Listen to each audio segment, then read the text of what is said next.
Have you ever heard a strange sound late at night and wondered if it might be something beyond normal explanation? Maybe you laughed it off as the wind. Or maybe a small part of you whispered, could it be a ghost? Whether you believe in such things or not, almost everyone feels a tingle of excitement, or maybe fear, when hearing stories about unexplained events. In this documentary, we're going to look at the wide world of what many people call the paranormal or fringe science. These terms might sound fancy, but they basically mean things that are not explained by regular science, at least not yet. Think about UFOs, ghosts, psychic powers, or mysterious creatures like Bigfoot. Some people are convinced they're real. Others laugh and say it's all just imagination or mistakes. So why talk about this at all? Shouldn't we focus on things we can see and prove without any doubt? Well, yes and no. There's no question that regular science, like chemistry, biology, and physics, has given us wonderful tools to understand the world. But humans have always been curious about mysteries that don't fit neatly into these usual boxes. We like to wonder what if. And that question can lead us to surprising discoveries, or at least to interesting debates. Think about how people once believed meteorites, rocks from space, were impossible because, obviously, stones can't fall from the sky. Yet now we know that meteorites are very real. So sometimes, strange stories turn out to be true. On the other hand, many strange claims don't hold up under close study. That's why we try to balance curiosity with a healthy dose of doubt. In this first part of our documentary, we're going to explore some basic ideas. We'll answer questions like, what do we even mean when we say paranormal or fringe science? Why do people stay fascinated by these topics, even if many turn out to be hoaxes or misunderstandings? How do we plan to investigate them? Our goal is to create a clear roadmap. If you stick with us, you'll learn about wild stories, possible explanations, and the many ways people try to uncover the truth, or prove something is fake. Don't worry if you feel skeptical. That's perfectly normal. In fact, skepticism is often a good thing. But maybe, as you hear some of these stories, you'll also feel a spark of wonder. Could there be more to reality than what we see every day? Could some of these tall tales hint at hidden truths? Even if we end up deciding there's nothing to them, exploring the unknown can be an exciting journey. It can also teach us about human nature, our fears, our hopes, and our constant need to push the boundaries of understanding. Ready to dive in?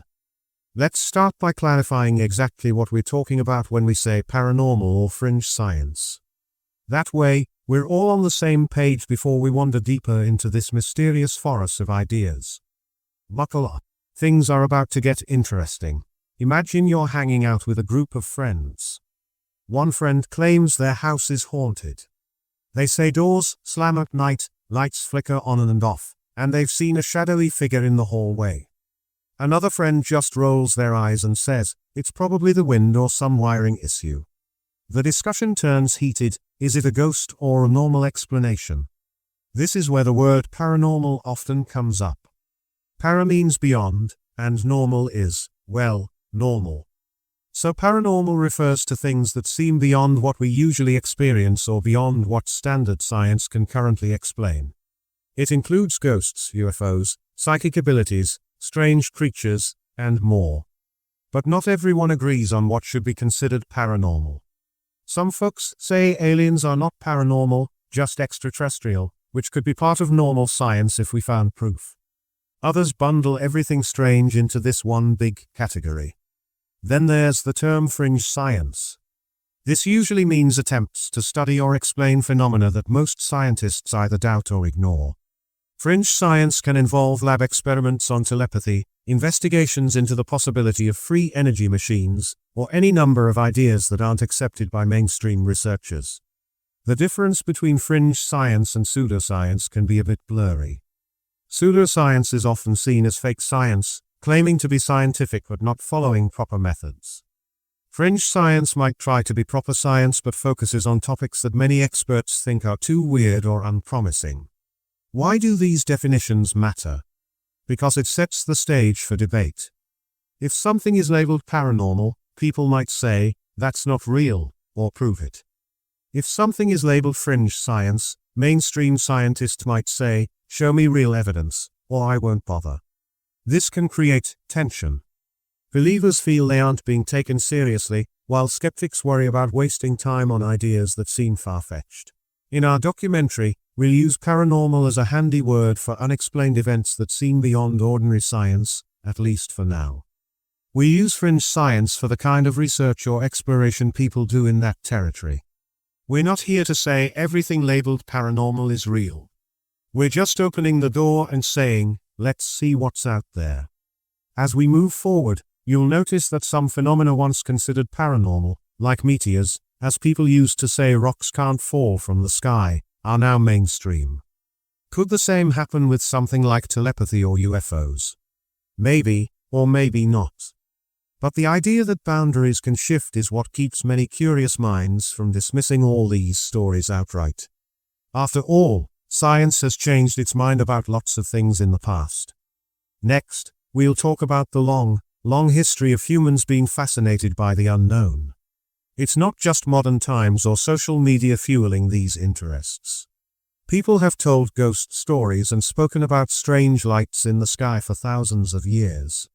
Understanding that history helps us see why we keep coming back to these mysteries, generation after generation. Humans love telling stories. Before there was electricity or the internet, people gathered around fires, in huts or castles, sharing tales of eerie apparitions, monsters in dark forests, or gods who lived in the sky. In ancient times, many phenomena we now explain with science, like eclipses or thunder, were once wrapped in myth and superstition. That's because we didn't have the tools to investigate them properly, so we created stories to make sense of our fears and wonders. Over centuries, we developed methods to test our ideas: observation, measurement, and experimentation. We call this the scientific method. It helped us figure out that lightning isn't the anger of a thunder god, but a natural electrical discharge. That discovery didn't end our love for the mysterious, though. Instead, we started focusing on events that still seemed beyond science.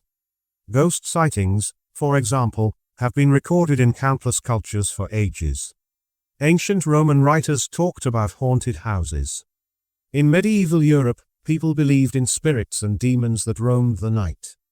Then, in the 19th century, spiritualism became popular in places like the United States and the United Kingdom.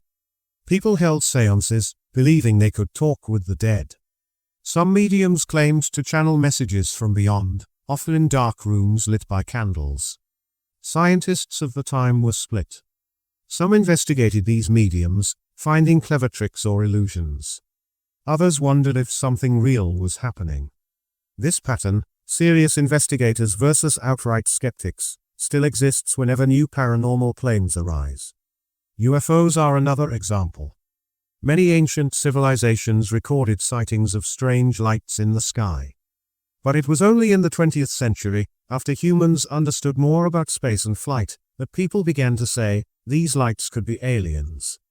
The infamous Roswell incident in 1947 sparked huge debates about crashed saucers and government cover-ups. For some, this was proof that extraterrestrials might be visiting. For others, it was just a weather balloon gone astray. That tension remains to this day, as new UFO sightings pop up, sometimes supported by shaky videos or eyewitness accounts. Meanwhile, terms like psychic powers or extrasensory perception, ESP, also gained attention. From ancient oracles in Greece to modern TV shows about mind reading, people have always asked, could we have mental powers that go beyond the five senses? Serious scientists in the 20th century conducted experiments with cards, guessing shapes or symbols, but never found conclusive results that convinced everyone. Still, these studies didn't fully die out. They became part of the fringe science we talk about today. This long tradition shows that the paranormal or unexplained isn't a new fad. It's a thread woven through human culture. We see it in ancient myths, medieval legends, 19th century seances, and 21st century YouTube channels. Each era has its own spin, sometimes mixing religion, sometimes mixing new technology, but the curiosity remains the same. As soon as we explain one mystery, we look for the next. Maybe that's just human nature. We like the idea that there's more to reality than meets the eye. Next, let's jump into the big question. Why are people so fascinated by these mysteries, even in an age where science and technology guide most of our daily lives? Some say it's about hope or wonder. Others say it's about fear and wanting to believe in something beyond the ordinary. Let's explore these ideas further. Think about the last time you saw a magic trick. Even if you knew it was just clever sleight of hand, a part of you probably still felt a spark of excitement or wonder. Humans seem wired to be intrigued by the unexplained. This is part of why stories about haunted houses, UFO sightings, or mythical creatures draw big audiences on TV and the internet. One reason is curiosity. Our brains love puzzles. When something doesn't fit into our usual understanding, like a floating object in the sky or a photograph that claims to show a ghost, we can't help but ask questions. We wonder if we're missing some piece of the puzzle. Could there be another force at work? Are we witnessing something outside normal science? The possibility is thrilling, even if we end up concluding it's just a trick of the light or a hoax. Another reason is hope and fear. Many paranormal topics, like life after death or psychic connection, speak to our deepest wishes. Who wouldn't want to believe they could see a loved one again, even after death? Or that maybe they have hidden mental powers? On the flip side, fear drives us too. Tales of poltergeists, demons, or malevolent UFOs tap into ancient fears of the unknown. Horror movies bank on this fascination, mixing terror with fascination. We also live in a world full of technology. We rely on gadgets every day but don't always fully understand how they work. This creates a weird gap. We trust science to fix our problems, yet we know that science is complicated. So when we hear stories about new, unexplained events, part of us thinks, science doesn't know everything yet. That leaves room for phenomena that stand outside our current understanding. Some people argue that just because we can't prove something yet doesn't mean it's not real. Culture plays a big role too. In some places, it's completely normal to believe in spirits or ghosts. In others, such beliefs are considered silly or backward. But even in modern, tech-focused societies, you'll find people of all ages who swear they've seen something uncanny. We share these stories in books, online forums, or around a campfire, building communities of believers, and also communities of skeptics. That leads to a final point: belonging. Exploring the paranormal can create social bonds. Ghost hunters form teams, UFO enthusiasts hold conventions, and psychic research groups publish newsletters. People enjoy connecting over shared interests, especially if they feel misunderstood by mainstream culture. The result is a lively mix of personalities: hardcore believers, curious newcomers, strict skeptics, and folks who just enjoy a good mystery. So, whether it's curiosity, hope, fear, cultural background, or just the thrill of the unknown, we keep coming back to these topics. Each time a new UFO video surfaces, thousands of people jump online to debate it. Each time someone claims to see Bigfoot footprints, a small army of investigators sets out to measure them. Even if 99% of these stories fall apart under scrutiny, the remaining 1% is enough to keep the spark alive. After all, it only takes one true anomaly to change what we consider possible. Next, we'll talk about why it might be worthwhile to actually study these mysteries instead of dismissing them outright. What do we gain by investigating ghost sightings or psychic claims if many turn out false? Let's see. If you look at any serious science lab, you'll see people running experiments, collecting data, and testing theories about the natural world. They're looking at cells under microscopes or peering through telescopes at distant stars. So why should we care about ghost photos, haunted houses, or UFO sightings, which might be fake or based on illusions? One answer is that true science doesn't just ignore weird data. If there's even a small chance something real is happening, it's worth a closer look. Strange anomalies have led to breakthroughs before. For example, odd observations about radiation eventually revealed entire new areas of physics. Could the same happen with the paranormal? Perhaps. It's a long shot, but if it's never investigated, we'd never know. Another reason is that studying these claims teaches us about human psychology. When a house is said to be haunted, and careful investigation shows no signs of actual ghosts, we can ask, why did people feel certain they saw something? How can our brains, expectations, and environments trick us? Learning about illusions, suggestibility, and group behavior can be valuable in many fields, from mental health to marketing. So even if the ghost isn't real, the lessons about how we perceive the world can be important. Third, it can improve our critical thinking skills.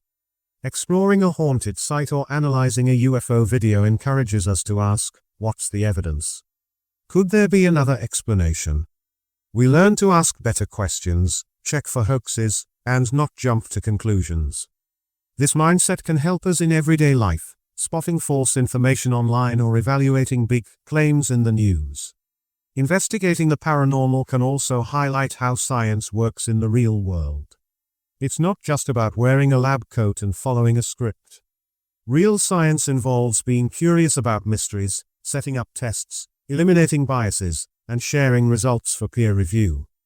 When done properly, even fringe topics can be studied with these methods.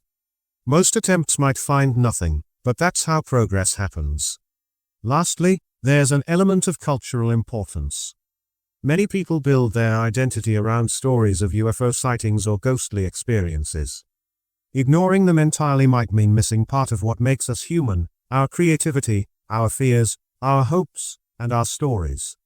By listening and investigating, we show respect for how these beliefs shape communities and individual lives. We also open the door to dialogue rather than ridicule.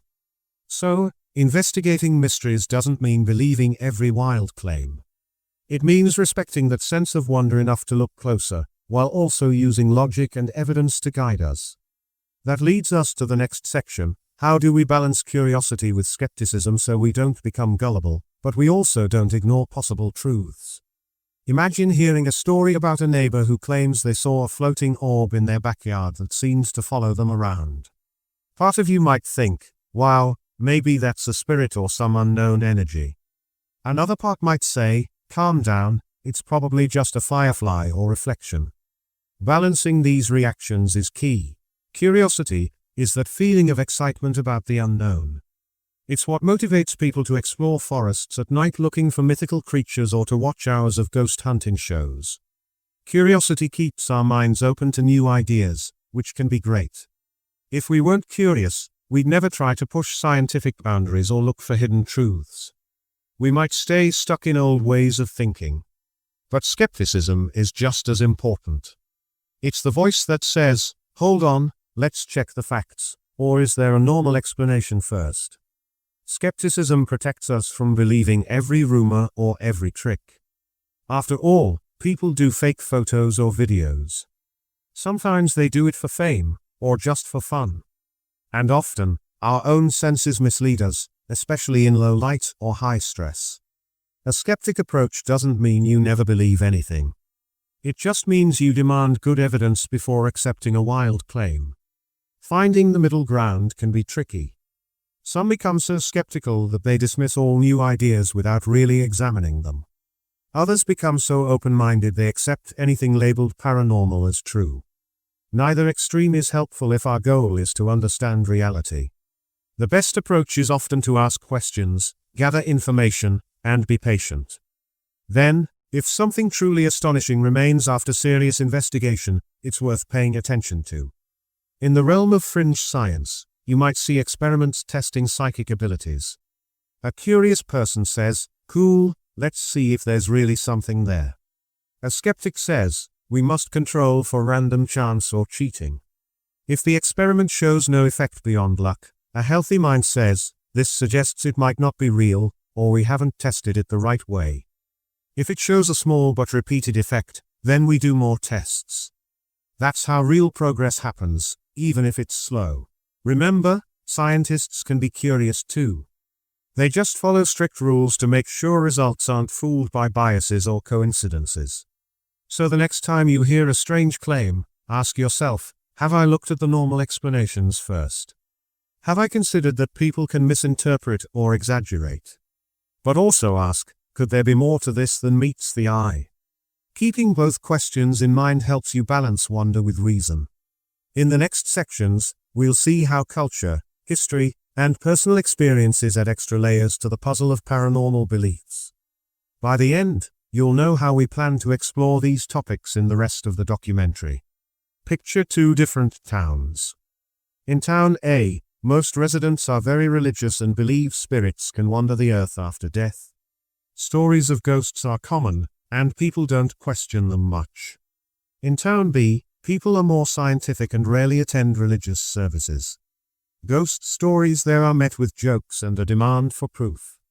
Which town is right? Maybe neither. Maybe both. Culture plays a big part in how we view unexplained events. In some Asian countries, ancestors are honored through rituals that assume spirits can still influence the living. So if someone sees a ghostly figure, their culture might say, "Yes, that's your ancestor checking on you." Meanwhile, in a highly technological city, the same phenomenon might be brushed off as a glitch in your phone camera. The same event, two different interpretations. Stories about UFOs are another example. In many Western countries, talk of alien visitors became huge after World War II, partly because of changes in technology, flight, and worldwide tensions. Today, the internet spreads alleged UFO videos instantly. But in other parts of the world, people might see strange lights and interpret them as spirits or gods, not aliens. Culture shapes the story we tell ourselves.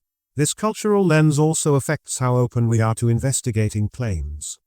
In some societies, questioning spiritual or mystical beliefs might be frowned upon. In others, it's encouraged to test and challenge any claim that seems magical.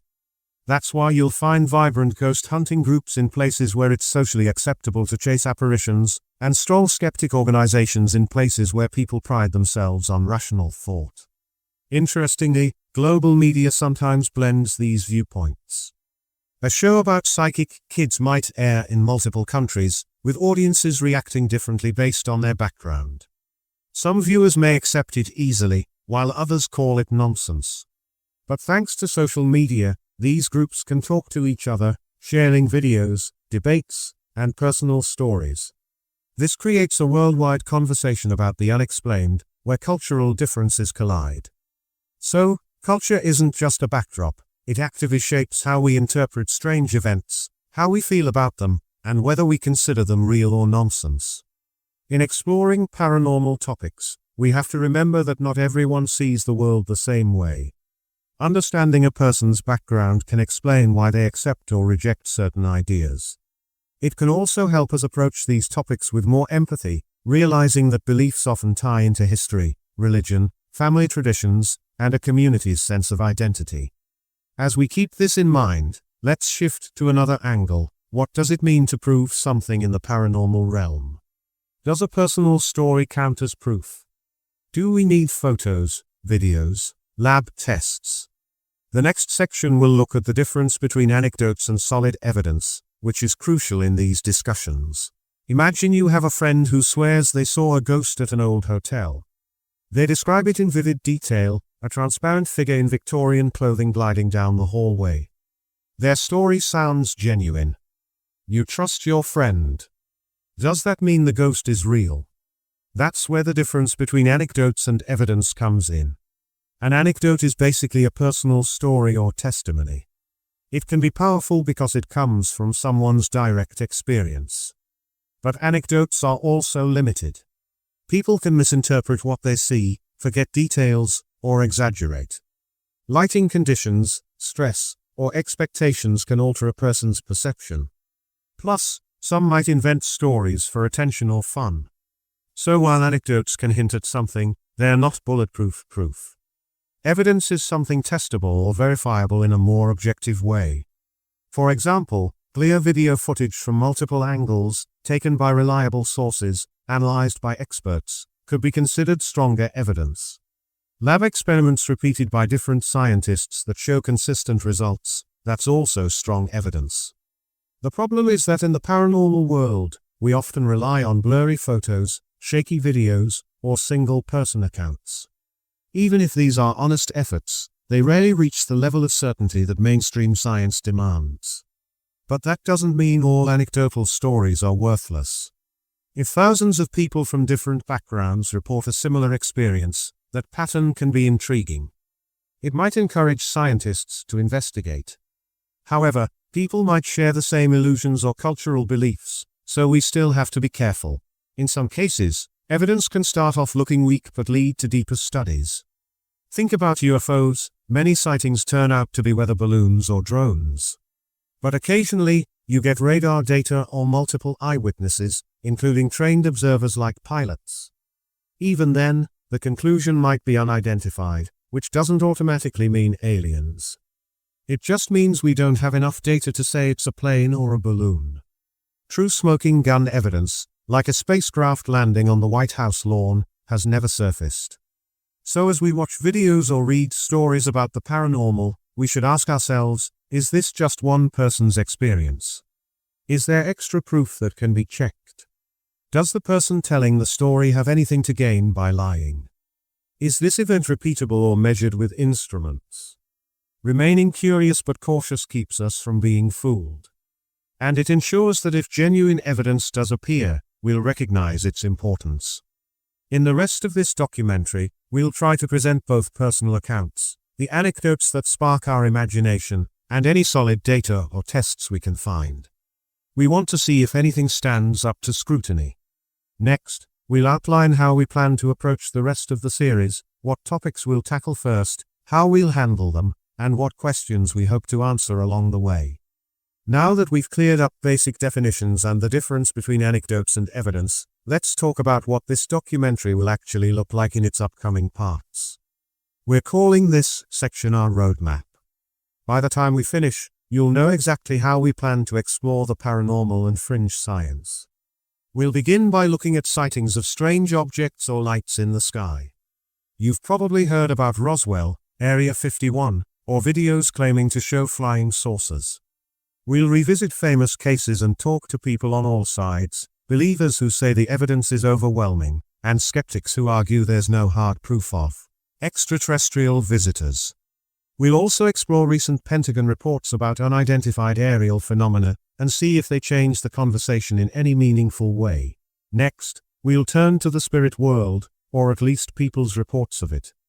We'll visit alleged haunted locations, chat with paranormal investigators who use gadgets like EMF meters or thermal cameras, and hear from skeptics who say it's all creaking floorboards and overactive imaginations. We'll learn about the psychological factors that make shadows or flickering lights seem so terrifying. Moving on, we'll explore claims of telepathy, clairvoyance, or mind-over-matter abilities.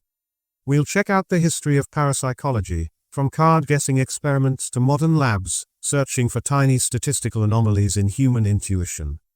We'll also look at famous psychic figures and see if their feats hold up under controlled conditions.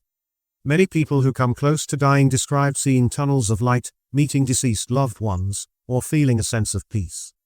Are these spiritual events, or could they be tricks of a brain lacking oxygen?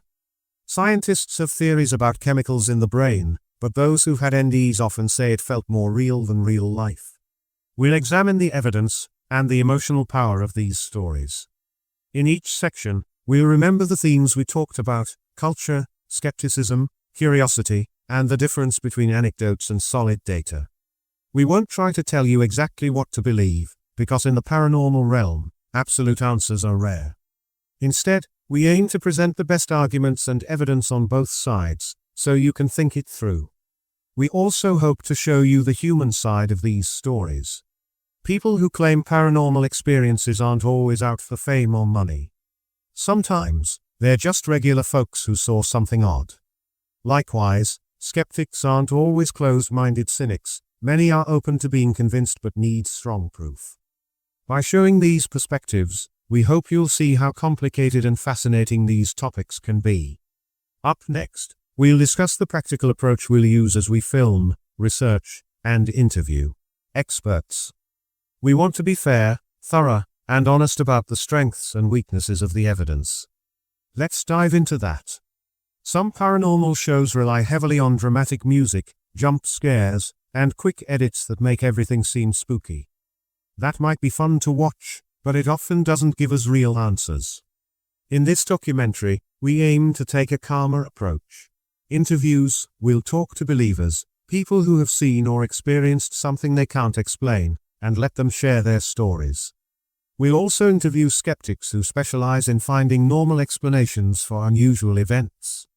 These might include psychologists, scientists, or even magicians who understand illusions.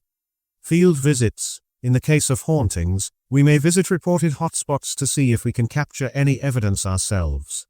We'll bring simple tools, like audio recorders or temperature gauges, but we'll also keep an open mind about normal causes, drafty windows, creaky floors, etc. If we see something weird, we won't jump to ghost. Instead, we'll try to rule out normal explanations first. Archival research. For UFOs, we'll look at declassified documents, radar data, or old newspaper accounts to see how stories changed over time. Sometimes, you find that early witnesses said something very different from later versions of the tale. That can reveal whether facts got twisted or exaggerated along the way. Laboratory perspectives. For psychic claims, we'll check out any existing studies. Are there reputable labs that tested telepathy with double-blind methods? Did they find anything unusual? How many times have they tried to replicate those results? Reproducibility is huge in science. If a result only shows up once, it's likely a fluke. If it appears again and again under controlled conditions, that's more interesting. Throughout all this, we'll keep the style direct and approachable, so you don't get lost in scientific jargon. We want you, as a viewer, to see how investigations happen, how people question evidence, compare viewpoints, and sometimes change their minds. If we uncover something shocking, great. If not, at least we'll have learned a lot about how these stories begin and spread. One thing we won't do is belittle anyone for their beliefs. People have reasons for what they think, whether it's personal experience, cultural background, or just a fascination with the unknown. By respecting that, we can have a real conversation instead of a shouting match. We hope this approach lets you form your own opinion, grounded in facts but open to possibilities. As we've said, it's rare to find a mic drop moment where paranormal activity is undeniably proven or debunked once and for all. More often, you end up with 3 types of conclusions: identified explanation, you realize the UFO was a drone, the ghostly figure was a shadow from passing headlights, or the psychic reading was just good guessing. Case closed. Unidentified, but not proof. You can't fully explain a sighting or event, but that doesn't mean it's aliens or ghosts. It just means you lack enough data. This is where many UFO reports end up. We don't know what it is, but that doesn't confirm it's ET. Possible genuine anomaly. In rare cases, evidence might be interesting enough that even skeptics say, that's weird. But that doesn't instantly confirm it's paranormal. It just encourages further study. No matter the outcome, the journey can be valuable. We learn how to investigate, how to respect different viewpoints, and how to handle uncertainty. Sometimes the process of checking for normal causes uncovers new phenomena or insights we didn't expect. Maybe someone looking for Bigfoot finds an undiscovered species of plant. Or a group testing psychic powers ends up developing better ways to analyze brain signals. We also have to accept the possibility that some mysteries remain unsolved for a long time. Take consciousness. Scientists still debate how our minds emerge from our brains. That's not exactly paranormal, but it's a deep mystery with many angles. Could some psychic claims be related to that? Possibly. Or maybe not. The fact that we don't have all answers yet is what makes science exciting. It's also what drives people to keep exploring fringe topics. So, if you reach the end of this documentary and feel uncertain about certain claims, that's okay. It's normal. Embracing uncertainty can be a sign of honesty and open-mindedness. The key is not to let uncertainty become a substitute for evidence. Instead, we use it as a stepping stone to ask, what else can we test or learn? That's how human knowledge advances, step by step, sometimes stumbling, sometimes leaping forward. As we near the final part of this introduction, let's recap what we've discussed and prepare you for the deeper dives coming in the rest of the documentary. We've spent a lot of words explaining the basics, what paranormal and fringe science mean, why people care, how culture shapes our beliefs, and the difference between personal stories and hard evidence. We also told you how we plan to explore topics like UFOs, ghosts, psychic powers, and near-death experiences. Now, let's tie it all together in a final summary. Paranormal means beyond normal. It covers everything from ghost sightings to UFO abductions, from psychic visions to cryptid creatures. People have reported such phenomena across time and cultures. Fringe science is the research that tries to study these topics in a structured way, although it often sits outside mainstream approval. Sometimes it's criticized for lack of strong evidence, but it keeps the door open for new discoveries. Curiosity versus skepticism. We want to remain open-minded enough not to dismiss odd claims without checking, but skeptical enough to demand real proof. We don't want to be fooled by hoaxes or illusions. Culture and psychology matter. Our background, beliefs, and personal experiences influence whether we find a story convincing or absurd. Being aware of this helps us respect each other's viewpoints. Evidence versus anecdotes. A single person's story can be powerful but may not be conclusive. True evidence must stand up to tests and scrutiny, which is often hard to get in paranormal cases. Investigative approach. We'll interview believers and skeptics, visit locations, review past research, and see if anything stands up under careful testing. We'll also track how these claims have evolved over time. In the coming episodes or chapters of this documentary, we'll dive into each big category: UFOs, sorting fact from fiction, analyzing videos, exploring possible explanations. Ghosts, visiting haunted places, talking to investigators, and looking at natural or psychological causes. Psychic phenomena, examining lab results, listening to personal testimonials, and testing if people can really read minds or predict events. Near-death experiences, hearing from people who claim to have glimpsed an afterlife, and asking if science can explain those visions as brain activity under stress. By the end, our hope isn't to give you a final yes or no for each mystery. That might be impossible. We want to show you how people study the unexplained, why it captures our imagination, and what the most convincing arguments are for and against different claims. Ultimately, you'll decide for yourself whether you think ghosts roam old mansions, UFOs visit our skies, or some people can move objects with their minds. But at least you'll have a better sense of the evidence, and the lack thereof, in each case. We invite you to watch with both your head and your heart. Keep your sense of wonder alive, because the world can be surprising. But also keep your brain engaged, because many surprises turn out to be ordinary events dressed up in spooky costumes. Together, we'll see how far down the rabbit hole we can go without losing our grip on reality. Thank you for sticking with us through this introduction. Now, let's begin our deeper journey, starting with the fascinating, often controversial realm of UFOs and alleged alien encounter. What if you looked up at the night sky and saw a strange light moving in ways you couldn't explain? Maybe it zipped around too fast or changed direction suddenly. Would you call it a UFO? Probably. The term UFO stands for Unidentified Flying Object. It means any object in the sky that we cannot immediately identify as a plane, helicopter, drone, or natural phenomenon, like a meteor. People often think UFO means alien spaceship, but that's not always true. It just means we don't yet know what it is. In many cases, people see a UFO and later discover it was just a weather balloon, a flock of birds reflecting light, or a special type of aircraft. But a small percentage of sightings remain unexplained, even after investigation. That's what keeps this topic so fascinating. Could any of these mysterious objects be visitors from another planet? Or are they all simply objects we don't recognize at first glance? Over the years, UFOs have captured our imagination. Movies, books, and TV shows often portray them as high-tech craft piloted by aliens. This has led many people to wonder if we've been visited by life forms from other worlds. Some folks believe sightings are proof we're not alone in the universe. Others say it's all a misunderstanding or a big hoax. But no matter what you think, it's hard to ignore the sheer number of UFO reports that come in from around the globe every year.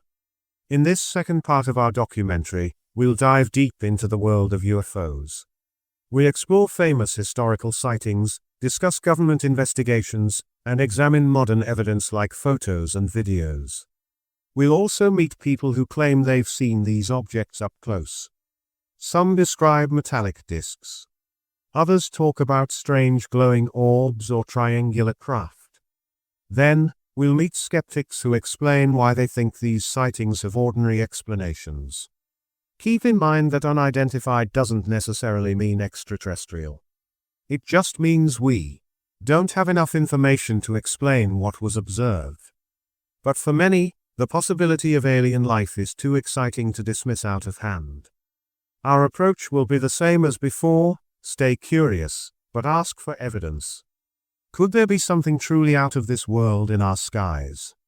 Or are these sightings all about illusions, technology we don't recognize, or human error?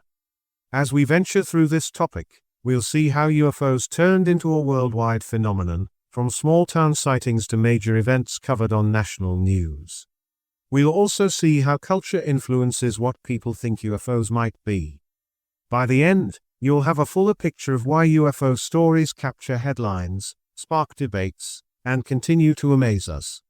Let's start by traveling back in time to see how UFO sightings have been around much longer than you might expect. It's tempting to think that UFOs are a modern invention, something that started in the 20th century with airplanes and satellites in the skies. But reports of mysterious objects overhead go back centuries, maybe even thousands of years. Ancient civilizations sometimes recorded unusual fiery disks or flying shields in the sky. We can't be sure what they saw, because they lacked modern words for planes, balloons, or drones. Were they describing comets, meteors, or actual unidentified craft? Throughout history, people have reported strange lights moving in ways that defy normal explanation. In medieval Europe, you'd find writings about glowing orbs or ships floating among the clouds. In many cultures, these lights were often tied to religious or mythical beliefs. Some thought they were signs from gods or spirits. Others viewed them as omens of war or disasters. Without scientific tools to study them, people interpreted sightings through the lens of their own culture.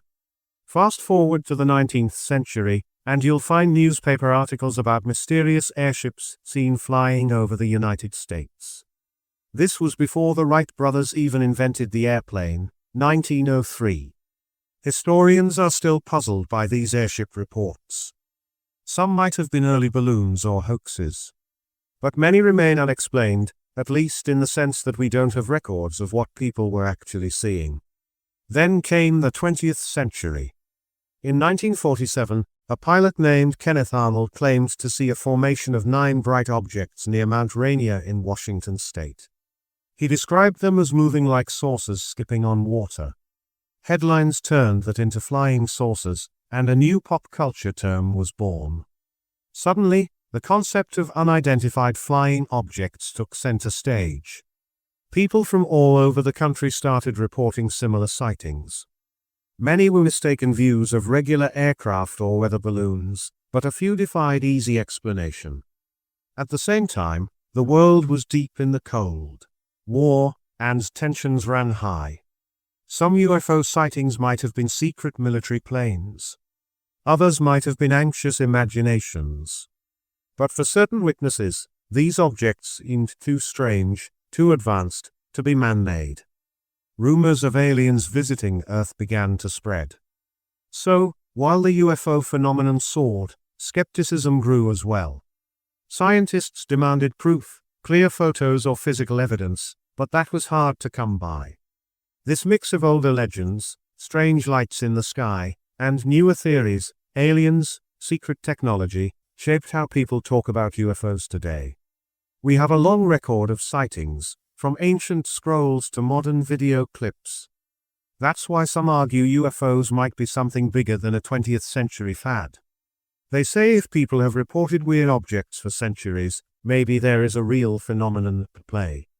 Others respond that humans have always misread natural events as something supernatural, whether it's thunder gods or flying saucers. Next, we'll look at one of the most famous UFO tales of all time, Roswell. It's the story of an alleged crash in 1947 that still inspires heated debates about cover-ups and alien bodies. If you ask the average person to name a famous UFO case, chances are they'll say Roswell. In the summer of 1947, not long after Kenneth Arnold's sighting, something crashed on a ranch near Roswell, New Mexico. Initially, the local Army airfield released a statement saying they had recovered a flying disc. The next day, they backtracked, saying it was just a weather balloon. But the story doesn't end there. Over time, rumors grew that the Army actually found a crashed alien spacecraft and possibly the bodies of extraterrestrial pilots. Witnesses emerged, each adding new details, strange metal, hieroglyphic-like markings, and even small alien beings. The Air Force later said it was part of a top-secret program called Project Mogul, which used high-altitude balloons to detect nuclear tests. According to the military, that's why they initially kept it secret. Still, many weren't convinced. They argued that the government changed its story multiple times, fueling suspicions of a cover-up. Roswell became a symbol of hidden UFO evidence. Books, TV specials, and eventually the internet turned it into a legend. Today, Roswell thrives on UFO tourism. You can find alien-themed gift shops and a UFO festival that draws people from around the world. For some believers, Roswell is the smoking gun that proves the US government knows about alien contact. For skeptics, it's a case where confusion and secrecy gave rise to a massive myth. The truth might be somewhere in between. We do know the military was testing special balloon technology, so something did crash. But was it alien? No strong evidence, like physical craft remains or alien bodies, has ever been publicly revealed. That leaves room for endless speculation.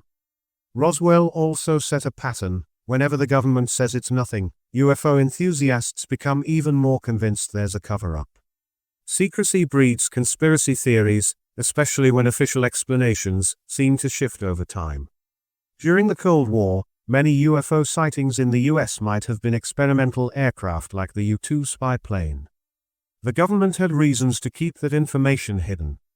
In the eyes of UFO fans, that secrecy just proved they were hiding aliens. This crash introduced a key idea in UFO culture: the government knows the truth.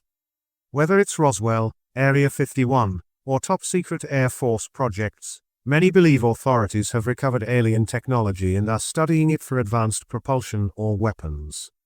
The Air Force and NASA deny these claims. But every time a file is declassified, people pore over it, hoping to find a clue. So far, nothing has definitively proved aliens crashed at Roswell or anywhere else, but the legend continues to grow. Next, we'll talk about government investigations into UFOs. Yes, they have indeed looked into these claims. We'll see what they found and why some people still think there's more than they're telling us. Many people don't realize that the US government, and other governments, have run actual UFO study programs.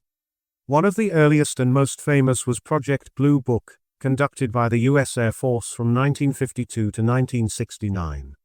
Scientists and military personnel looked into more than 12,000 UFO reports, hoping to see if there was any threat to national security. They concluded that most sightings could be explained as normal aircraft, weather events, or other mundane factors. A small percentage remained unidentified, but they didn't see evidence of extraterrestrials. Other projects came before and after Blue Book, like Project Sign and Project Grudge, each trying to handle public concern about UFOs. The Air Force eventually decided that the sightings posed no major security risk and ended its official studies. However, UFO enthusiasts argue that these programs didn't dig deep enough. They feel important data or witness testimony might have been ignored or hushed up.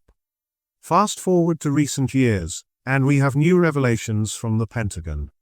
In 2017, news broke about a secret program called the Advanced Aerospace Threat Identification Program, ARTIP, which ran from around 2007 to 2012.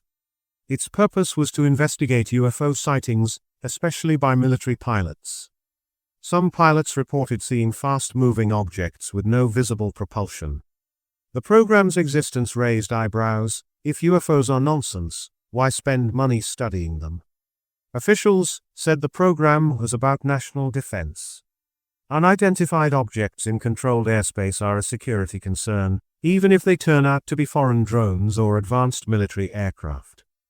Some sightings have been released publicly, with videos showing what look like speeding shapes on radar, sometimes labeled tic-tacs.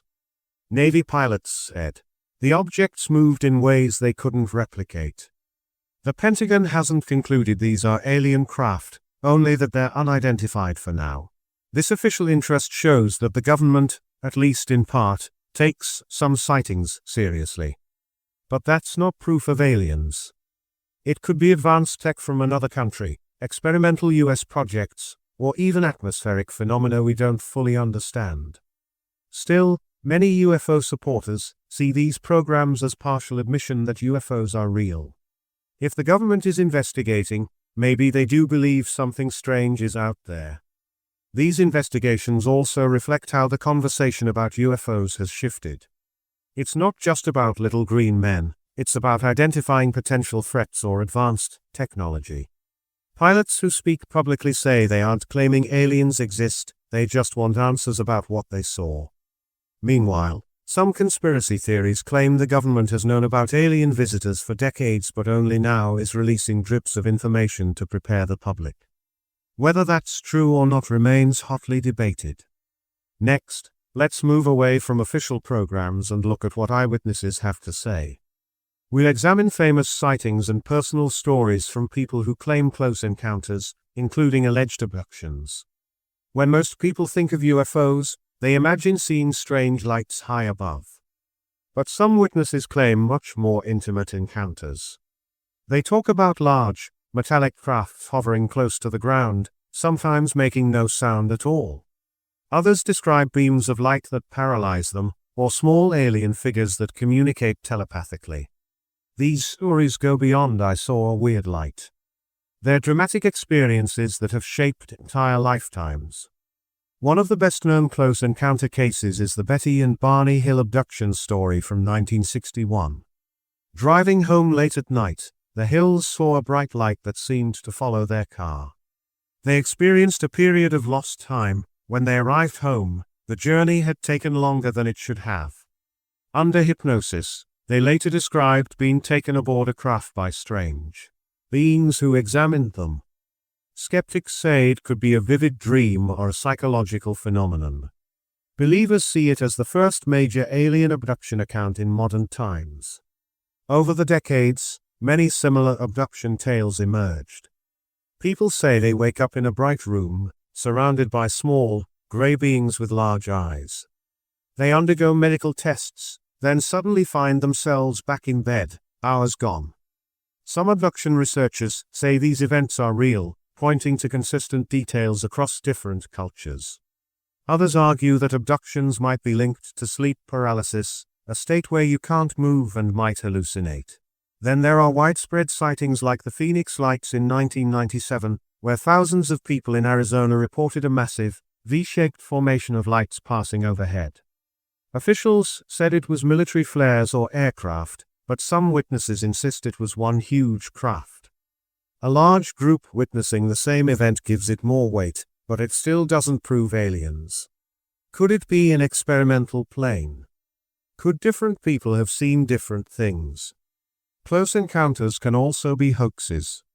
Some individuals fake photos, videos, or even implants they claim are alien devices. Each news story needs proper investigation. Was there physical evidence left behind, like scorch marks on the ground or radiation spikes? Did multiple people see the same craft from different angles? Are there radar records to back up eyewitness accounts? Without these details, it's just a story. However, for those who experience these encounters, it can be life-changing. They might fear ridicule, so they only confide in UFO groups. Others publicly speak out, hoping to find answers or warn others. But personal testimony alone doesn't convince the scientific community. That tension between the emotional power of first-hand accounts and the need for solid data defines much of the UFO debate. Next, we'll talk about the different explanations for UFO sightings. Are they all planes and balloons? Could some be advanced technology we don't know about? Or are people just misidentifying stars and planets? Let's see how skeptics break it down. If someone claims they saw a fast-moving, silent craft, a skeptic might start by asking, what was the sky like that night? Could it have been Venus, a bright planet often mistaken for something closer? If the witness said they saw flashing lights at low altitude, a skeptic might wonder about drones or commercial aircraft. For every UFO report, skeptics try to find the simplest explanation first. This is known as Occam's razor. The simplest solution that requires the fewest assumptions is often correct. Planes and drones. Many UFO sightings occur near airports or military bases. People might not realize they're seeing advanced drones or new stealth aircraft. If the witness is unfamiliar with these designs, they could easily think it's a UFO. Lights or strange shapes in the sky can be especially confusing at night. Whether balloons or flares, during big events, the military might drop flares during training exercises. They float slowly, can appear in clusters, and flicker as they burn. From a distance, they can look like glowing orbs. Weather balloons can also reflect sunlight at high altitudes, appearing like bright, moving lights.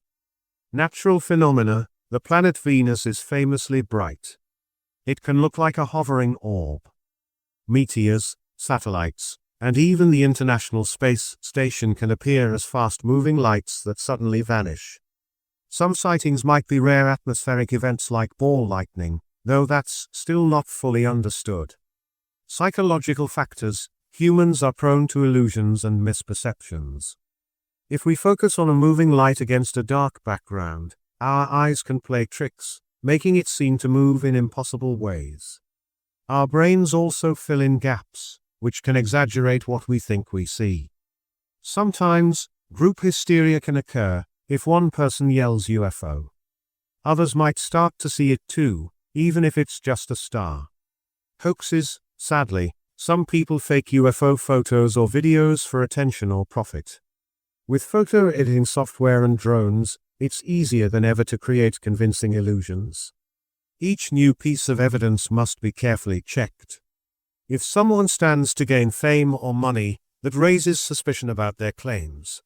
Still, skeptics don't explain all cases. Some remain puzzling even after thorough checks. That's where the unidentified label sticks.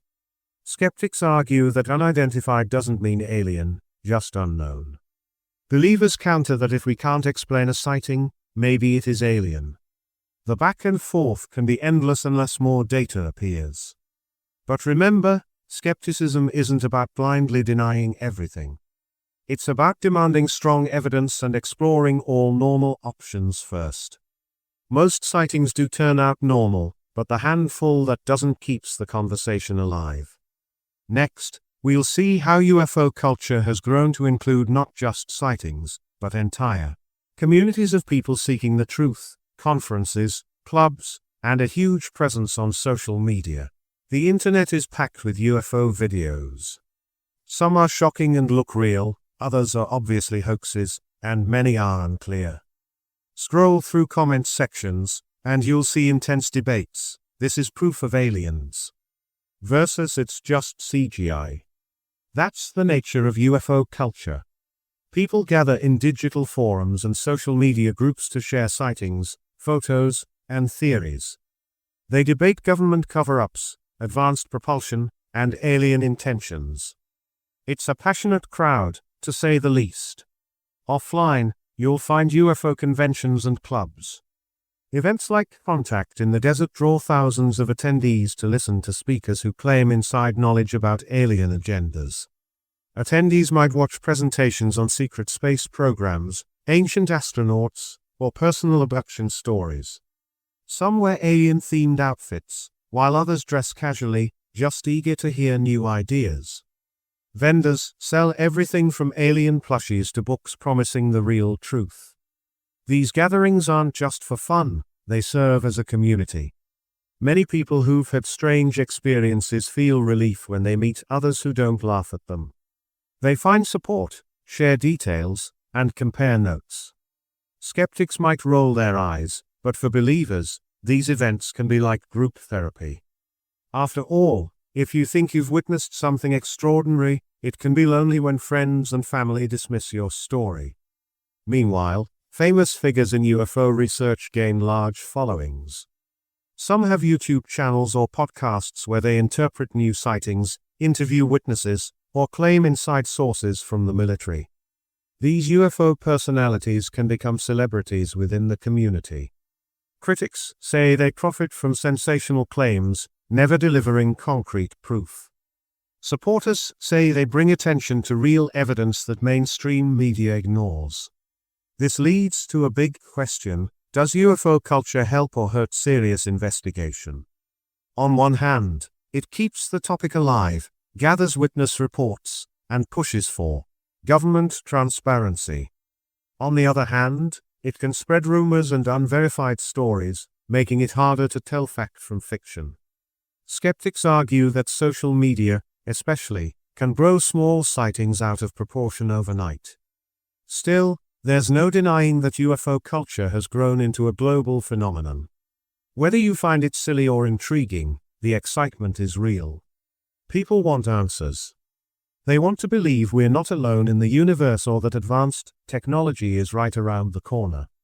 That drive can be powerful, for better or worse.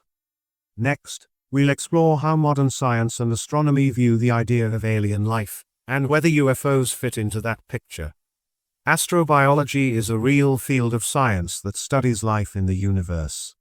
Scientists look for planets orbiting other stars, checking if those planets could support water and the right conditions for organisms. Programs like SETI search for extraterrestrial intelligence, listen for possible radio signals from alien civilizations. So far, they've found nothing definitive, but it's a huge universe. These scientists don't typically study UFO sightings. Why not? Because they're busy looking for signs of life out there, spectroscopic readings of exoplanets, chemical traces in atmospheres, or radio signals from distant stars. UFO sightings, on the other hand, focus on phenomena happening here, in Earth's skies. The scientific community generally sees UFO reports as lacking enough testable data. That doesn't mean they think it's impossible for aliens to come here, they just want hard evidence.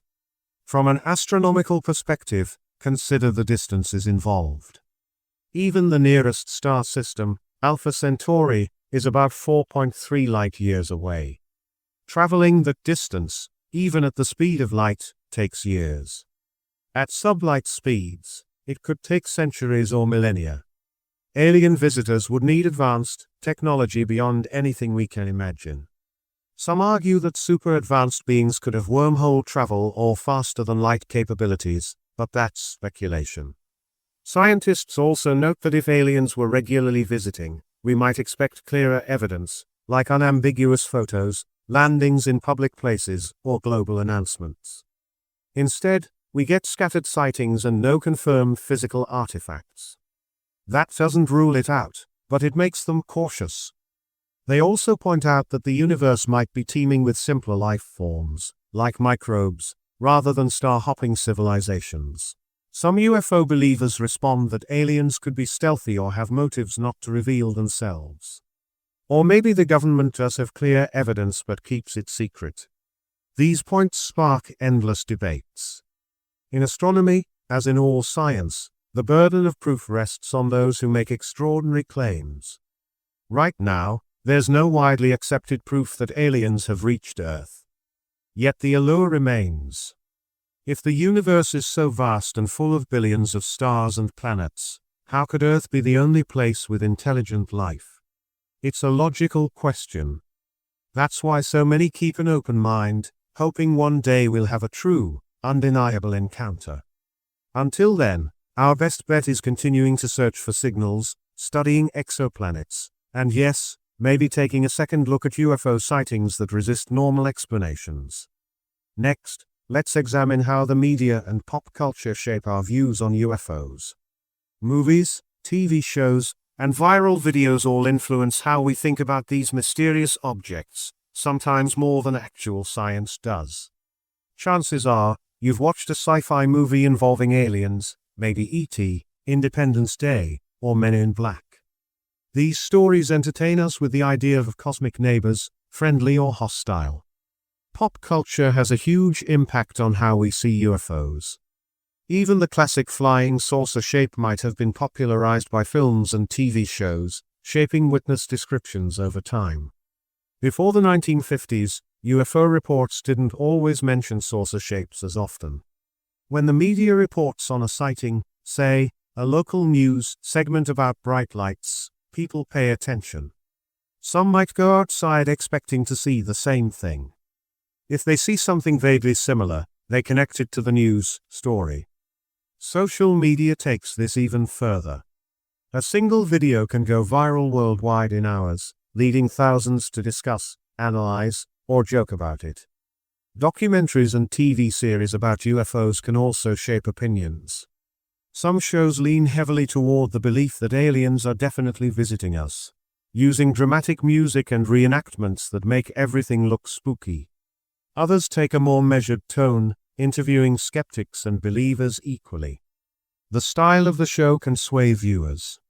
If it presents each sighting as astonishing proof, watchers might walk away convinced. If it highlights hoaxes and illusions, viewers might become more skeptical.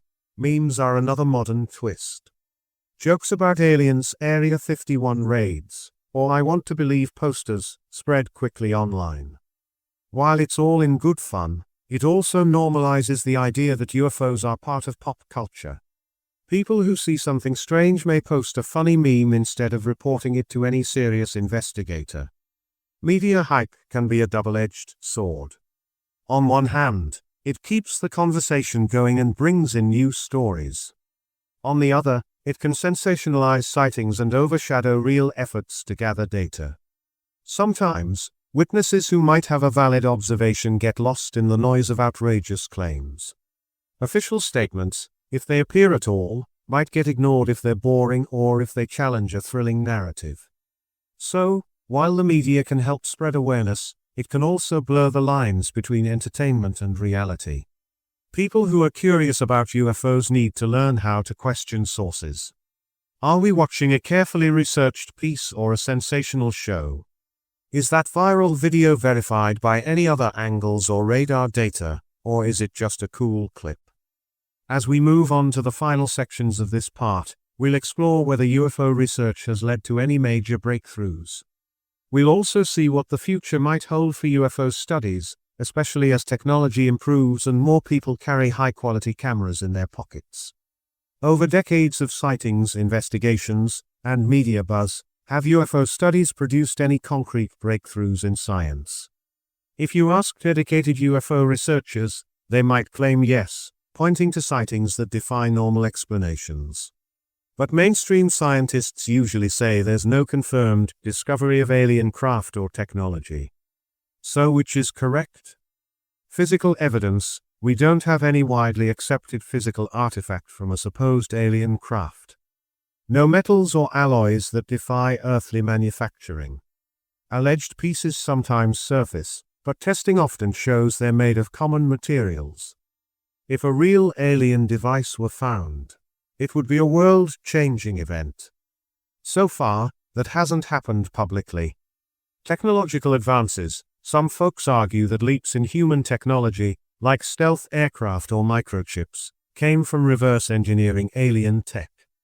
However, experts say those technologies can be traced to regular research and development. There's no smoking gun linking them to extraterrestrials. That said, sometimes UFO sightings push us to develop better radar or detection methods, which can improve regular aviation monitoring. Scientific papers: very few peer-reviewed scientific studies conclude that UFOs are alien. Most scientists avoid the topic because data is often poor quality, blurry images, anecdotal accounts, etc. A handful of academics do study it, but they remain on the fringe of mainstream science unless they produce high-quality, testable results, which is rare. Government transparency. One outcome is that persistent public interest has forced governments to release documents. Freedom of Information Act requests in the US led to thousands of pages about Project Blue Book, for instance. They didn't reveal alien secrets, but they did show the government's actual process of investigating sightings. This transparency can help demystify some cases. Cultural impact. If breakthroughs mean cultural shifts, then yes, UFOs have changed how people talk about life in the universe. Public polls often show a significant fraction believes aliens might have visited Earth. This might encourage more open-mindedness about space exploration or astrobiology. But it's not a scientific breakthrough in the sense of new physics or proven alien contact. So the answer is, UFO studies haven't given us a definite "we have aliens" moment. But they haven't been worthless either. They've sharpened our investigative tools, revealed interesting psychological and cultural patterns, and shown that large segments of the population are open to new possibilities. Some argue we just haven't looked in the right way or kept enough funding to find the real smoking gun. Skeptics say there's no smoking gun to find. In the future, could better technology, like advanced camera networks or improved radar, solve the mystery once and for all? Maybe. Or maybe UFO sightings will remain part of the unknown, popping up occasionally to challenge our assumptions. Let's now peer into that future and see what might come next. With high-quality cameras in so many smartphones, you'd think we'd have crystal-clear UFO footage by now if alien craft were zooming around Earth. But even in the age of 4K videos, most UFO clips remain grainy or taken at night. Still, as technology advances, more people can document strange sightings in real time. We might see better evidence, or expose more hoaxes. Another trend is global collaboration. Researchers from different countries can share data instantly online. A UFO spotted in Brazil can be compared with sightings in Canada or Japan. If multiple sightings line up in time and location, that adds credibility. Projects like UFO databases and interactive maps allow the public to submit sightings, building large sets of data. Scientists or hobbyists can analyze patterns. Do UFOs cluster near military bases, certain weather conditions, or geographic features? Additionally, some groups push for government openness. They want agencies to release all UFO-related documents. The idea is that if we had a complete picture, we'd either find the smoking gun or see that there's nothing truly alien. In recent years, certain military UFO videos have been declassified, which is a step toward transparency. But it also raises more questions. We might also see better attempts to combine UFO research with standard scientific methods.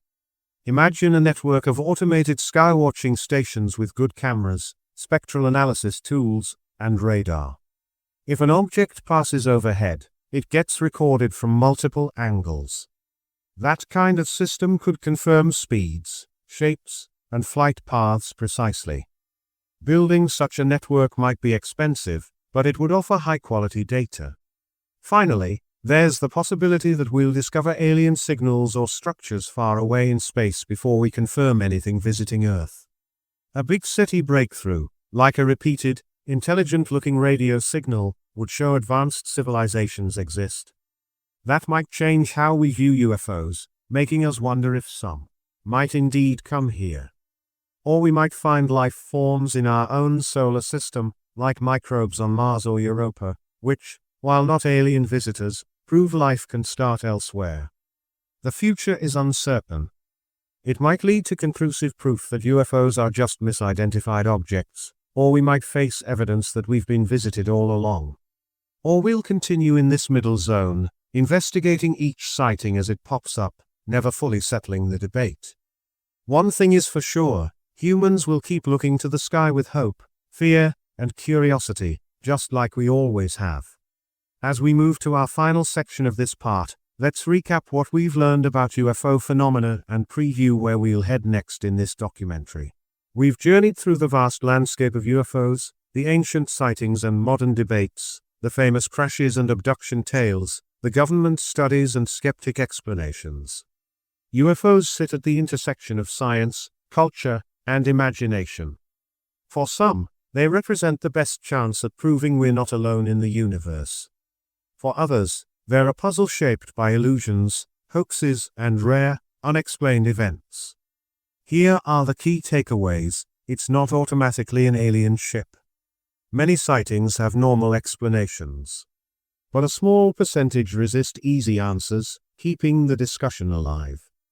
Mysterious objects in the sky aren't new. People have described strange flying things for centuries, often fitting their cultural beliefs. High-profile incidents like Roswell drew massive attention and fueled cover-up theories.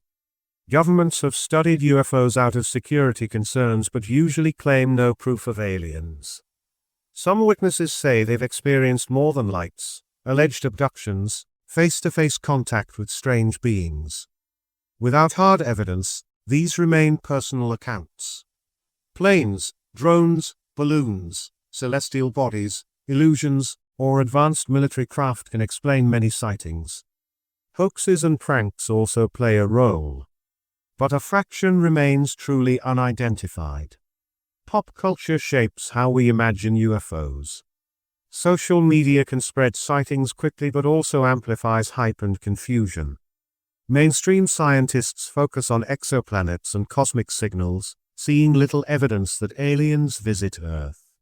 Some do push for better data collection on UFOs, hoping to settle the mystery. Better technology may give us clearer answers, or at least sharper videos. Global collaboration might link sightings in real time, offering new ways to analyze patterns. In the next parts of our documentary, we'll explore other corners of the paranormal, ghost sightings, psychic phenomena, and near-death experiences. Each has its own stories and controversies, but they share that same spark of curiosity. People ask, is there more to reality than we see? Whether you believe in UFOs or think they're all explainable, there's no denying they tap into that human craving for wonder and discovery. Thanks for traveling with us through these strange skies. Keep your eyes open and your camera ready. Who knows, maybe one day, you'll see something that shifts your understanding of what's possible. Until then, stay curious, stay skeptical, and we'll see you in the next chapter, where we'll enter the realm.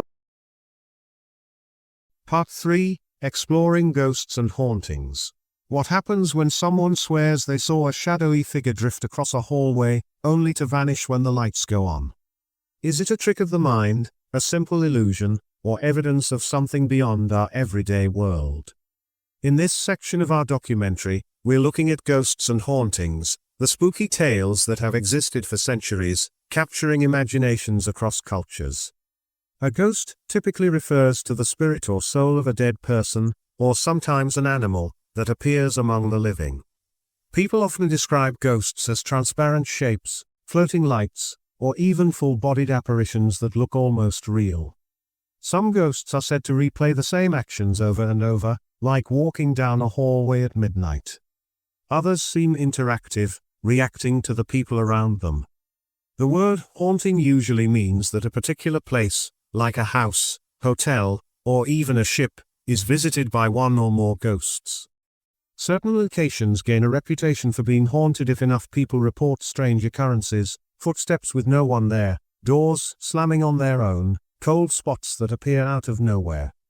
These experiences make us question, are we witnessing leftover energy from the past, or do we simply have active imaginations? Modern technology has made ghost stories more widespread than ever.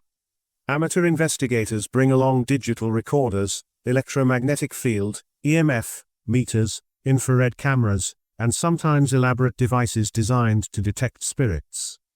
Ghost hunting TV shows appear on various networks, showing dramatic nighttime footage in old buildings, complete with creaking floors and sudden chills. For some viewers, this is exciting proof that we're not alone. For skeptics, it's more about jump scares and coincidences. As we dive into this topic, we'll explore the long history of ghost beliefs, talk about cultural differences in how ghosts are viewed, and hear about famous haunted locations that attract visitors year-round. We'll also look at the tools and techniques used by investigators, and see how skeptics interpret those same tools. And, of course, we'll discuss scientific and psychological explanations, how the human brain might create or misinterpret ghostly encounters. By the end of this part, you'll have a clear sense of why ghost stories remain so popular, why haunted houses draw big crowds, and why some people believe so strongly in the presence of spirits. Whether you're already a believer, a firm skeptic, or just someone who loves a good scare, join us as we walk through the, possibly creaking, doorway into the world of ghosts and hauntings. Remember to keep your flashlight handy, you never know what might lurk in the shadows. It's easy to think that interest in ghosts is just a modern obsession.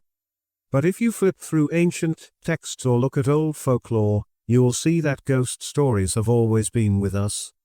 The ancient Greeks, for instance, believed in spirits who lingered after death, sometimes wandering battlefields or cemeteries. Medieval Europe told countless stories of wandering souls who hadn't found peace.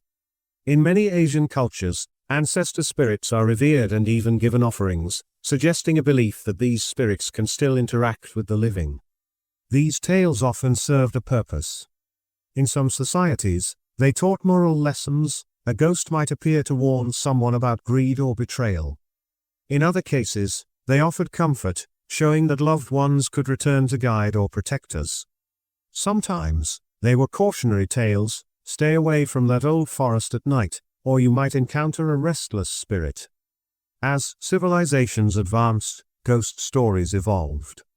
The Victorian era in England, for example, was famous for its fascination with spiritualism. Seances became popular events, where mediums claimed they could speak to the dead. People gathered in parlors, hoping for knocks on tables, flickering lights, or whispered messages from beyond. Some mediums were exposed as frauds, using hidden wires or accomplices to create ghostly effects. But others believed wholeheartedly that real contact was happening. Newspapers at the time printed sensational accounts, fueling the public's interest. Moving into the 20th century, Hollywood stepped in. Classic films about haunted mansions and tormented spirits fed our imaginations. Books like The Haunting of Hill House or short stories by Edgar Allan Poe added psychological layers, showing how fear can unravel our sense of reality. In the digital age, these stories continue in movies, TV shows, podcasts, and social media.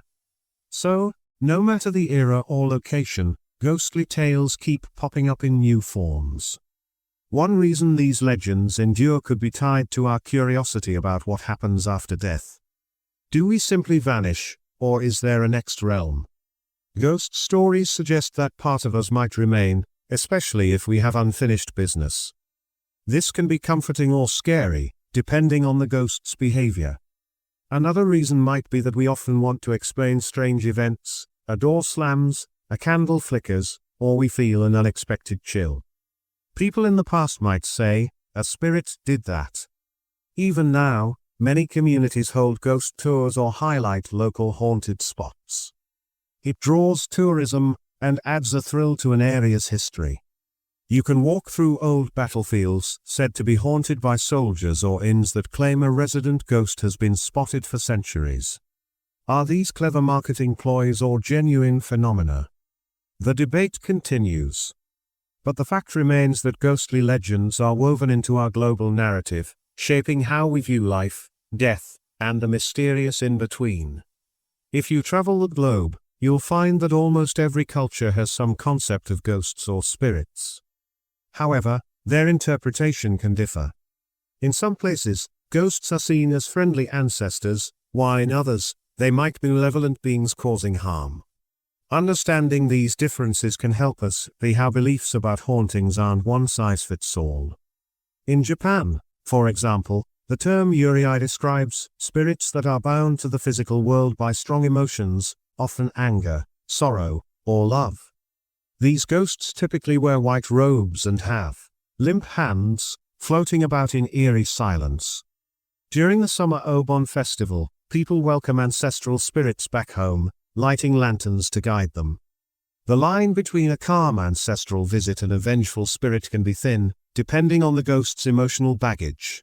In Latin America, legends like La Llorona, the weeping woman, tell of a ghostly figure who roams rivers and lakes, crying for her lost children. This story has moral and cautionary elements. Don't wander near water alone at night.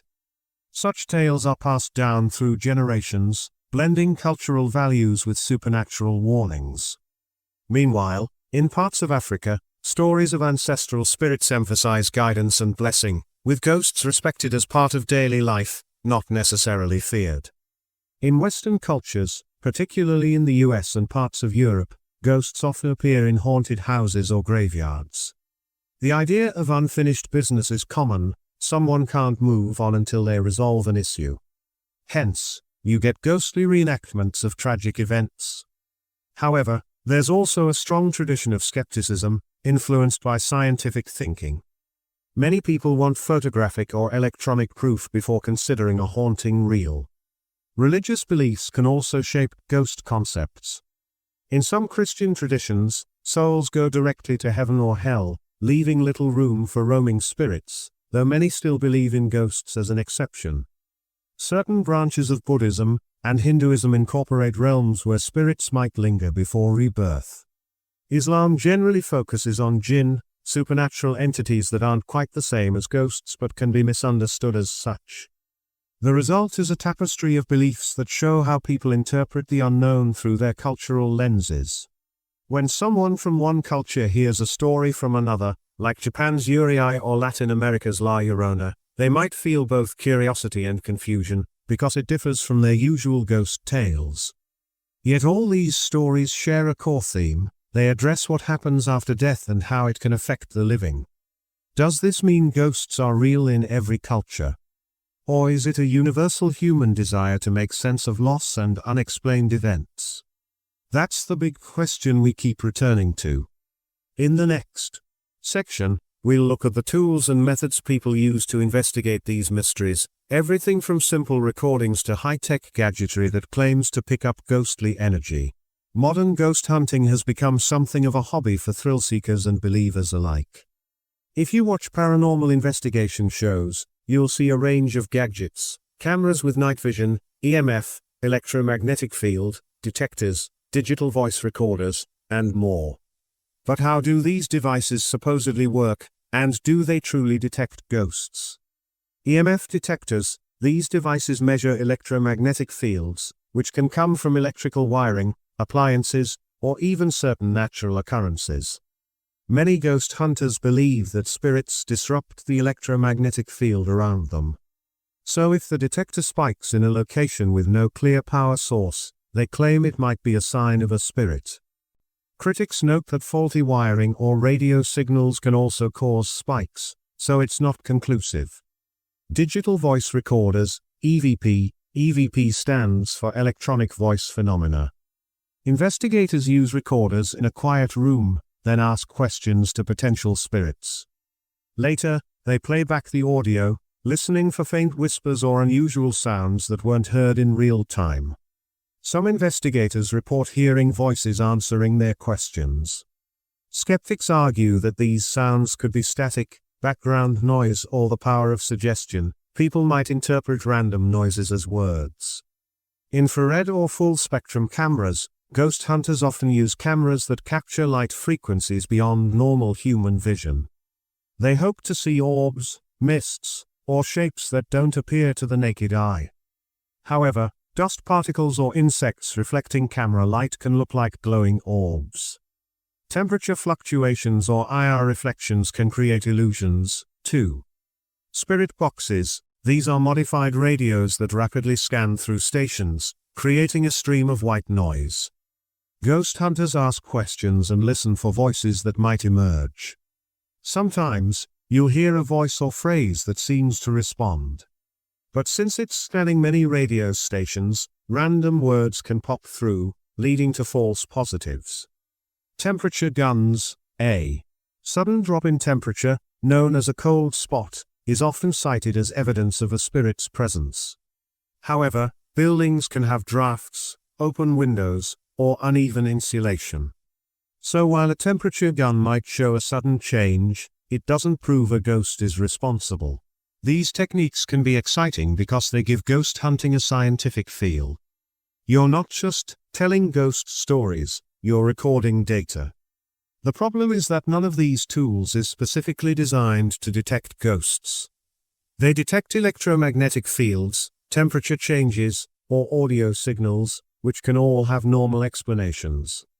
For investigators who believe, these devices still provide a sense of interaction. For skeptics, they're just collecting ambiguous data that's open to interpretation. So, can technology find solid proof of ghosts? So far, it hasn't produced universally accepted evidence, no device that beeps 100% reliably whenever a spirit is near. But the search continues. Next, we'll look at some famous haunted locations and the reports from people who claim they encountered apparitions, disembodied voices, or other eerie phenomena. Certain places draw ghost hunters like magnets, thanks to chilling legends or a history of strange events. These sites often become tourist attractions, charging admission for ghost tours or overnight stays.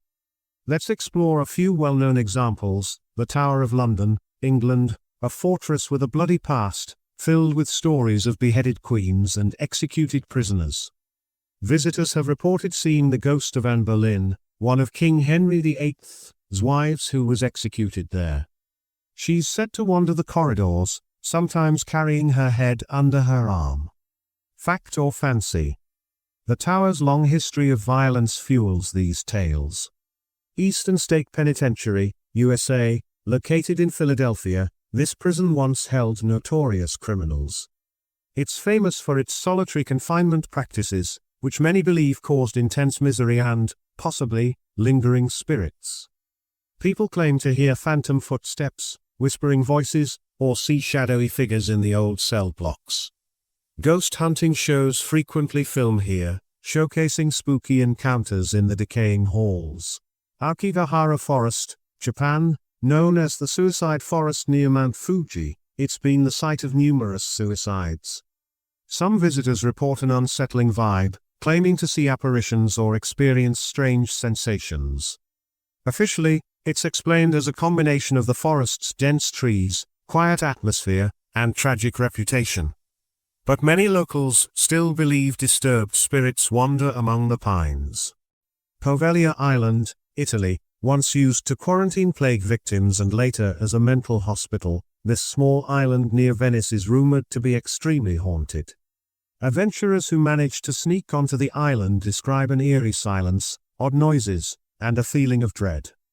Though local authorities discourage visits, its legend grows each time someone claims a chilling encounter.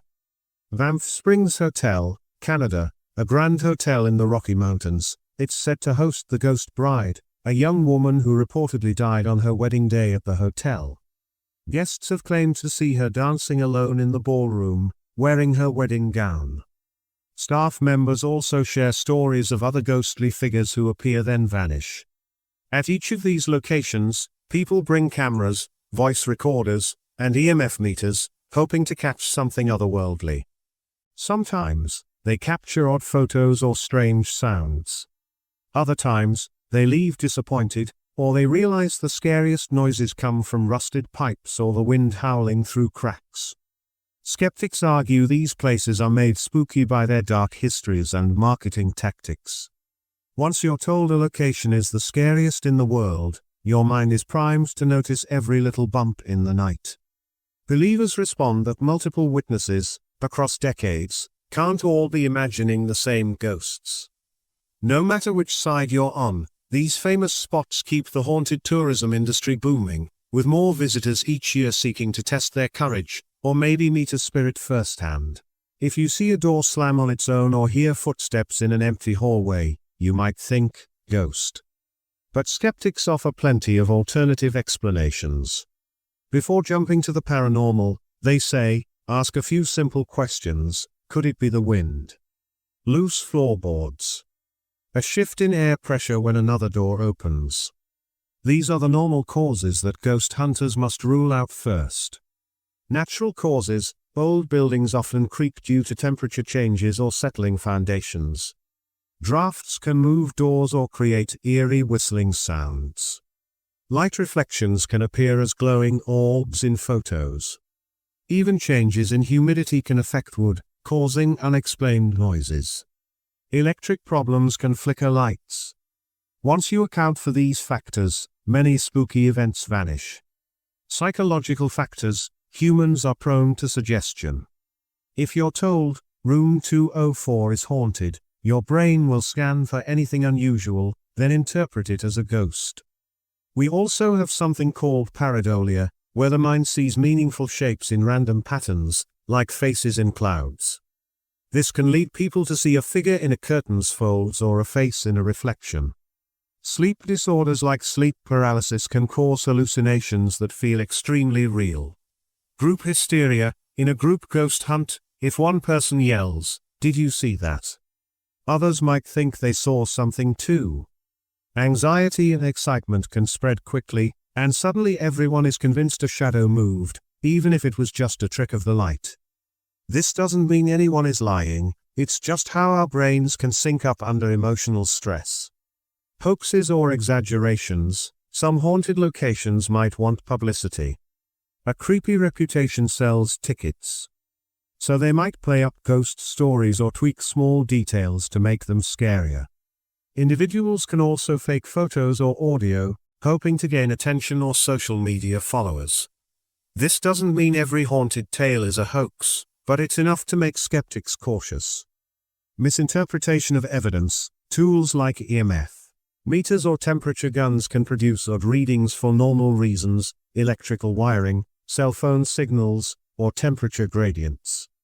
Investigators might jump to a paranormal explanation instead of systematically ruling out normal causes. These alternative explanations don't automatically mean ghosts aren't real. They just show that many reported hauntings can be explained by known phenomena once you investigate carefully. Critics say if we applied the same careful investigation to all ghost sightings, we'd probably solve most of them. Believers argue that a small percentage still defies every normal explanation, leaving the door open to the possibility of genuine spirits.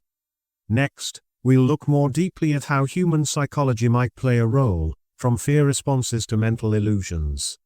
After all, our brains are powerful machines, and sometimes they can trick us in surprising ways. Why do some people sense a presence in the dark, while others shrug it off? Psychology gives us clues. Our brains are wired for survival, which means detecting threats, real or imagined, can be beneficial. If you're alone in a creepy old house, your senses might go into overdrive, scanning for danger. A strange creak might turn into a sign of a ghost when it's just the building settling. Fear plays a huge role. When we're scared, our bodies release adrenaline. Our hearts race, and our breathing quickens. This state of alertness can heighten our senses, but it also makes us jump to conclusions. A shadow flickers, and we assume the worst.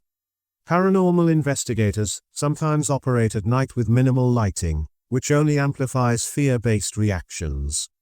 That's one reason skeptics say ghost hunts might be more about scaring ourselves than collecting real data. Memory is another tricky factor. Eyewitness accounts can change over time. Our brains fill in gaps, and we might add details that weren't there originally. This isn't lying, it's just how memory works. So if someone recalls a ghostly figure wearing a long dress, it could be that they actually saw a shape and later imagined the dress detail. When multiple people share stories, they might influence each other's recollections, turning a faint shape into a fully described apparition. Perception also depends on beliefs and expectations. A strong believer in ghosts is more likely to interpret odd events as paranormal, while a hard skeptic might dismiss even unusual evidence. This confirmation bias means we notice and remember details that fit our existing views, ignoring those that don't. So two people in the same room might have wildly different interpretations of the same noise. Cultural factors feed into this too. In cultures where spirits are part of daily life, people might see ghosts more often because they're primed to accept that possibility. Where such beliefs aren't common, the same phenomena could be written off as illusions or normal occurrences. Our minds are deeply shaped by where and how we grow up. All this doesn't prove ghosts are imaginary, but it shows that the human mind is powerful at creating or shaping experiences. Even if some cases might be real hauntings, a lot of spooky stories could stem from fear, misremembered details, or our pattern-seeking brains. Next, we'll see how pop culture influences these perceptions even further, from ghost movies to viral haunted videos, and how that shapes what we consider normal versus paranormal. Ghost stories have always thrived on being shared, first by word of mouth around campfires, then in books and newspapers. But once movies and TV took off, ghostly tales became a global obsession. Classic films like Poltergeist, The Haunting, or The Sixth Sense introduced millions to the idea of restless spirits, poltergeists, and sudden jump scares. These stories often add drama, flickering lights, creepy children's voices, and furniture moving on its own. These fictional depictions can influence our expectations. We might assume ghosts behave like they do in movies, slamming doors or whispering in eerie voices. When we visit a supposedly haunted place, we may be primed to notice any detail that feels cinematic. Even the color of lighting, blue or green tints, for instance, can make a setting feel haunted. This doesn't mean every reported haunting is a copy of a movie, but it does show how media can shape what we look for. Then came TV shows dedicated to ghost hunting, featuring teams investigating old mansions with night vision cameras. Each bump or moan is treated as potential evidence. Dramatic editing and music amplify tension, making everyday sounds seem paranormal. These shows often end with inconclusive results, leaving viewers with a sense of mystery. Critics point out that hours of dull footage get cut, so the final episode might only show the most exciting bits, fueling belief that ghosts are all around us. Internet and social media have pushed this even further. Sites like YouTube are flooded with ghost caught-on-camera clips. Some are pranks, some are coincidences, and a few are truly puzzling. Without a solid way to verify each video, it's easy for misinformation or hoaxes to spread. Still, watchers are enthralled, sharing them as proof that ghosts exist. Comments sections fill with debates. Some see a real spirit, others see shadows or editing tricks. Memes and viral trends also play a part. A single photo of a weird figure can become an internet sensation, with people worldwide dissecting it. This can be fun but also fosters confusion. When everything is labeled haunted or ghostly, real evidence, if it exists, gets lost in the noise. On the flip side, pop culture has made it more socially acceptable to talk about these experiences. People who once feared ridicule might now openly share a story of seeing an apparition, because ghost talk is widespread in media. This can lead to more reports, which can be good for research, or can just further muddy the waters. Either way, it's clear that movies, TV, and the internet keep ghosts in the public eye, shaping how we think about hauntings and encouraging new generations to seek out spooky thrills. By now, you might be wondering, after all these years, has anyone captured a truly convincing piece of ghost evidence? There are many photos showing misty shapes or odd lights, and many recordings with whispery voices. Yet mainstream science remains unconvinced. Why? Lack of reproducibility. Scientific proof typically requires consistent, repeatable results. If ghosts exist, they don't appear on command. Investigators might visit the same location dozens of times and get nothing. Even if they record something odd once, it's not replicated. Without repetition, it's hard to label it a discovery. Possible normal explanations. Most ghost photos can be explained by lens flare, dust particles reflecting flash, or long exposure effects. Ghost voices can be static, echoes, or even radio interference. While some recordings sound undeniably eerie, they don't stand as irrefutable proof, because normal causes can't always be ruled out with absolute certainty. Subjectivity in analysis. Many investigations rely on personal feelings. I felt a cold presence or I sensed something touching me. These are real experiences for the person, but they're subjective. It's tough to scientifically measure a feeling. Tools like EMF meters or spirit boxes can yield interesting spikes or audio clips, but interpreting them often depends on the user's expectations. Fakes and hoaxes. Because ghost content is popular, some people fabricate evidence for fame or entertainment. A video might be staged with strings pulling objects, or photos manipulated digitally. Even if some evidence is real, the sheer volume of hoaxes makes scientists wary of trusting these claims without thorough checking. That said, a few cases leave investigators scratching their heads.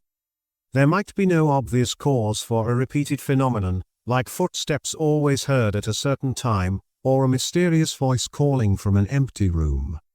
A skeptic might say we just haven't discovered the normal cause yet. A believer might say it's a genuine haunting. Until science can fully test these scenarios under controlled conditions, they remain in the realm of the unknown. Some paranormal researchers propose that ghosts could be forms of energy or imprints left behind by intense emotions. Others think spirits are conscious entities. But these ideas lack a solid framework in physics or biology. Without that, traditional science can't easily test them. This keeps ghostly encounters in a gray area, intriguing but unproven.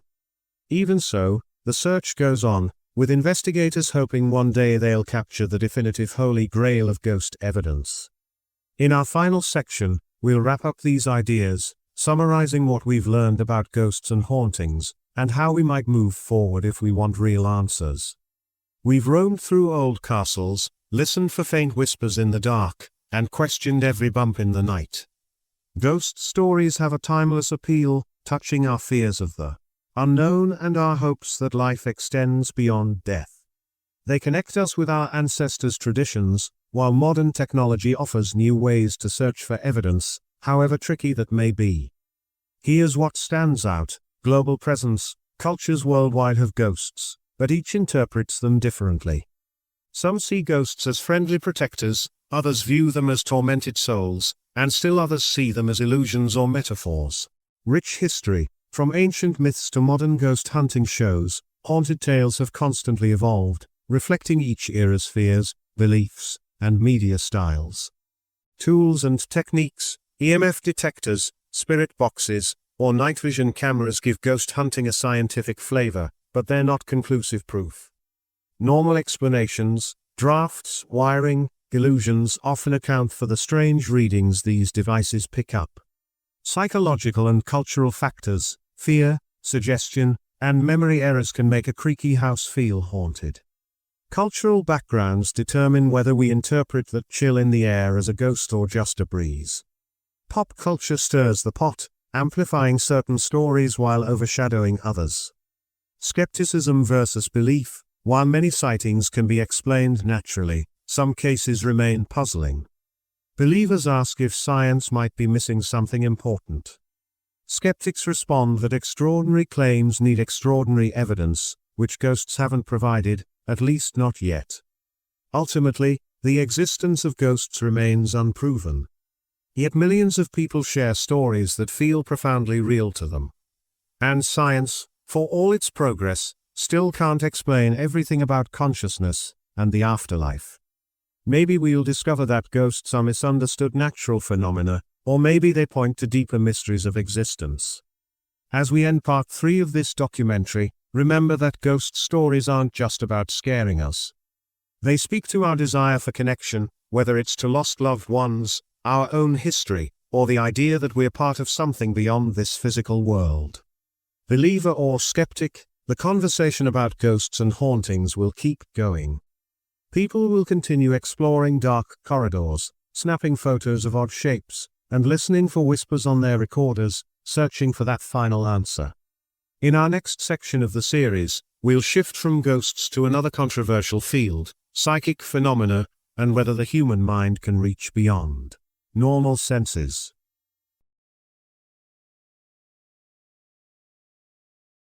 Part 4, Exploring Psychic Phenomena. What if you could sense someone's thoughts without hearing them speak? Or know where a lost object is without any clues? These ideas sound like they belong in superhero comics, yet many people believe such abilities, called psychic phenomena, might be real. The term psychic covers a range of unusual mental skills, such as telepathy, mind-to-mind communication, clairvoyance, seeing events or objects at a distance, precognition, knowing the future, and even psychokinesis, moving things with your mind. Over the years, countless individuals have claimed to have these powers, sometimes gaining fame through impressive demonstrations. Some say they can guess hidden symbols on cards, predict major events, or bend metal objects using mental energy. These feats can look astounding, and believers see them as proof that the human mind has hidden depths. Skeptics, however, often attribute them to tricks, coincidences, or illusions. In this part of our documentary, we'll delve deep into the world of psychic claims, where they came from, how they've been tested, and why they remain so controversial. We'll meet famous figures like mediums and fortune tellers, discover how scientists have tried to study these abilities in labs, and see whether any convincing evidence has emerged. As always, we'll keep an open mind but also ask critical questions. Are these skills genuine, or are we witnessing the power of suggestion and clever illusions? Psychic phenomena aren't just a modern curiosity. Ancient civilizations often believed certain priests or oracles could communicate with gods or spirits. In many cultures, shamans or healers were thought to see hidden truths or journey into spiritual realms. Today, some forms of telepathy or clairvoyance appear in popular culture. Think of characters like Professor X from the X-Men. People want to believe that maybe, just maybe, our minds are more powerful than science can explain. However, mainstream science remains skeptical. From a conventional standpoint, psychic abilities would require new laws of physics or biology that we haven't discovered. This doesn't automatically mean they're impossible, only that the bar for proof is very high. If psychic skills exist, experiments should show consistent results that go beyond chance. Have they? That's what we'll explore. Get ready to journey through the mystical and the methodical. We'll look at the history of psychic research, some famous experiments, and the common criticisms. Whether you end up convinced, unconvinced, or simply fascinated by the possibilities, you'll see how psychic phenomena continue to spark debate, challenge our understanding of the mind, and blur the line between fact and imagination. Belief in special mental powers is nothing new. Ancient cultures often had oracles or seers, individuals they believed could receive messages from the gods or interpret signs from nature. For instance, in ancient Greece, the Oracle of Delphi was said to speak the words of the god Apollo, offering predictions and guidance to leaders and commoners alike. While we might now explain her trance states as effects of natural gases or psychological factors, the Greeks saw it as a direct line to the divine. Fast forward to the Middle Ages, many European societies talked about wise women or cunning folk who could cast spells, cure illnesses, or foresee certain events. Some were respected, others feared. In other parts of the world, shamans or medicine men were credited with the ability to enter spiritual realms, diagnose illnesses, or find lost objects through visions. These roles usually mixed religion, healing, and psychology in ways that can be tough for modern science to fully understand. By the 19th century, the spiritualist movement took off, especially in the United States and the United Kingdom. Mediums, people who claimed they could communicate with the dead, held seances in dark parlors. Tables would rap out messages, or objects would move seemingly on their own. While some mediums were caught faking, others insisted their abilities were real. Magicians like Harry Houdini exposed many tricks used in seances, sparking a debate on whether any mediums were authentic. In the early 20th century, researchers coined terms like telepathy, mind-to-mind communication, and psychokinesis, influencing objects with the mind. Laboratories began to test these claims, using methods that were primitive by modern standards but still tried to be scientific. Experiments involved guessing symbols on cards, called Zilla cards, rolling dice to see if someone could mentally influence the results, and more. After World War II, parapsychology emerged as a field aimed at studying psychic abilities systematically. Duke University in the United States became a hub for such research, led by a scientist named J.B. Rhine. He and his colleagues ran countless card-guessing trials, claiming some subjects scored above chance, hinting at a real effect. However, other scientists criticized the methods, pointing out flaws or lack of replication. Despite controversies, psychic beliefs stayed popular. High-profile psychics like Uri Geller, who famously bent spoons on TV, grabbed headlines. Some people felt Geller truly had telekinetic powers, others saw it as clever stage magic. Over time, these debates grew into what we see today: countless psychic hotlines, TV shows about mediums contacting the afterlife, and ongoing lab studies trying to see if any statistical evidence supports psychic abilities. This rich history sets the stage for the modern era, where technology allows more controlled experiments. Yet the core question remains: have we found genuine proof of mental powers, or do people just love the idea that we might be more than flesh and blood machines?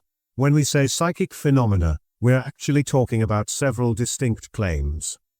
Let's break down the most common ones. Telepathy. This is mind-to-mind communication, where one person can supposedly send or receive thoughts or images from another person, without speaking or writing.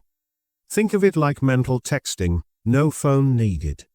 Telepathy stories often involve people who sense a loved one's distress from far away or guess what a friend is thinking at the same moment. Clairvoyance, also called remote viewing, this refers to the ability to see things happening in a distant location, perhaps in another city or even another country. The person claims to describe a hidden scene or an object they've never actually laid eyes on. One famous program in the US, called the Stargate Project, tried using remote viewing for military intelligence, with mixed results. Precognition. This is the idea of knowing the future before it happens. It might appear in dreams, visions, or sudden impressions. Some individuals say they predicted major disasters or personal tragedies in vivid detail. Skeptics note that many predictions are vague or come after the event, so it's hard to prove real foresight. Psychokinesis, PARC, also known as telekinesis. PARC involves moving or bending objects with the mind, no physical contact. People like Uri Geller gained fame by bending spoons on television, claiming mental power. Critics often replicate these feats with simple magic techniques, suggesting sleight of hand or misdirection. Mediumship. This is closely related but focuses on communicating with spirits of the deceased. The medium might pass messages from beyond the grave, describing details about the deceased person's life.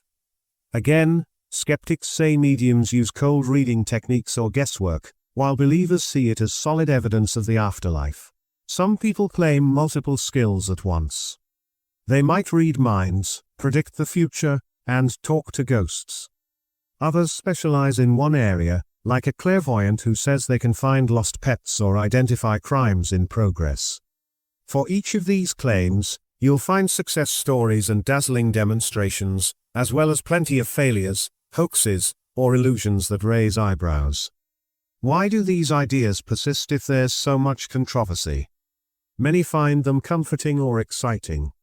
The possibility that we can tap into hidden mental powers challenges the everyday view of reality. It suggests we're more than we realize. But from a science standpoint, proving any of these abilities demands rigorous, repeatable experiments. That's what we'll explore next: how parapsychologists have attempted to test psychic claims in a lab, and what results they've gotten so far. Investigating psychic abilities in a scientific setting can be tricky, but parapsychologists have tried. One classic method is cards, a deck of cards with 5 simple symbols: a star, circle, square, cross, and wavy lines. In a telepathy test, one person, the sender, looks at a card and tries to mentally send the symbol to a receiver, who guesses which symbol it is. Over many trials, chance alone would predict a certain success rate. If someone consistently scores higher than that, it might suggest telepathy.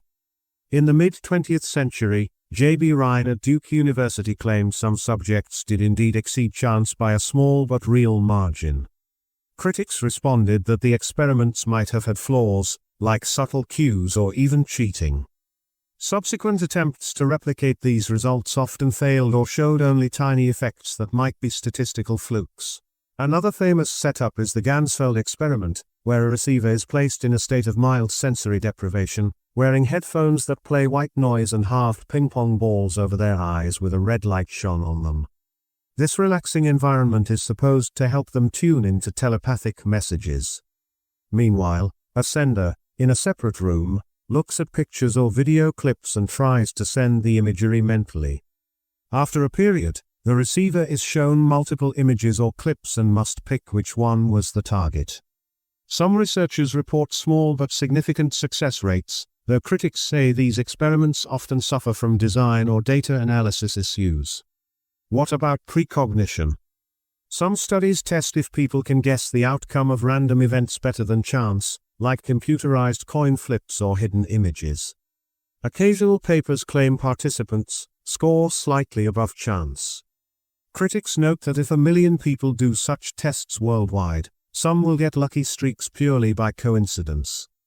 Distinguishing chance hot streaks from real psychic ability is a major challenge. Peer review and replication are crucial. A single lab might find interesting results, but if other labs can't replicate them under the same conditions, mainstream science remains unconvinced. Additionally, meta-analyses, studies that combine data from many experiments, have hinted at small effects that could indicate real psychic phenomena. But the effect sizes are often tiny, and critics argue that biases or errors could still explain them. So do these lab tests prove or disprove psychic powers? The consensus is that no definitive, widely accepted proof has emerged. Yet believers maintain that repeated small effects are meaningful. They argue that psychic abilities might be fragile, easily disrupted by skeptical vibes or stressful settings. Skeptics respond that extraordinary claims demand extraordinary evidence, and a few fraction of a percent deviations from chance aren't enough. Thus, the debate goes on. History is full of individuals who rose to fame by claiming psychic insights. One early example is Nostradamus, a French astrologer from the 16th century. He wrote cryptic quatrains that some interpret as predicting major events, like wars or the rise of dictators. However, these verses are vague, leading skeptics to say people can twist them to fit almost any outcome after it happens. In the 20th century, figures like Edgar Cayce, known as the Sleeping Prophet, attracted attention. Cayce would go into a trance and provide spiritual or health readings. Many followers credit him with diagnosing illnesses or foreseeing historical events. Critics again question the accuracy of these claims or note that supporters only remember the hits while ignoring the many misses. Moving to the late 20th century, Uri Geller became a household name by bending spoons on television, allegedly using nothing but his mind. He also claimed telepathy and other psychic abilities. Magicians, including James Randi, showed how the same effects can be done with misdirection, leading many to conclude Geller's feats were stage magic. Still, Geller maintains he used genuine powers. Mediums like John Edward or Teresa Caputo, the Long Island medium, fill auditoriums with fans wanting messages from departed loved ones. They often deliver specific details, names, memories, or personal facts that seem impossible to guess. Skeptics say these mediums use a technique called cold reading. They throw out general statements and see which ones resonate, or they pick up on subtle cues from the audience. The believers argue that no normal method can explain how mediums gather such personal data. Even some modern psychics claim to assist police in solving crimes, though law enforcement agencies rarely confirm these cases. Often, the information provided is too vague or arrives too late to be useful. Still, the idea that a psychic could locate a missing person or foresee a crime scene is fascinating to many people. These famous cases shape public perception. When a psychic's predictions come true, or seem to, believers celebrate them as proof. When they fail or are debunked, skeptics point to that as reason to dismiss all psychic claims. As usual, The truth is muddied by showmanship, human error, and the complexity of memory. One thing is certain, as long as people crave guidance or wonder about life's mysteries, psychics will continue to draw both applause and criticism. How do skeptics explain seemingly impressive psychic feats or experiments that hint at telepathy? They propose multiple factors: magic and mentalism. Professional magicians have shown how easy it is to replicate psychic effects using purely natural methods. Mentalists can guess details about strangers by reading subtle cues, body language, facial expressions, even the clothes they wear. A performer might appear to read minds but is actually skilled at reading people. Cold reading: this is when someone makes broad statements that apply to many people, like you have an older relative who's had health problems.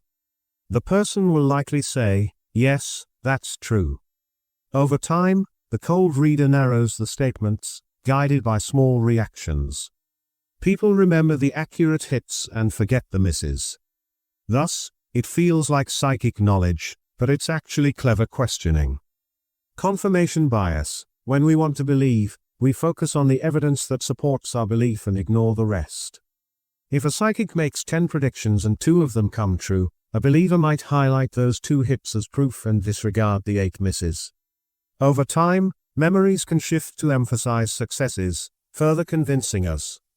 Statistics and coincidence: in a world of billions of people, coincidences happen all the time. Someone might dream of a plane crash just before hearing about one in the news. People attribute these hits to psychic powers, but in reality, random coincidences occur more often than we realize. If enough predictions are made, some will inevitably match real events by chance. Fraud: some individuals knowingly fake psychic ability for money or fame. They might glean information about a client beforehand or use hidden devices to receive info from accomplices. These staged performances can look miraculous, but they're essentially illusions. Skeptics don't necessarily say everyone who claims psychic ability is lying. Some may sincerely believe they have powers because they can't explain how they knew certain facts. Or they might interpret a hunch or gut feeling as psychic insight. But skeptics point out that our minds are complex, and we often take shortcuts in reasoning. By highlighting these alternate explanations, skeptics believe we don't need to invent new laws of physics or biology to explain psychic results. They see most phenomena as either normal mental skills, illusions, or plain old luck. This doesn't fully address every odd case, but it underscores the idea that humans are easily amazed, and sometimes easily fooled, when it comes to the unknown.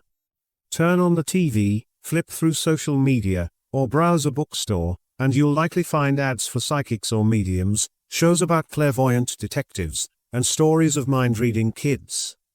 These portrayals shape how society views psychic phenomena. Some people see these as light entertainment, others take them seriously, using them to find hope or answers in uncertain times.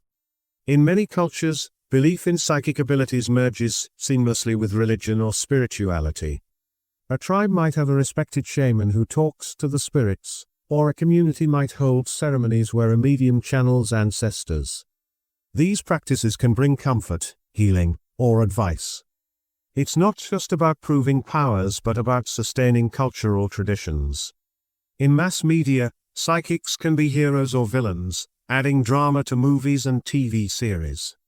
This constant exposure keeps the idea alive. If you see enough characters who can read minds, you might become more open to the possibility. Reality shows featuring mediums or fortune tellers attract large audiences, often editing out any moments that would reveal normal guesswork or mistakes. This creates a polished view of psychic success, amplifying the belief that such powers are common or easily demonstrated. Social media also lets psychics reach huge audiences, offering online readings via video calls or chat. Followers share positive experiences, which can go viral. Meanwhile, negative or skeptical reviews might get drowned out or ignored. Some online platforms have entire communities dedicated to psychic phenomena, where believers exchange stories, confirm each other's impressions, and occasionally push away skeptics. In places where education about scientific skepticism is less common, psychic beliefs can flourish unchallenged. Conversely, in highly scientific or secular environments, psychics might be dismissed outright. Either extreme can limit open discussion. True inquiry means being open to possibilities but also requiring strong proof. All of this explains why psychic phenomena endure. They tap into our curiosity about hidden truths, our desire for guidance, and our fascination with powers beyond the ordinary. Add to that the emotional comfort it can provide, feeling connected to loved ones who've passed on or trusting a psychic's reassurance about the future, and it becomes clear why these beliefs remain popular. Next, we'll explore claims of psychic powers used in real-world settings, from helping police solve crimes to guiding major life decisions. Some psychics say they don't just perform parlor tricks or stage shows, they offer meaningful help in daily life. Stories pop up about psychics assisting police to find missing persons or uncover leads in difficult cases. Are these stories true? Police departments rarely confirm relying on psychics, and when they do, the results can be vague. Often, a psychic might provide so many general statements that at least one seems right. Still, some families credit psychics for giving them clues nobody else did, though the details can be hard to verify. Another area is psychic healing, where people claim they can channel energy to cure illnesses or relieve pain. Reiki, for example, is a practice where a healer lightly touches or hovers their hands over a patient to encourage healing energy flow. Many who receive it report feeling calm or better afterward, which could be a placebo effect or a genuine benefit. Mainstream medicine doesn't recognize such methods as proven cures, but many patients appreciate the personal attention and relaxation. Then there are everyday advice psychics. You can call a hotline or visit a shop where someone will read your tarot cards, interpret your aura, or do a palm reading. They might help you decide about a job, a relationship, or a big move. Sometimes it feels reassuring to hear a stranger say, "Good news is coming." Even if it's not scientifically based, it can motivate someone to face challenges more confidently. Critics point out that if someone becomes dependent on psychic advice for every decision, it might cause financial or emotional harm. In some regions, governments crack down on fortune-telling if they see it as fraud, tricking vulnerable people out of money. In other places, it's mostly considered entertainment or cultural heritage. The line between spiritual practice and scam can be blurry, especially when large sums of money are involved. Some psychics claim they're genuinely helping clients find peace or direction, while skeptics see them as exploiting grief or uncertainty. Regardless of the controversy, psychic advice has a steady market. People often want spiritual insight, not just cold facts, especially when dealing with grief or confusion. A psychic reading can feel comforting, like a friend giving gentle guidance. Whether that guidance springs from psychic powers, intuitive counseling, or simple guesswork depends on your viewpoint. Next, we examine how illusions, misinterpretation, and psychological factors can amplify our belief in psychic experiences. Even if we don't meet a famous psychic or perform a lab test, we might have experiences that feel psychic-like. For example, you think about an old friend and the phone rings. Guess who's calling? That friend. It seems like telepathy. But is it? Skeptics suggest that we forget the many times we think of someone and they don't call. By focusing on the rare coincidences, we create a sense of psychic connection that might just be chance. Likewise, illusions can fool us into believing we have special knowledge. A hunch that I shouldn't go to that party tonight might prove correct if something bad happens at the party, reinforcing the idea you had a psychic premonition. But if nothing bad happens, you forget the hunch. Over time, we gather a biased collection of hits, convinced we have a sixth sense. Belief plays a major role. If you're raised in an environment where psychic abilities are accepted, you're more likely to interpret coincidences as proof of those abilities. Your friends and family might celebrate each psychic moment, reinforcing that view. On the other hand, a strong skeptic might ignore or dismiss odd events, labeling them pure chance. Both extremes can blind us to the complexity of our minds. Selective attention, is another factor. People good at reading subtle cues or vibes in a room might appear psychic. They pick up on body language, tone of voice, or random clues without realizing it. This skill can feel like genuine clairvoyance to outsiders, especially if the person reads you with surprising accuracy. But it might just be heightened intuition and observational power. Even illusions in memory can occur.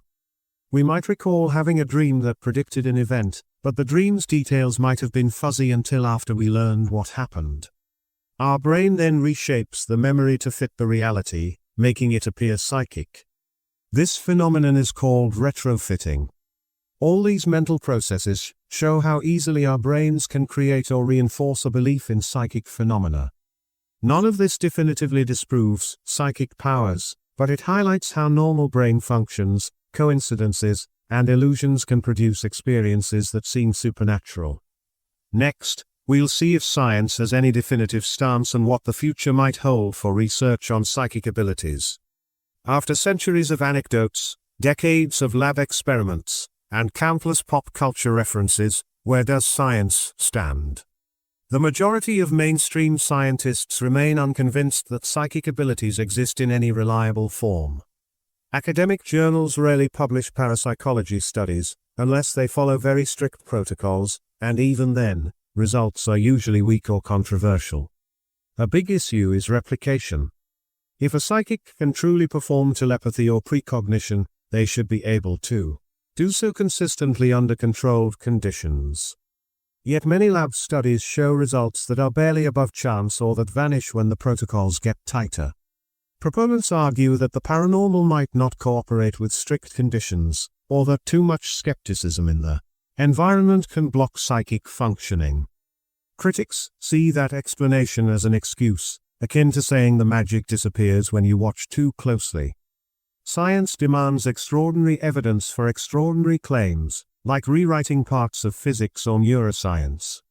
So far, no psychic event has forced such a rewrite. Even the most famous demonstrations, bending spoons, reading sealed envelopes, etc., have been replicated by skilled magicians using normal means. That doesn't rule out tiny effects or the possibility we're missing something. But it does mean scientists remain cautious. On the other hand, some respected researchers keep an open mind. They point to statistical analyses of telepathy or Ganzfeld experiments that show small but consistent effects across studies. Could it be real, or is it a pattern introduced by unrecognized biases or flawed methods? The conversation continues. In practical terms, if psychic abilities were robust, we might expect industries or governments to exploit them openly, like casinos banning telepaths who can guess the next card, or militaries recruiting genuine clairvoyants. While there are stories of secret programs, like Stargate, they're not widely credited with major successes. If anything, the lack of strong real-world applications hints that if psychic phenomena exist, they're extremely subtle or rare. Thus, the scientific verdict is, psychic powers remain unproven. However, for believers, the door isn't fully closed. They argue that science evolves, and what was once considered impossible, like flying machines, became reality. Maybe in the future we'll discover new understandings of consciousness or quantum effects that explain how our minds might stretch beyond their apparent limits. What's next for psychic research? One possibility is using more advanced technology to test claims. Modern brain imaging tools like Free or EEG could see if specific patterns light up during alleged telepathy. If two people share mental images, do their brains sync in measurable ways? Early studies have tried this but haven't produced conclusive evidence. Still, improving techniques might offer new insights. Another angle is exploring the nature of consciousness. Some theories in physics and neuroscience propose that consciousness might be a fundamental part of reality, not just a product of brain chemistry. Could that open the door to phenomena like telepathy or clairvoyance? It's largely speculative, but a handful of scientists are curious. If consciousness extends beyond the skull in ways we don't understand, psychic abilities might become more plausible. Crowdsourcing data is another frontier. With smartphone apps and global internet access, a large-scale experiment could track real-time predictions or telepathy attempts. Thousands of people could submit guesses about random events, building a massive database. If consistent patterns emerge beyond chance, it could be groundbreaking. On the flip side, large datasets can also expose illusions, like random blips that vanish under rigorous analysis. Remote viewing might also get new life with tools that can measure success more objectively. If multiple viewers describe details of a hidden location accurately, that's intriguing. But controlling all variables is extremely tough. Someone might leak hints unknowingly, or the info might be guessable from limited data. Overcoming these issues would require carefully designed protocols. Finally, open-minded skepticism is crucial. We need researchers willing to investigate strange claims while maintaining high standards of evidence. Dismissing everything out of hand might miss a genuine phenomenon, but accepting every story uncritically can lead to false conclusions. The balance is tricky. So, while modern science sees no conclusive proof yet, the future could hold surprises. Maybe we'll discover new laws of mind or matter that allow for subtle psychic effects. Or maybe the real story is about how powerful illusions and coincidences can be. Either way, the search continues, a testament to human curiosity about the unknown. Throughout this part of our documentary, we've seen that psychic phenomena spark passionate responses. Some people swear they've experienced telepathy or precognition firsthand, convinced it's as real as breathing. Others remain deeply skeptical, seeing each claim as a mix of wishful thinking, cultural storytelling, and simple trickery. Our exploration has revealed ancient origins. Beliefs in mind-based powers have existed for millennia, often tied to spiritual or religious practices. Diverse claims, telepathy, clairvoyance, precognition, psychokinesis, each with its own stories and alleged proofs. Scientific attempts, Xenocards, Ganzfeld experiments, and meta-analyses have produced interesting hints but no solid consensus. Famous psychics, figures like Nostradamus, Edgar Cayce, and Uri Geller brought psychic ideas to the public, while skeptics point to illusions or exaggerations. Skeptical explanations, cold reading, self-deception, probability, and mentalism can replicate or explain many psychic feats. Cultural endurance, media, tradition, and personal testimony keep psychic beliefs alive worldwide. Uncertain future, no breakthrough yet, but new tech and theories of consciousness could change the conversation. Ultimately, the question, are psychic powers real, remains open. Mainstream science says there's no strong evidence for abilities that defy known laws. Yet personal experiences and small experimental effects keep some researchers hopeful. For many, psychic phenomena fill a spiritual or emotional need, offering guidance or wonder beyond the everyday.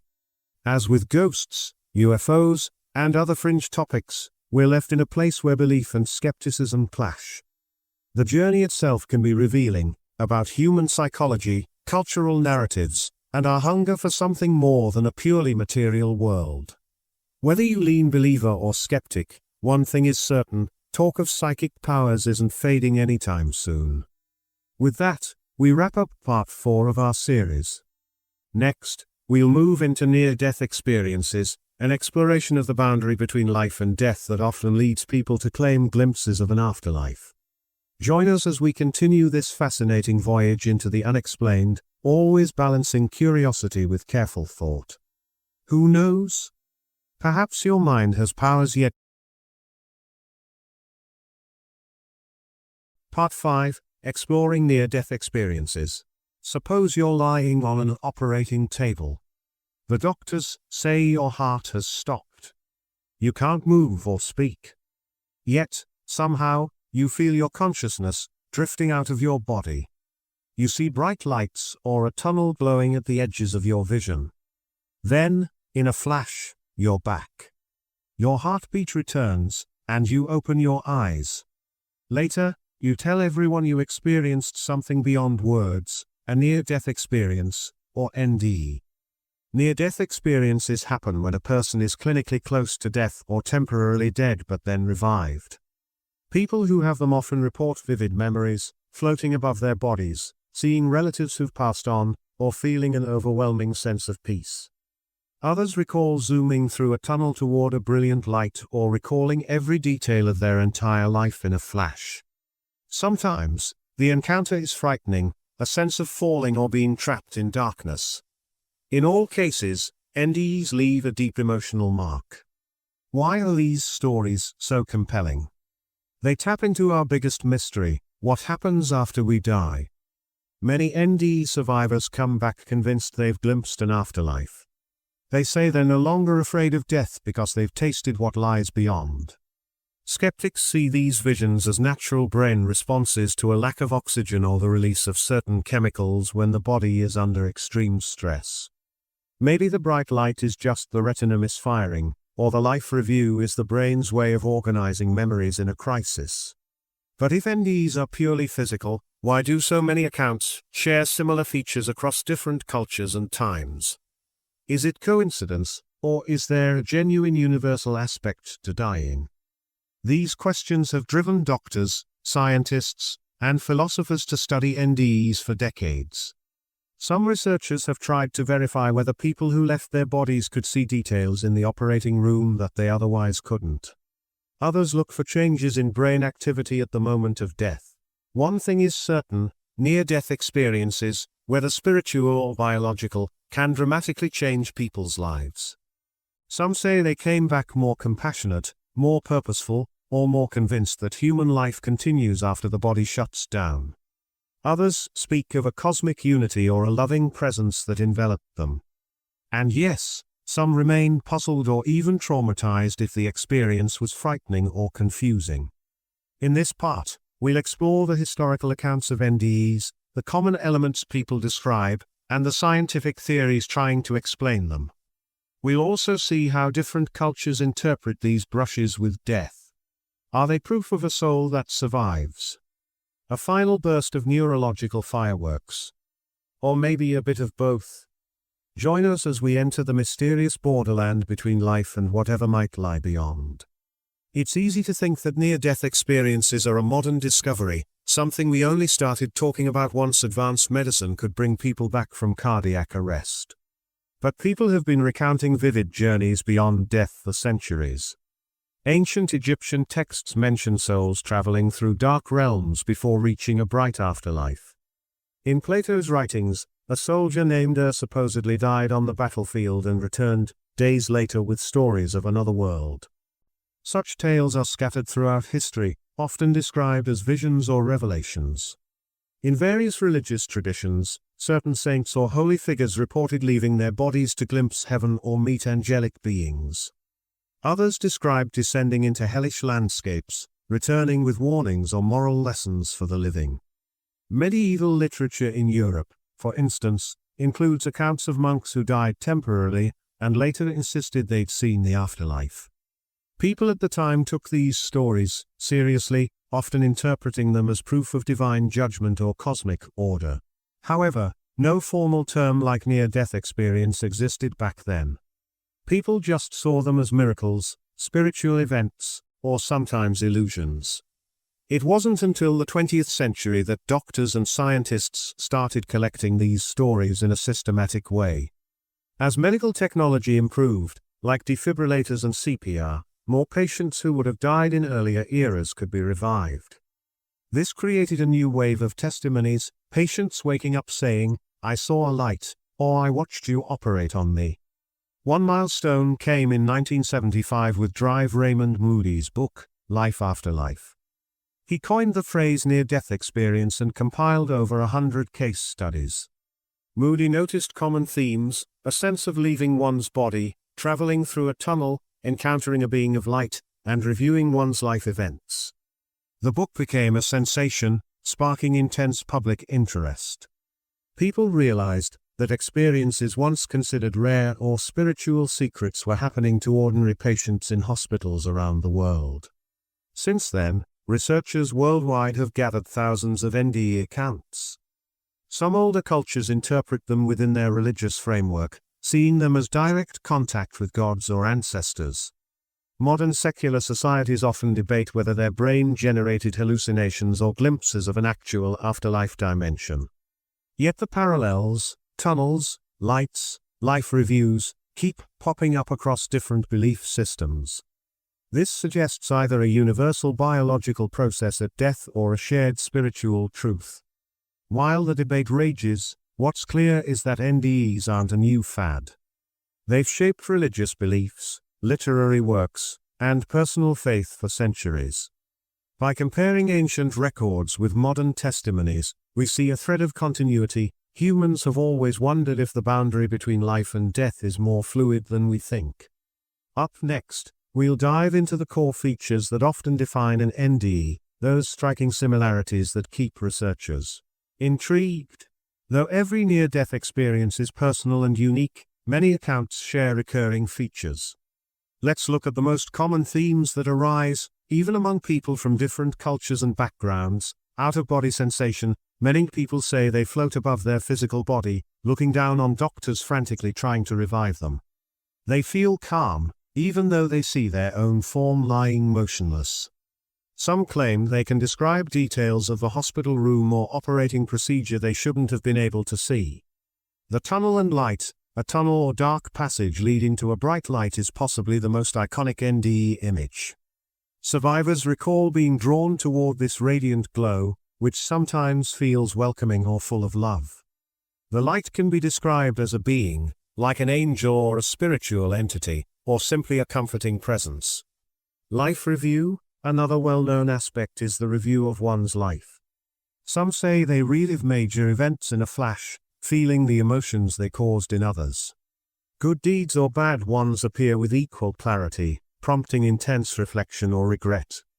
This review often carries a sense of learning or personal judgment, not always in a harsh way but as if they're gaining insight into their own behavior.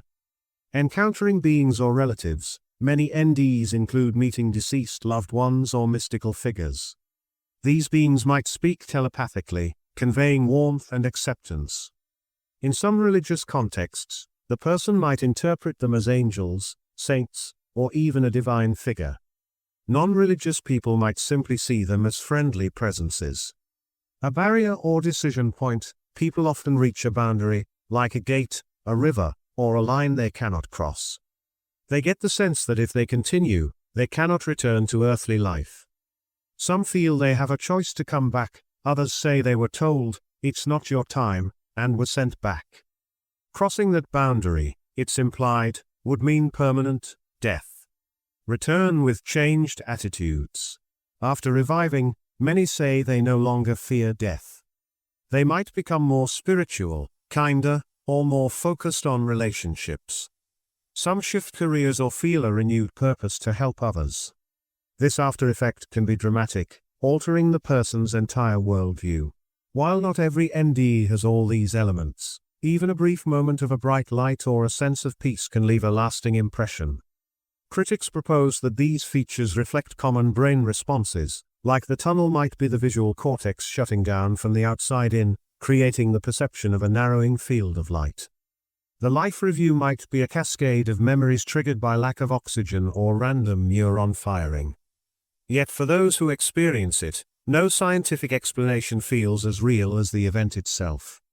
Many insist it's more vivid than a dream or a drug-induced hallucination. They argue it must be spiritual. Scientists remain divided. Some see it as classic physiology under extreme stress, others believe consciousness may persist beyond the body.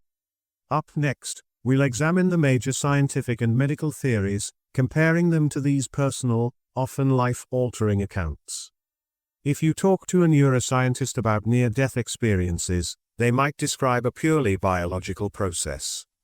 The argument goes like this: when the heart stops or breathing slows, the brain suffers oxygen deprivation. This triggers a cascade of events, electrical surges, chemical releases, and random firing of neurons. So, could this create the tunnel vision, feelings of euphoria, or out-of-body perspectives? Oxygen deprivation, hypoxia. One theory is that low oxygen in the brain can produce bright lights, swirling colors, or sense of movement. Pilots undergoing extreme G-forces sometimes report graying out or seeing tunnels of light, similar to NDEs. As the visual field narrows, it could feel like traveling through a tunnel. Endorphins and other neurochemicals. Another angle involves the body's happy chemicals like endorphins or even DMT, a psychedelic compound that might be released when the brain is under extreme stress. These substances can create intense euphoria, mystical visions, and altered perception of time. This might explain why some NDErs feel overwhelming peace or encounter seemingly magical realms. Temporal lobe activity. The temporal lobe in the brain is linked to experiences of déjà vu, visions, and spiritual sensations when stimulated. Seizure activity in that region can produce vivid hallucinatory scenes, sometimes interpreted as supernatural. If the dying brain goes through chaotic firing, it could mimic these phenomena. REM intrusion. A smaller theory suggests that some aspects of NDEs resemble REM sleep states, like vivid dreaming or sleep paralysis, invading waking consciousness. This might cause sensations like floating or seeing bright lights, while the rest of the body is unresponsive. For skeptics, these plausible brain mechanisms strongly hint that NDEs are the result of a dying or rebooting brain. After all, if the heart restarts, the person might recall the last hurrah of neural activity. But believers counter that this doesn't explain accurate observations, like describing a conversation in another room or verifying details they shouldn't have known. They also point out that some NDEs occur in circumstances where the brain shows minimal or no measurable activity. So, is it all illusions from a starved brain, or do these theories miss something? Proponents of a spiritual explanation say that while chemistry might shape how the experience is felt, it doesn't rule out a genuine departure of consciousness. They compare it to seeing. Yes, the eye's structure can be explained scientifically, but that doesn't deny the reality of what's being seen. Next, we'll consider some specific studies and experiments that aim to test whether people truly perceive things beyond normal senses during an NDE. Doctors, psychologists, and parapsychologists have conducted research trying to determine if near-death experiences provide verifiable information that can't be explained by normal means. One famous line of inquiry: do NDErs accurately describe details about their resuscitation, the hospital room, or even events happening outside their immediate vicinity while they were unconscious? Some hospitals attempted hidden target experiments, placing a picture or symbol on a high shelf in the operating room where staff wouldn't notice it, but a patient's floating consciousness might see it during an out-of-body experience. If the patient later described that target correctly, it would be strong evidence. Results have been mixed, with no definitive success that convinces mainstream science. Many patients who had NDEs simply didn't mention seeing the target, and the few who offered partial matches might be coincidence or guesswork. Other studies revolve around large-scale data collection. Projects like the AWARE study, awareness during resuscitation, examined people who suffered cardiac arrest and then revived. Researchers interviewed them to see if they recalled anything consistent with a veridical out-of-body scenario. Some accounts were intriguing, but again, not conclusive enough to silence skeptics. The biggest challenge is that NDEs are relatively rare, and the window for capturing them scientifically is tiny. Some individuals claim more dramatic veridical experiences, like describing a shoe on a hospital ledge, or hearing a conversation in a distant hallway. These anecdotes are hard to verify conclusively. Believers see them as proof. Skeptics ask if the information could have been overheard subconsciously or gained in a normal way. People might notice details before losing consciousness or piece them together after waking.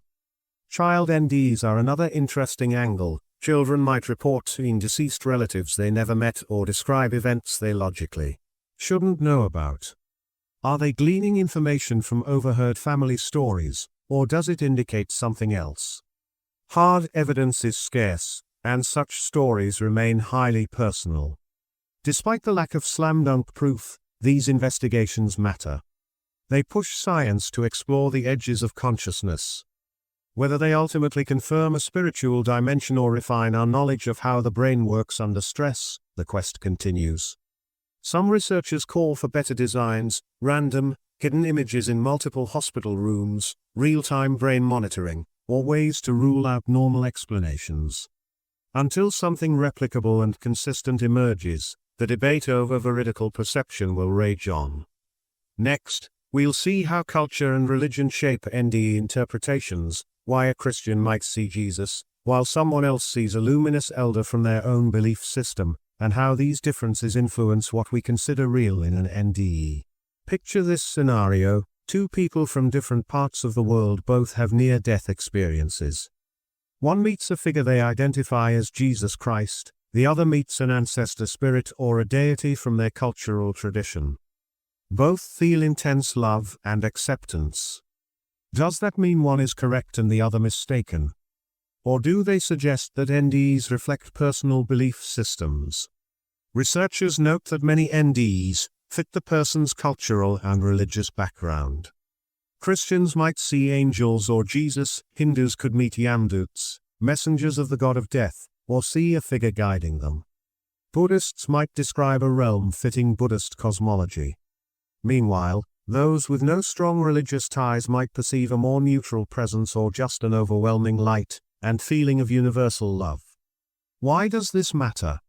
One explanation is that if the NDE is a spiritual event, it could manifest in symbols and forms the experiencer can understand. A universal source might adapt to each individual's mindset. Another explanation is that the brain uses stored beliefs and images to construct the experience. In a crisis, the mind might produce visions shaped by cultural expectations, helping the person process the concept of death. In some cultures, NDEs are seen as a brief journey to the underworld or spirit realm, confirming that life continues.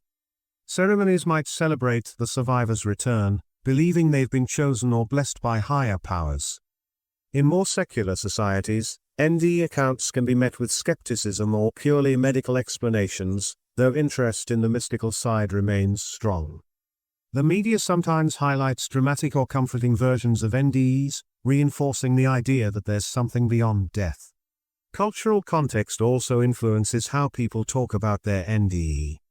In areas where such topics are taboo, someone might hide their story for fear of ridicule or accusations of witchcraft. In more open environments, they may share it freely, sometimes, gaining a following or writing a book about their insights. Their interpretation of the experience, religious awakening or scientific curiosity, depends heavily on local norms. For researchers, this cultural lens complicates the question: if an NDE truly revealed an afterlife, shouldn't it be consistent worldwide? Or is the afterlife flexible, appearing differently to each person? Alternatively, does it show that the mind's final illusions reflect personal beliefs? We don't have a final answer, but comparing NDEs across cultures highlights the power of worldview. Next, we'll hear from those who returned with life-changing transformations, seeing NDEs as catalysts for personal growth or spiritual rebirth. Ask people who've come back from a near-death experience about the lasting impact, and you'll often hear stories of profound change. Some say they felt an overpowering sense of unconditional love during the NDE, leading them to become more compassionate toward others. Others become fearless of death and focus on living with greater purpose. A few even switch careers, maybe leaving a high-pressure corporate job to do charity work or become a counselor. This transformation, sometimes called the NDE after effect, can manifest in several ways: less fear of dying. Survivors frequently say they realize death isn't an end but a transition to another state of being. Whether that's a literal spiritual realm or a peaceful void, they no longer obsess over mortality. Spiritual awakening: religious people might deepen their faith, while non-religious individuals often become more spiritual, adopting beliefs about universal love or interconnectedness. Some feel a strong urge to pray or meditate, even if they never did before. Changed priorities, material pursuits, money, status, possessions, can seem trivial. Family, kindness, and inner peace rise in importance. Many attempt to mend broken relationships or spend more time doing altruistic activities. Heightened sensitivity: a small fraction claim enhanced intuitive abilities or empathy, as if they're more in tune with others' feelings. Occasionally, people report electrical sensitivity, like watches stopping or flickering lights, although skeptics see this as coincidences or an overinterpretation. Difficult adjustments. Not all changes are easy. Some find it hard to relate to loved ones who don't understand their new perspective. Marriages can suffer if the spouse doesn't accept these changes. Depression can set in if they feel torn between the beauty of the NDE realm and the messiness of everyday life. From a psychological standpoint, facing death can be a massive shock that forces a reevaluation of priorities, whether or not an otherworldly vision occurred. Surviving a near-fatal event can spark something akin to post-traumatic growth, where the person emerges with renewed appreciation for life. The difference is that NDEs often attribute their transformation to the specific memories of what they felt during their brush with death. Scientists ask whether these lasting shifts prove anything about the NDE's reality. Some argue that the intensity of the experience, combined with the emotional relief of surviving, can produce dramatic changes without implying an actual afterlife. On the flip side, many NDEs insist the lessons and love they encountered were more real than ordinary life, fueling their conviction that something truly profound happened. Regardless of the ultimate explanation, the personal testimony is powerful. Countless individuals say they returned from the brink with new compassion, renewed faith, or a commitment to live differently. Next, we'll talk about negative or distressing NDEs, which are less discussed but can be equally impactful, and sometimes more confusing or frightening for survivors. When we hear about near-death experiences, we typically envision tunnels of light, loving presences, and peaceful transitions. But there's another subset of NDEs that involve terror, darkness, or overwhelming anxiety. Survivors might report feeling dragged down by ominous forces, trapped in a void, or facing horrifying visions. These are sometimes called distressing or hellish NDEs. Why do some NDEs take such a frightening turn? Many theories exist. Personal fears. If someone harbors deep guilt or fear of punishment, their NDE might mirror these anxieties. Their mind could conjure images reflecting religious hell or monstrous beings.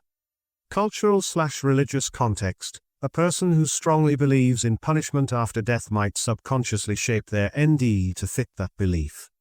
Alternatively, if they're unfamiliar with comforting religious imagery, they might experience emptiness or confusion. Physiological stress. A chaotic or abrupt medical crisis might trigger more chaotic brain activity, leading to nightmarish visions. If endorphins or feel-good chemicals aren't released in the same way, the experience could be less pleasant. Misinterpretation. Some NDEs recall a dark tunnel but interpret it as scary rather than peaceful. Or they might feel alone and panic before the more positive aspects set in. The result can be intense fear or existential dread upon waking. People who have these negative NDEs may hesitate to share them, worried they'll be judged or ridiculed. It's easier to find stories about blissful lights and heavenly scenes than about swirling darkness or aggressive entities. Yet these accounts are out there, adding another layer of complexity to our understanding of near-death phenomena. Some survivors of distressing NDEs report eventually finding peace within the experience, as if they had to go through a personal reckoning before being allowed to return. Others come back feeling shaken, believing they narrowly escaped some sort of eternal torment. Like positive NDEs, many experience life changes. Some become more religious, hoping to avoid a repeat. Others lose faith, frightened that reality might be harsher than they'd imagined. From a scientific viewpoint, these darker NDEs might reinforce the idea that the brain's state or the individual's mindset shapes the experience. If NDEs were purely spiritual glimpses, why do some people see terrifying landscapes? Believers respond that maybe these are warnings, lessons, or realms that reflect one's emotional baggage. Or that not every spiritual encounter is gentle. Some beliefs include notions of purgatory or negative spirit realms. Whatever the cause, negative NDEs remind us that near-death experiences aren't all rainbows and angels. They highlight the complexity of human consciousness at the brink, suggesting each journey is deeply personal and shaped by many factors: psychological, cultural, or perhaps even metaphysical. Next, we'll look at the role of personal belief in shaping how people interpret NDEs, why skeptics tend to remain skeptical, while believers often find even more reasons to believe. When someone has a near-death experience, they often emerge with a story that either confirms their pre-existing beliefs or challenges them in surprising ways. Yet observers respond based on their own worldview. Skeptics might say, "This is a classic example of the dying brain. Let's see if it fits known physiological patterns." They focus on what can be measured: lack of oxygen, neural surges, or chemicals. They also point out how no definitive experiment has proven that consciousness leaves the body or that NDEs gain impossible knowledge. Some skeptics are open to being convinced, but they demand strong, replicable evidence. Believers might say, "I've always felt there's more to life, and this confirms it." They highlight details like meeting deceased relatives who share unknown information or the powerful emotional truths the experience reveals. They might see the uniformity of certain themes, light, love, life review, as signs of an afterlife. Agnostics about NDEs might say, "I'm not sure, but it's fascinating." They see no harm in exploring the possibility that something beyond the physical is happening. At the same time, they acknowledge the brain's complexity. They remain on the fence, waiting to see if future research tips the scales. Interestingly, the same data can reinforce opposing views. If a large study finds that 15% of cardiac arrest survivors recall an NDE, believers might say, "That's amazing, nearly 1 in 7 saw the other side." Skeptics might respond, "See, only 15% had these visions. This is a random effect, possibly linked to certain physiological factors." If a hidden target experiment fails, skeptics consider it proof that out-of-body claims aren't real, while believers suggest that intangible spiritual experiences can't be tested with physical targets. Personal experiences weigh heavily in this debate. A doctor who witnesses multiple patients describing eerily similar NDEs might shift toward belief. A scientist who sees trick after trick exposed might double down on the skeptical side. Each side can accuse the other of confirmation bias, selectively interpreting evidence to fit a conclusion they already hold. In the end, near-death experiences sit in a gray area. They're undeniably real to the people who have them, leaving deep emotional and psychological impacts. Yet from a scientific standpoint, they're hard to pin down. Are they glimpses of an afterlife, illusions of the brain in crisis, or some mix of both? The question remains open, shaped by each observer's faith, background, or thirst for proof. Next, we'll consider attempts at bridging the gap between spiritual insight and scientific inquiry, including how new technology or methodologies might offer a clearer picture. Is it possible to study near-death experiences in a way that respects both spiritual meaning and scientific rigor? Some researchers think so. They propose a multidisciplinary approach, combining medical data, heart rate, brain scans, personal interviews, and even cross-cultural comparison. By collecting large samples of NDE stories and comparing them with patient records, they hope to find consistent patterns that either point to or rule out certain explanations. For instance, if advanced imaging could track brain activity at the exact moment someone leaves their body, we might see clear neurological correlates to the out-of-body claim. If, at the same time, a hidden target is placed, and the patient later describes it accurately, that would be powerful evidence. Of course, setting up such a scenario is extremely difficult, as cardiac arrests happen unpredictably, and ethical issues arise when dealing with life-threatening conditions. Another avenue is analyzing the long-term impact. If NDEs were purely hallucinations, would they consistently produce such profound life changes? Then again, intense hallucinations, like from certain psychedelics, can also alter outlooks deeply. Maybe the transformation is more about the emotional intensity than a literal peek into another realm. Philosophical dialogues also matter. Some thinkers explore the idea that consciousness isn't purely tied to brain function. They point to quantum theories or dualistic philosophies suggesting mind and matter are separate. While these ideas remain on the fringe of mainstream science, they open the door to considering how consciousness might persist independently, at least temporarily. Another piece is cultural anthropology. By studying NDEs in tribal communities, major world religions, or secular societies, researchers see how beliefs shape the narrative, and whether certain core elements appear even when the cultural framework is different. Do all groups mention tunnels or a life review, or is that mostly a Western concept? The more consistent the patterns, the more it suggests a universal human process. In bridging the spiritual and scientific, patience is key. The experiences themselves often defy simple categorization, with some parts feeling intensely subjective and personal. True collaboration might involve doctors, psychologists, theologians, and anthropologists working side by side, each open to a view that maybe, just maybe, reality is more layered than we suspect. Or, as skeptics caution, we might just be unraveling the final illusions of a remarkable, but purely physical, brain. Next, we'll step back and see how near-death experiences fit into the broader puzzle of paranormal claims we've been exploring, alongside UFO sightings, ghosts, and psychic phenomena, and why NDEs remain one of the most compelling frontiers of all. We've covered UFO sightings, ghosts, psychic phenomena, and now near-death experiences. Each topic challenges our standard scientific worldview in its own way. Yet near-death experiences often feel different, more intimate, more emotional, and tied directly to our deepest fears and hopes about dying. While UFOs or ghosts might fascinate us, NDEs touch on who we are at the core of existence. Like the other phenomena, NDEs generate believers, skeptics, and people in between. Some see them as proof of life after death or a spiritual realm. Others insist they're hallucinations from oxygen-starved brains. But the personal nature of NDEs sets them apart. People who see UFOs might remain curious, but NDE survivors sometimes undergo profound transformations, as we've discussed. The emotional conviction behind their testimonies can be hard to dismiss. Another contrast is that NDEs don't rely on external sightings or physical artifacts. There's no craft to analyze or photograph, no ghost hunting gear. It's purely an internal experience.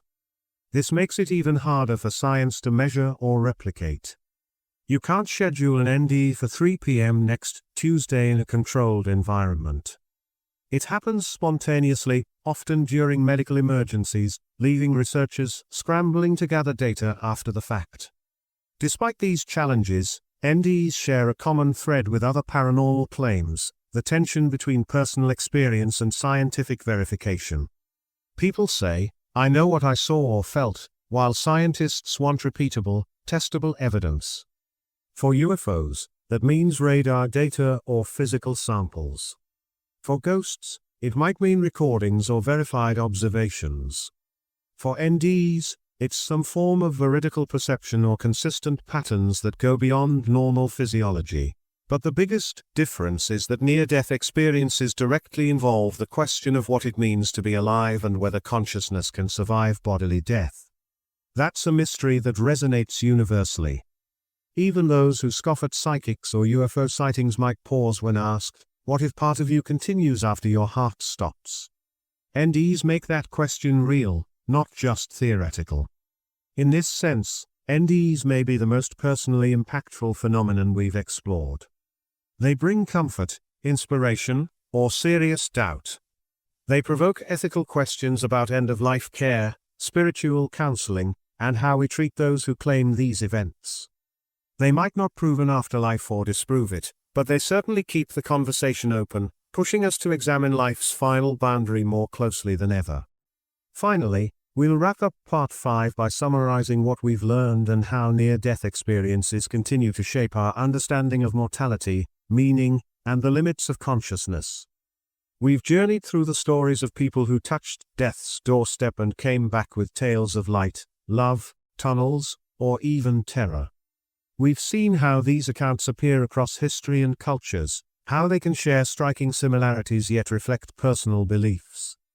We've explored the science, oxygen deprivation, endorphins, and chaotic neural firing, and the spiritual arguments that insist NDEs are glimpses of a higher reality. So, where does this leave us? Near-death experiences remain a profound enigma. From a purely scientific standpoint, no definitive proof confirms that consciousness separates from the body or that an afterlife awaits. Yet thousands of personal stories defy simple explanation, highlighting details or transformations that puzzle skeptics. This clash fosters endless debate, one likely to continue as medicine advances and more patients are revived from the brink. But perhaps the deeper lesson isn't just about evidence. NDs challenge our assumptions about life's meaning, urging us to cherish each day. Survivors often return with a renewed sense of purpose, a commitment to kindness, and a calm acceptance of mortality. Whether their visions are brain-based illusions or spiritual truths, they emerge changed. Their experiences remind the rest of us that life is fragile, precious, and possibly connected to something bigger than our day-to-day worries.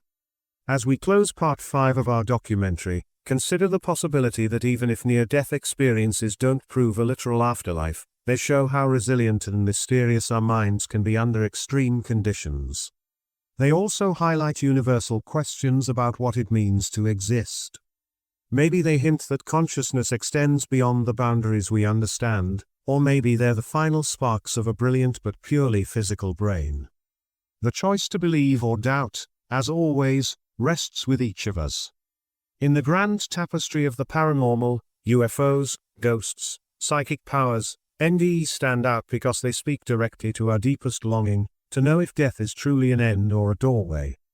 In the absence of definitive proof, the stories continue to inspire hope, curiosity, and humility. Even if the mysteries remain unsolved, their emotional and existential impact is undeniable. And that, in its own way, makes NDEs one of the most powerful frontiers in the entire realm of the unexplained.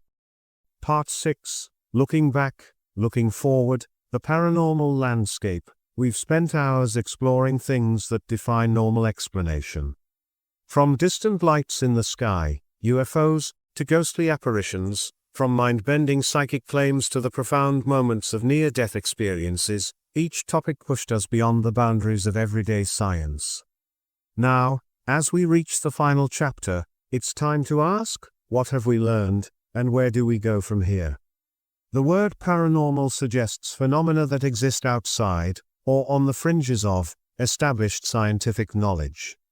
Yet it also speaks to our deep curiosity.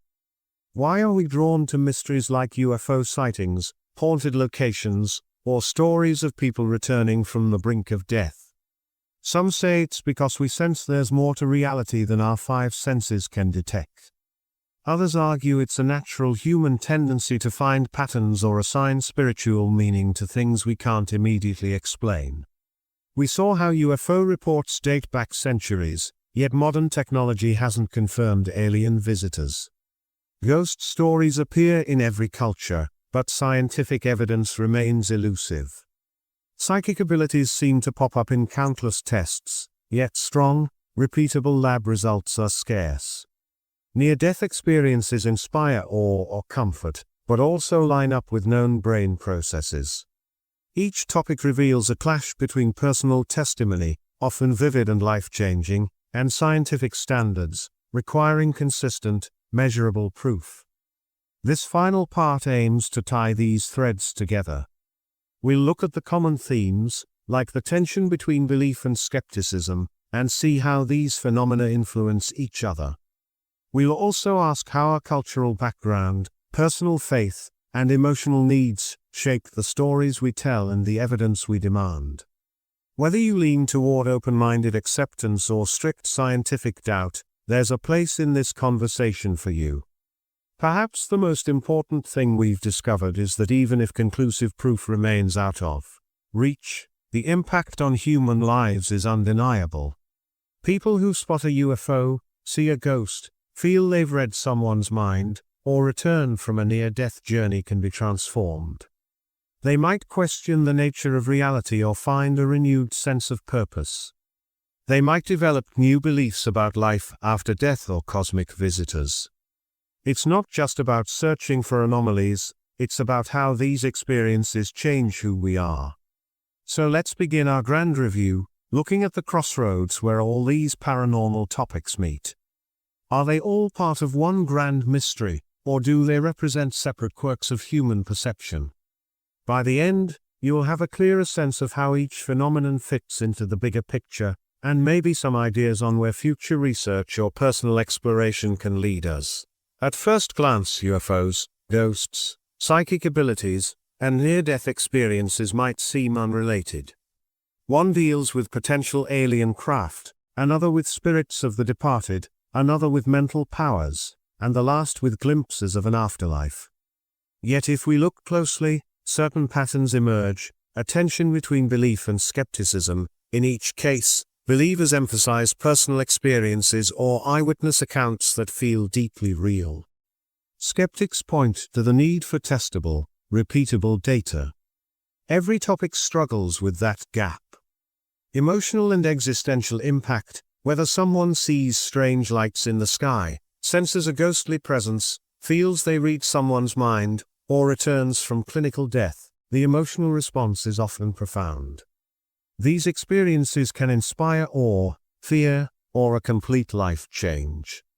They touch on deeper questions, like are we alone? Or does something persist after we die? Difficulties in gathering hard evidence. UFO sightings vanish too quickly for clear video, ghosts don't appear on command for scientists, psychic abilities often show tiny effects that vanish under scrutiny, near-death experiences can't be scheduled in a lab. The fleeting nature of these events leaves investigators with anecdotes, fuzzy photos, or disputed experimental results. Cultural influences. Each phenomenon is shaped by local traditions and beliefs. UFO sightings might reflect modern tech anxieties. Ghost stories often mirror religious or mythic backgrounds.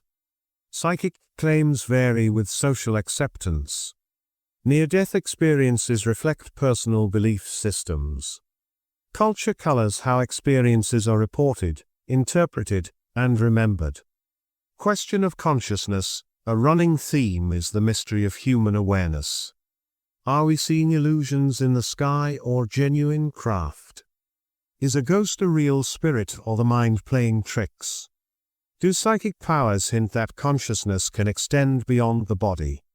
And do near-death experiences show that awareness continues after bodily death? All these phenomena point to consciousness as possibly more expansive than we assume. We can think of these topics as branches of the same tree, each dealing with unknown dimensions of reality. Or we might see them as separate illusions that fool people in similar ways. Whichever way you lean, it's clear that curiosity unites them. People want answers, preferably ones that fit their worldview. This desire often drives them to collect stories, form communities, and debate endlessly. Next, we'll see how these phenomena intertwine with personal identity and worldview. Does having one paranormal experience make someone more open to others? If you believe in ghosts, are you more likely to believe in UFOs or psychic powers? Let's find out. Imagine you've just had a life-changing near-death experience. You saw a brilliant tunnel of light and felt a presence guiding you. You come away convinced there's more to existence than the physical world. Would you now be more open to the idea that ghosts are real, or that someone could move objects with their mind? Many people say yes. Once you accept one type of paranormal event, other possibilities seem less far-fetched. This shift can happen in different ways. A broad acceptance of the supernatural. Some individuals who witness or experience one phenomenon, like a UFO sighting, might generalize that openness. If aliens are real, maybe ghosts and psychic powers also exist. Their worldview becomes more flexible. Spiritual or metaphysical worldview. Others interpret a single paranormal encounter, like a poltergeist or an OBE, out-of-body experience, as proof we live in a reality where multiple hidden layers exist. They might dive into books or communities discussing all sorts of topics, from cryptids, strange creatures, to hidden energies. Community reinforcement. Joining a ghost hunting group or a UFO research club can expose you to members who also believe in psychic phenomena or near-death revelations. Sharing stories convinces people that these subjects are interconnected. Over time, your beliefs can broaden. On the flip side, skeptics who doubt one phenomenon often approach all paranormal claims with suspicion. They'll seek normal explanations for UFO sightings, dismiss ghost reports as illusions, attribute psychic successes to chance, and see near-death experiences as brain chemistry. Their worldview is equally consistent, just on the opposite side. Some folks manage a mixed stance. Maybe they accept near-death experiences as genuine but remain skeptical about UFOs. Or they're open to psychic abilities but doubt ghost stories. Each person's identity and background shape how they filter evidence. A devoutly religious individual might accept near-death experiences and ghosts as part of their faith but reject UFOs as science fiction. A secular person might entertain the idea of extraterrestrials while rejecting spiritual claims. Ultimately, belief in one paranormal domain can soften or harden attitudes toward others, depending on personal experience and community influence. This interlacing of subjects means the paranormal realm often overlaps, with conferences or websites bundling them together. The result is a broad alternative knowledge space, where people trade theories on everything from ancient aliens to angelic visions. Next, we explore how media shapes these connections, how TV shows, movies, and social platforms merge UFO sightings with ghost hunts, psychic demonstrations, and miraculous near-death stories into one big paranormal buffet. Turn on certain TV channels, and you might see a program about haunted castles airing right before a show on UFO crash sites, followed by a documentary on psychic kids. This bundling of topics isn't random. Media outlets know audiences who enjoy one paranormal theme often enjoy them all. It's part of what turns the paranormal into a single, shared narrative in popular culture. Movies like The Conjuring or Paranormal Activity boost interest in ghosts. Meanwhile, films about extraterrestrials, like Close Encounters of the Third Kind, fuel UFO fascination. TV series like The X-Files famously combined multiple unexplained subjects: aliens, psychic powers, government conspiracies, and more. By placing them side by side, they shape viewer expectations that these mysteries somehow connect. On social media, you'll find pages or groups dedicated to the unexplained, mixing UFO videos, ghost photos, near-death testimonies, and psychic predictions. The lines blur. Sometimes, users who came looking for near-death stories end up scrolling through alien abduction accounts. This cross-exposure can make people more open-minded or more skeptical, depending on how well the content is presented and how plausibly it's debunked or defended. Reality TV also plays a big role. Think ghost hunting teams, UFO chasers, or psychics demonstrating talents. Producers often emphasize suspense, dramatic music, and emotional reactions. Even if the evidence is slim, the overall vibe is something mysterious just happened. Audiences love the thrill, and many come away more convinced that the world is full of supernatural wonders. Of course, critics argue these shows rarely present balanced analysis. They skip over normal explanations or ignore contradictory evidence to keep the story gripping. But the effect is clear. Repeated exposure can normalize the idea that ghosts, aliens, telepathy, and near-death journeys are not just possible but maybe even common. Media doesn't just reflect public interest, it creates interest. A viral ghost video or a widely shared UFO clip can spark a wave of new believers. The line between fact and fiction can blur when entertainment aims for spectacle, overshadowing careful investigation. Some shows bring in token skeptics, but often the narrative leans toward this is real, or at least may be real. This merging of different paranormal themes in pop culture helps people see them as part of one grand puzzle. It also confuses the issue. making it tough for serious researchers who might want to focus on just one phenomenon. Next, we'll see how serious research is impacted, and whether grouping all paranormal topics together helps or hinders scientific efforts. If you're a scientist hoping to investigate UFO sightings in a rigorous way, it might frustrate you to be grouped alongside ghost hunters and psychic labs. Each phenomenon could demand a different approach. Yet the public often lumps them all under the paranormal, expecting similar methods or assuming one conclusion applies to all. This creates several challenges: funding and credibility. Institutions are wary of funding fringe topics. If you propose a strict UFO data gathering project, you risk being seen as chasing ghosts, literally. Researchers worry their reputations might suffer if they associate with subjects perceived as unscientific. Mixed quality of evidence. Paranormal claims vary widely in how they're documented. UFO reports might have radar or video data, while ghost encounters often rely on personal testimonies or questionable devices. Psychic experiments can produce statistical hints, but near-death experiences involve deeply subjective narratives. When lumped together, strong data in one area can be overshadowed by weak data in another. Public skepticism. Because pop culture sensationalizes the paranormal, skeptics see everything as hype. Serious investigators might lose audiences who assume they're just making spooky TV. This can stall legitimate attempts to measure or replicate phenomena in controlled ways. Overextended theories. Some enthusiasts try to link everything, like saying ghosts are actually aliens, or near-death visions are psychic illusions, or UFOs are time travelers from our future.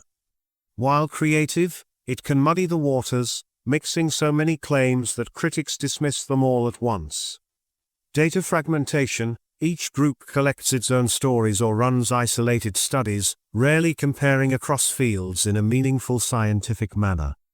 A psychic lab in one country might not communicate with a near-death research team in another. When all topics fall under one paranormal umbrella, it's easy for serious research to get lost. Yet, some argue that a holistic view might reveal common threads. Maybe all these experiences point to new understandings of consciousness. Could UFO sightings, ghostly apparitions, and psychic visions each reflect some deeper reality we haven't pinned down? Or do they remain separate mysteries with distinct causes? Solving these challenges requires better communication between researchers, transparent methods, and a willingness to isolate each phenomenon while acknowledging big-picture connections. Funding agencies might need to be open to new data if it's gathered rigorously.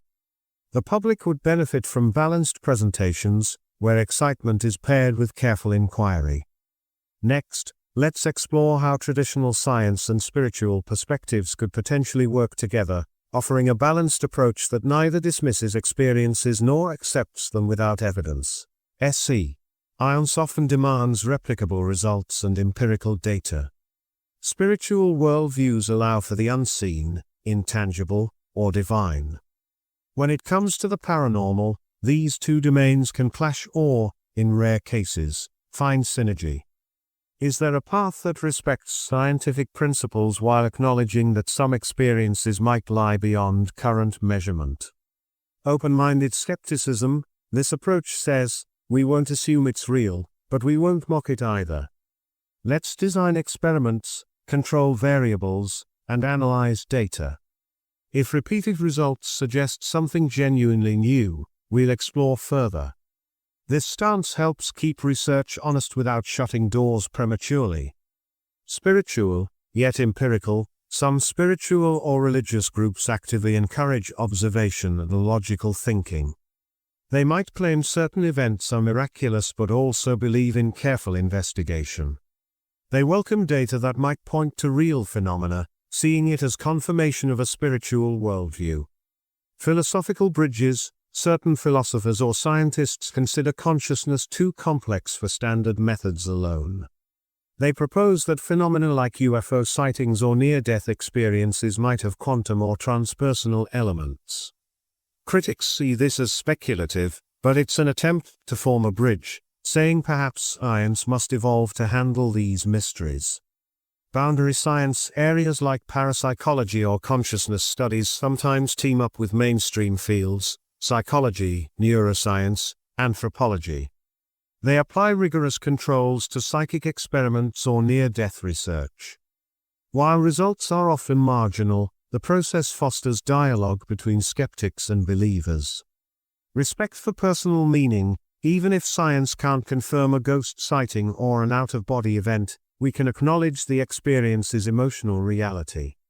People's lives change due to these encounters. Researchers can separate the subjective impact, undeniable, from the objective truth, still uncertain. By balancing these perspectives, we might avoid the pitfall of ridiculing experiences that clearly matter to people. At the same time, we won't jump to aliens are here or ghosts exist without solid evidence. Humility is key, recognizing how little we truly understand about consciousness, reality, and the universe at large. In our next section, we'll see how new technologies, like eerie, better sensors, or advanced brain imaging, might soon enhance our ability to study or capture paranormal events. Could the next decade bring breakthroughs that tilt the discussion? Imagine a future where every phone has top-notch sensors, scanning for electromagnetic anomalies or capturing ultra-clear night vision. Or where tiny drones automatically track strange lights in the sky. We're already seeing glimpses of this with civilian satellite networks and smartphone apps that record data on the fly. Could emerging technology finally solve some paranormal riddles? High-resolution, multi-angle evidence. If a UFO appears, hundreds of people might film it from different angles. By comparing footage, experts could reconstruct a 3D flight path, analyzing speeds and maneuvers in detail. If it's a misidentified balloon or advanced aircraft, data would show that. If something truly defies explanation, the evidence would be stronger. Smart home sensors for ghosts. Many homes now have security systems with cameras, motion detectors, or thermal imaging. If haunted locations are rigged with these devices 24/7, we might spot patterns that debunk random noises or find real anomalies. A thorough log of temperature changes, EMF fluctuations, and audio clips could separate normal house creaks from genuine oddities. Advanced brain imaging and AI. In labs, if someone claims telepathy or psychokinesis, future technology might detect subtle brainwave patterns.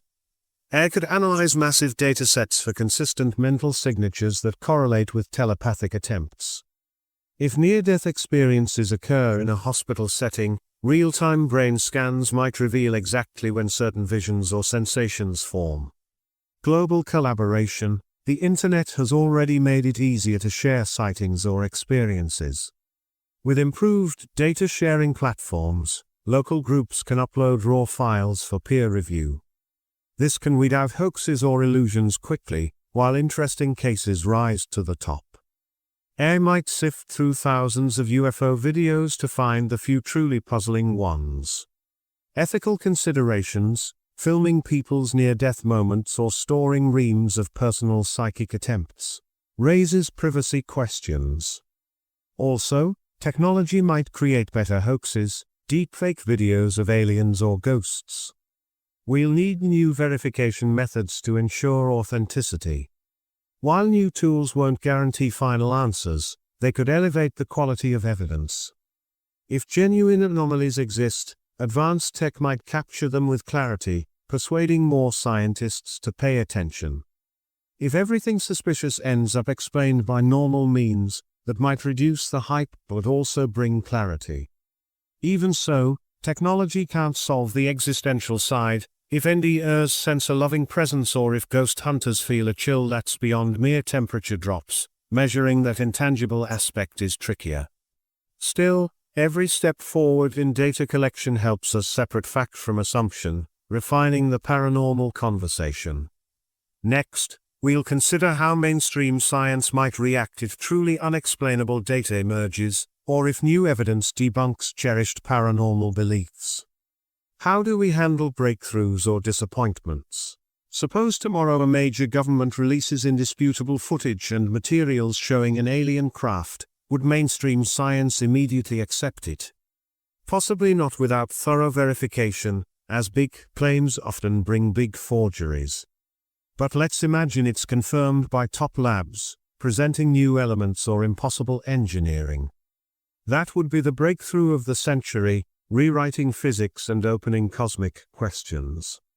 The same goes for ghosts. If a repeated, peer-reviewed experiment shows a verifiable apparition observed by multiple sensors, capturing consistent readings that defy normal explanation, the scientific world would face a paradigm shift. Or if a psychic consistently scores well above chance under foolproof controls, or if near-death EEG scans reveal patterns that show consciousness without normal brain function, again, we'd be forced to expand our theories of mind and matter. But historically, such dramatic confirmations haven't happened. Instead, we see lots of near misses, data that excites believers but fails to convince skeptics. This can lead to disappointment or cynicism. Researchers might burn out or face ridicule. When each promising lead fizzles, the paranormal community scrambles for new evidence. Meanwhile, skeptics feel validated, reinforcing the cycle. If a major claim is debunked, like a famed psychic trick exposed by magicians or a ghost photo proven to be a reflection, believers may still cling to other unexplained cases. They argue that one debunking doesn't negate all experiences. On the other hand, skeptics might say repeated debunkings show the pattern. Each side interprets these events according to their prior stance. For science to shift drastically, evidence must withstand repeated scrutiny and independent replication. That's the bar for extraordinary claims. Small studies or anecdotal stories won't do it. Yet the hope remains that one day, a big discovery changes everything. If or when that happens, we'd see a flurry of new research, with scientists rushing to test and apply the new understanding. Society could transform overnight, depending on what the discovery implies: alien contact, an afterlife realm, or psychic potential in every human. This tension, between the excitement of possible breakthroughs and the ongoing disappointments, defines much of the paranormal realm. Some find it thrilling, others find it frustrating. Next, we'll broaden our perspective. How does the search for the unexplained reflect our deepest human drives, like wonder, fear, and the quest for ultimate answers? Why do we chase UFO sightings, ghost encounters, or evidence of telepathy?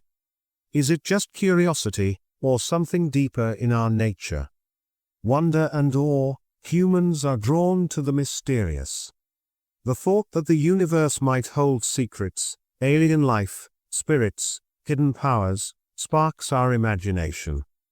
It reminds us the world might be larger and more magical than our routine suggests. Fear of the unknown. At the same time, we fear what we can't explain. Ghost stories thrive on tension. Alien abduction tales can be terrifying. Psychic powers raise privacy concerns. Could someone read your mind? Confronting these fears can be both exciting and unsettling. Eternal questions. Are we alone in the cosmos? Does consciousness outlive the body? Does the mind have abilities we've barely tapped? Paranormal pursuits reflect our drive for grand answers. If a ghost is real, then maybe death isn't final. If a UFO is real, maybe we're not the only intelligence in the universe. Community and identity. Pursuing paranormal interests often bonds people. UFO clubs, ghost hunting teams, psychic development circles, ND support groups, these communities provide belonging. People who feel misunderstood in daily life can find acceptance among fellow believers. Control over chaos. Life is unpredictable. The paranormal can offer a sense that there's an order or plan behind events, whether it's guardian spirits or cosmic visitors. Believing in hidden forces might ease anxiety about random misfortune, offering comfort or a sense of control. From ancient mythologies to modern fandom, Humans relish stories that push beyond the ordinary. Even skeptics can find them entertaining or psychologically revealing. Ultimately, the quest for answers to these mysteries is a reflection of who we are, a species that longs to see beyond the horizon and to feel a connection with something transcendent, whether that's a cosmic intelligence, an afterlife, or an undiscovered realm of consciousness. In the final sections, we'll consider what we can do as individuals, whether we're curious explorers, dedicated investigators, or cautious skeptics, to keep the conversation alive, respectful, and productive. Maybe you want to investigate a local haunted house or join a UFO watch group. How do you approach it responsibly without falling for every rumor or dismissing everything as fake? Stay balanced, keep a healthy dose of skepticism while allowing for possibilities. Ask if there's a normal explanation first, but don't mock witnesses who believe they saw something extraordinary. Document thoroughly. If you witness a strange event, take clear notes, record times, conditions, and any possible interfering factors. Photos or videos should be well lit, or stabilized at night, with known reference points. Don't rely solely on memory, which can shift over time. Seek collaboration, invite people with different perspectives, believers, skeptics, scientists, tech-savvy friends, so you get a range of insights. One person might spot a trick, another might interpret data in a fresh way. Respect emotional impact. Ghost sightings or NDE stories can be personal and emotional. Don't be dismissive or invasive. If investigating a claim, handle interviews and evidence collection with empathy. Recognize that for them, the event might be deeply meaningful or traumatic. Beware of hoaxes. Unfortunately, pranks and fake evidence abound. Learn the basics of photo editing, illusions, or mentalism. Consult experts when uncertain. If something seems too good to be true, a perfect UFO video with no plausible backstory, it often is. Engage critical thinking, identify your own biases. Are you eager for paranormal proof, or do you reflexively doubt everything? Challenge yourself to see the other side's arguments. Look for repeated patterns that hold up across multiple sources. Exploring the paranormal responsibly can be a rewarding hobby or even a stepping stone to serious research.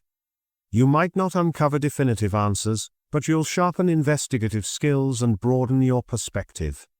At best, you might witness something truly unexplained, and if not, you'll still learn about psychology, culture, and how easily illusions fool us.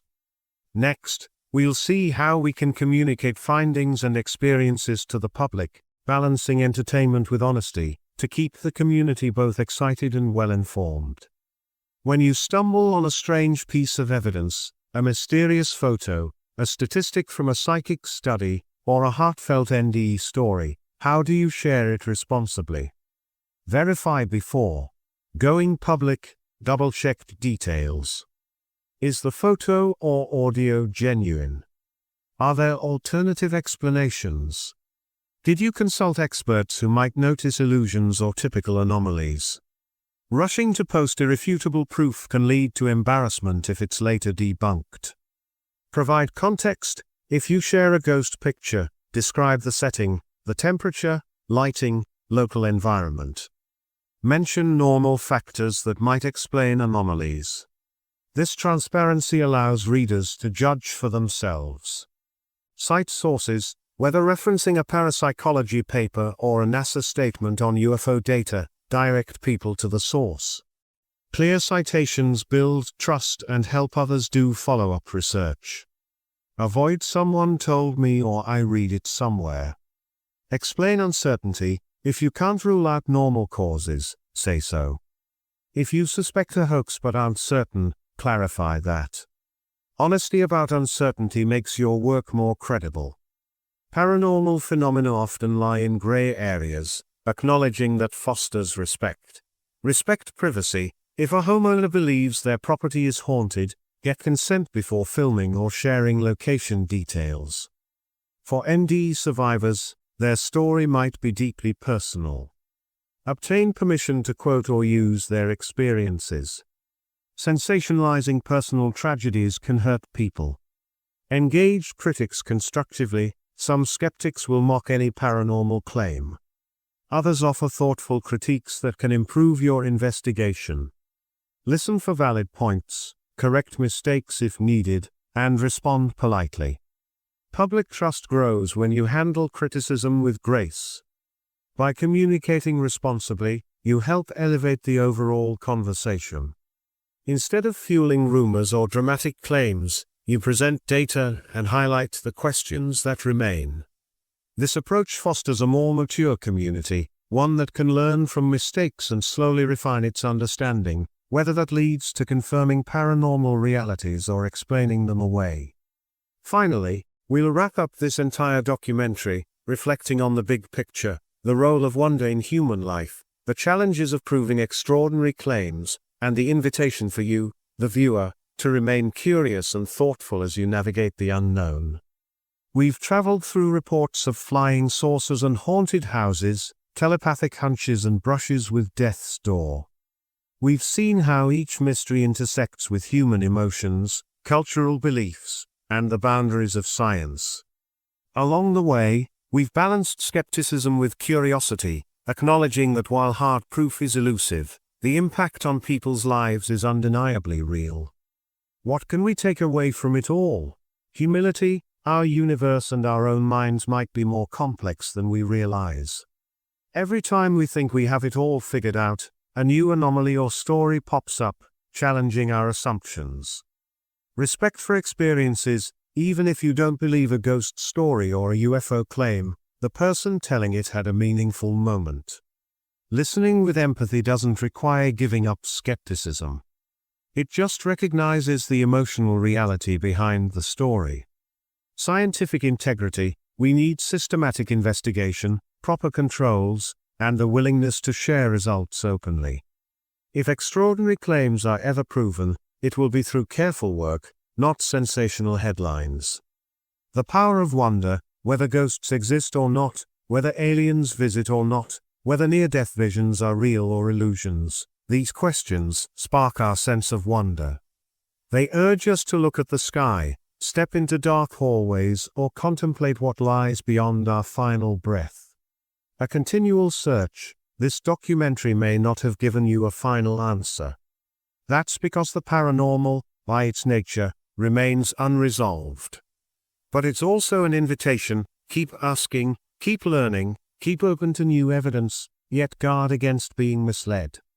As we end part 6 and conclude our series, remember that the quest for truth is a lifelong journey. Perhaps, in your own explorations, you'll contribute new data or a fresh perspective. Maybe you'll join the next generation of researchers who break ground on these mysteries, or maybe you'll simply carry a healthier respect for the unknown in your daily life. Either way, the paranormal realm is less about fear or blind faith and more about the human spirit of discovery. It challenges us to unite logic and imagination, science and spirituality, in a world that still holds surprises around every corner. Thank you for joining us on this adventure. May your curiosity remain bright, and may every unanswered question. Part 7, Looking Forward, New Horizons in the Paranormal and Fringe Science. What if the mysteries we've explored aren't just stories from the past but stepping stones to a brand new understanding of our world? As we wrap up our journey through UFOs, ghosts, psychic phenomena, and near-death experiences, it's time to look ahead. In this final part, we explore the future of paranormal and fringe science. How might new technology, fresh ideas, and global cooperation help us uncover the truth behind these enduring mysteries? Imagine a future where every strange sight in the sky, every unexplained sound in an old house, and every mind-reading claim is put to the test with better tools and sharper methods. The unanswered questions of today could become tomorrow's breakthroughs. We ask, what if we learn to measure not only the physical but also the subtle signals of our consciousness? What if artificial intelligence or improved brain imaging technology reveals secrets about how we perceive the unknown? This part is about possibilities. We'll talk about how new gadgets might capture clear, high-definition evidence of UFOs or ghostly presences.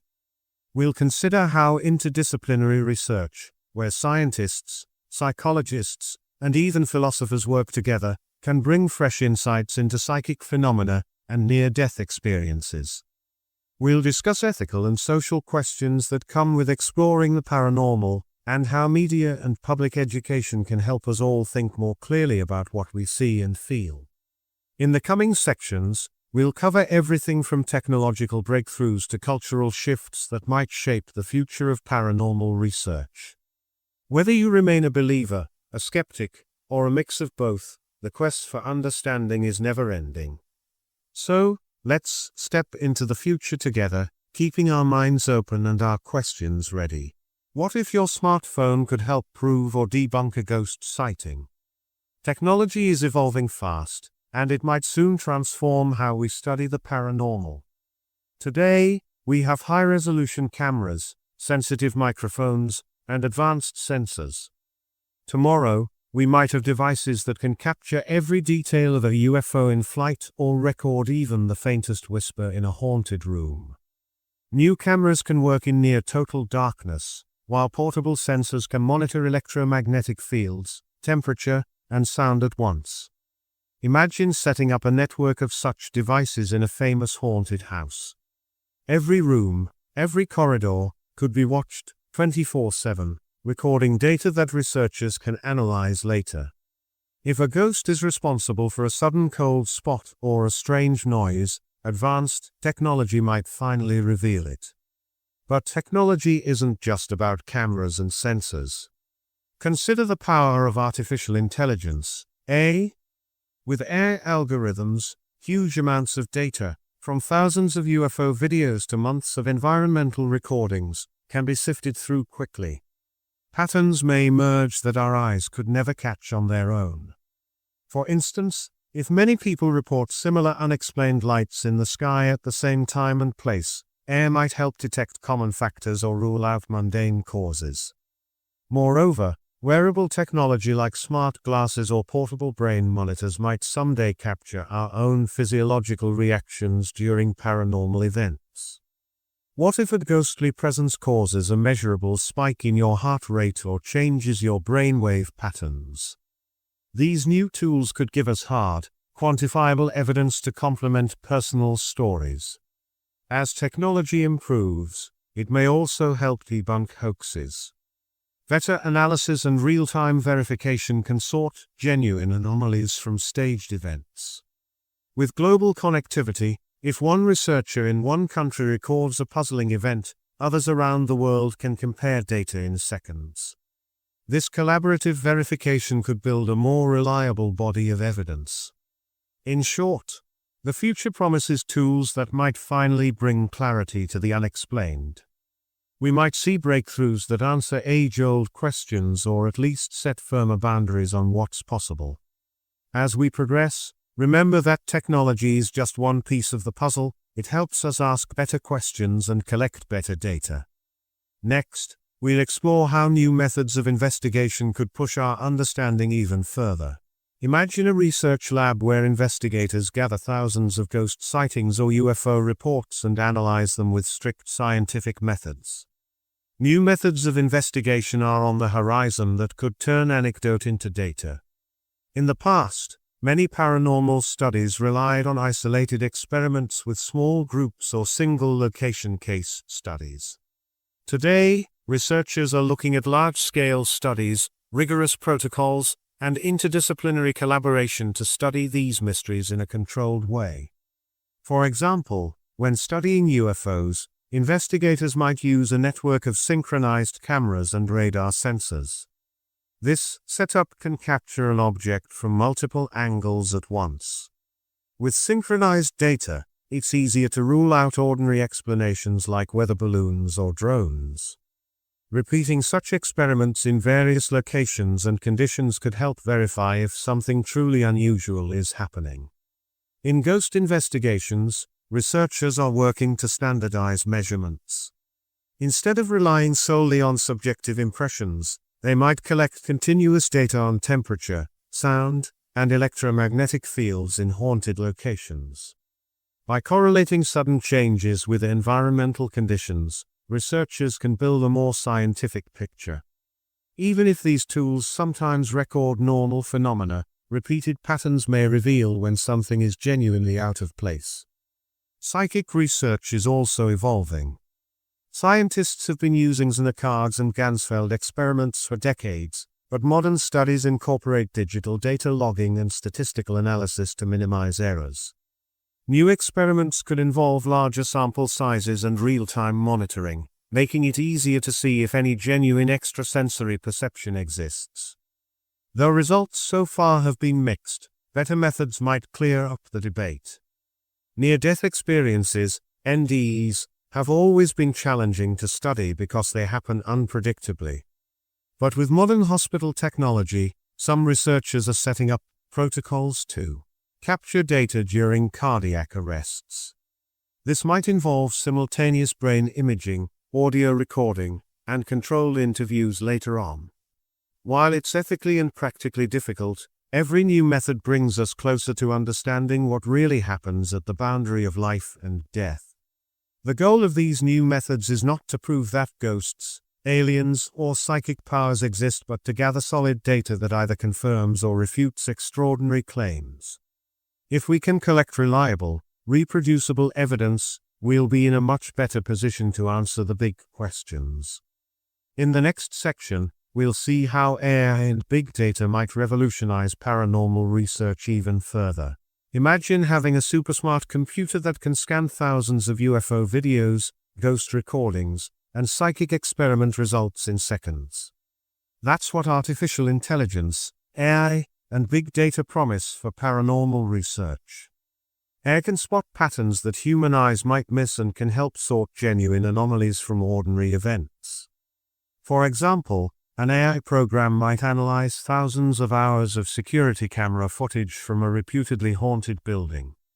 It could flag unusual spikes in temperature, electromagnetic fluctuations, or odd sounds that occur repeatedly at the same time each night.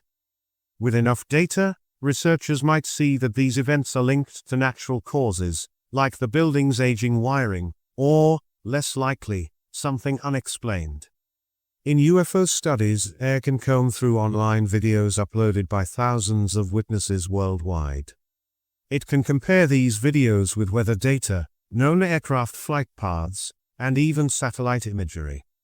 If AI finds a cluster of sightings that match on several technical details, it might indicate a genuine event worth further investigation. Conversely, if the program identifies common artifacts, like lens flares or camera glitches, that appear in many so-called UFO videos, it can help debunk hoaxes.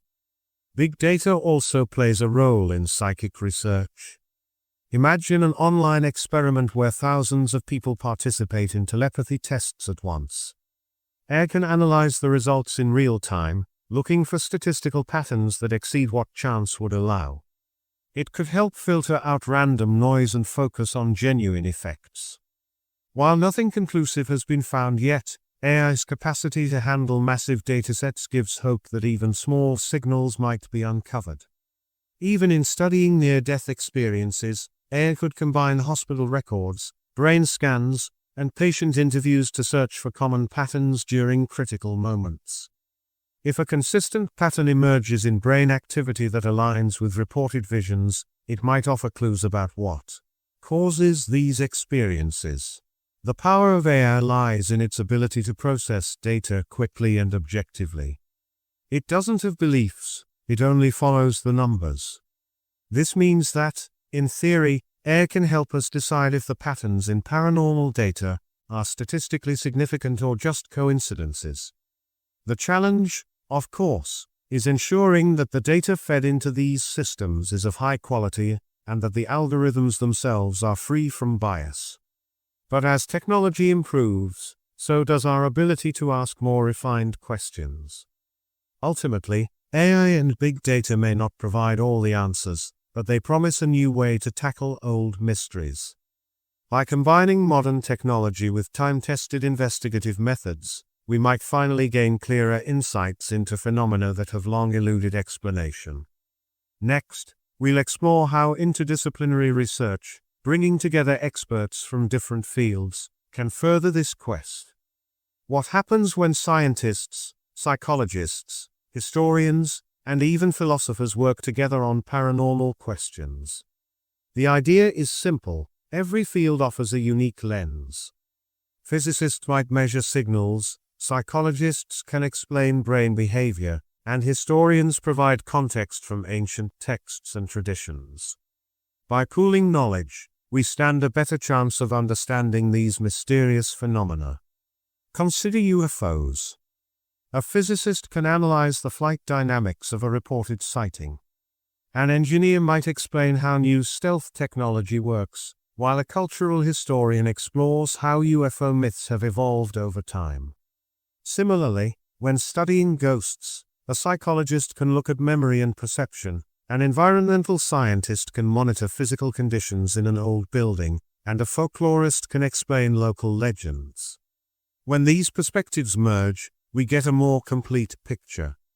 Interdisciplinary research has already started in some areas. Some universities host conferences on consciousness that bring together neuroscientists and spiritual scholars. In parapsychology, researchers often publish studies that incorporate psychological tests, statistical methods, and even neuroimaging. While the results are still debated, these collaborations show that no single discipline has all the answers. Each provides pieces of a puzzle that, together, might reveal the bigger picture. A challenge is that different fields sometimes use different methods or have different standards of evidence. A statistician might reject an anecdote as unreliable, while a historian values personal testimony for understanding culture. The key is finding common ground. When investigators agree on standardized methods and share data openly, they reduce biases and errors. This cooperation can lead to breakthroughs that wouldn't be possible in isolation. Another benefit of interdisciplinary work is that it can inspire innovative methods. A computer scientist might develop algorithms to analyze paranormal data, a psychologist might design better experiments to test telepathy, a cultural anthropologist might map how beliefs spread across communities. Together, they can build a research program that is both rigorous and open to the wonder of the unknown. In the coming years, more institutions might form dedicated centers to study the paranormal in a scientific manner. These centers would be staffed by experts from multiple disciplines, all working with the same goal: to gather reliable data and interpret it carefully. Such efforts would also help educate the public, showing that curiosity doesn't mean accepting everything at face value. Critical thinking and science go hand in hand. Next, we'll examine the ethical and social challenges that come with investigating paranormal phenomena. As we push the boundaries of research, how do we respect privacy, handle sensitive experiences, and avoid exploiting people's beliefs? Imagine you're a researcher investigating near-death experiences or ghost sightings. You might interview people about very personal events or collect data from a haunted home where families live with fear or hope. With all this, ethical questions arise.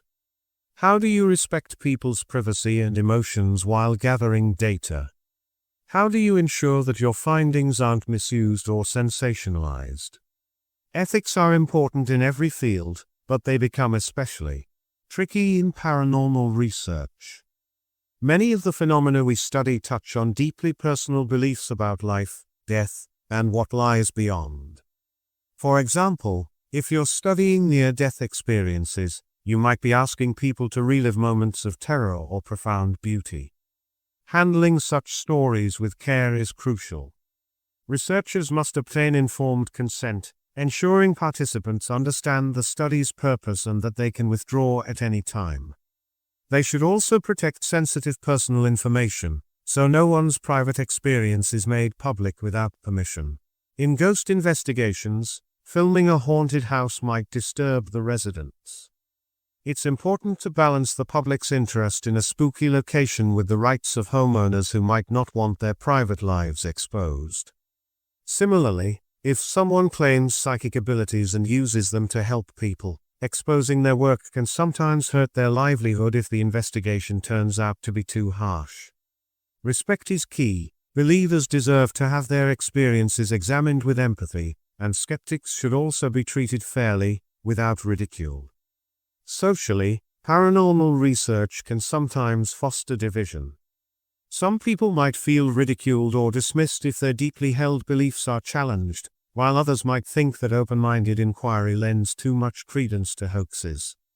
Researchers need to communicate carefully, emphasizing that skepticism and belief aren't enemies, they're both parts of a healthy search for truth. It helps to stress that the goal is not to prove everyone right or wrong, but to understand these phenomena better. Ethical considerations also extend to the use of new technology. With advanced sensors and AI, there is a risk of collecting personal data without proper safeguards. When studying near-death experiences in hospitals, for example, patient privacy must be strictly maintained. Researchers must balance the potential benefits of collecting data with the need to protect individuals' dignity. Finally, the media plays a role in ethics. Sensationalized reporting on paranormal research can mislead the public, sometimes causing panic or unwarranted hope. Ethical communication means reporting findings accurately, including the limitations and uncertainties. This builds public trust and helps ensure that research is seen as a genuine effort to understand the unknown, not just a source of entertainment. As we consider these challenges, remember that ethical research respects both the scientific method and human values. With care and integrity, we can explore mysteries without exploiting anyone's experiences or beliefs. In our next section, we'll look at global trends and how cultural shifts might shape the future of paranormal research around the world. How does the search for the unexplained look around the world? Culture plays a huge role in shaping what we see as paranormal. In some countries, ghost stories are woven into the very fabric of daily life, while in others, such tales are dismissed as old superstitions. Global trends can reveal new ways of thinking about the paranormal. In countries like Japan, South Korea, or India, ancient beliefs in spirits or ancestors remain strong. People might visit temples or hold ceremonies that honor their departed loved ones. These traditions can provide a rich source of data for researchers, as they show how cultural heritage influences paranormal experiences. When someone in Japan talks about a eerie, a ghostly figure, it's part of a long tradition. Similarly, in Latin America, legends like La Llorona, the Weeping Woman, carry both moral lessons and eerie mystery. Meanwhile, Western cultures often mix scientific skepticism with a fascination for the bizarre. Movies, TV shows, and online content have popularized UFOs and ghost hunts, creating a global community that shares experiences across borders. Social media has allowed stories to spread quickly from one country to another, sometimes blending different cultural interpretations. A sighting in the United States might be discussed by someone in Europe, each adding their own twist based on local law. As global connectivity increases, so does the potential for large-scale data collection. Researchers around the world are starting to use online platforms to gather thousands of paranormal reports. These databases allow for cross-cultural comparisons, showing if certain phenomena appear more frequently in specific regions or under similar environmental conditions. The findings might reveal universal patterns or highlight unique cultural expressions. Cultural shifts also influence what the public expects from paranormal research. Younger generations, raised with technology and social media, might be more critical or even more enthusiastic about investigating strange phenomena. They demand high-quality evidence and are quick to share digital proofs or refutations.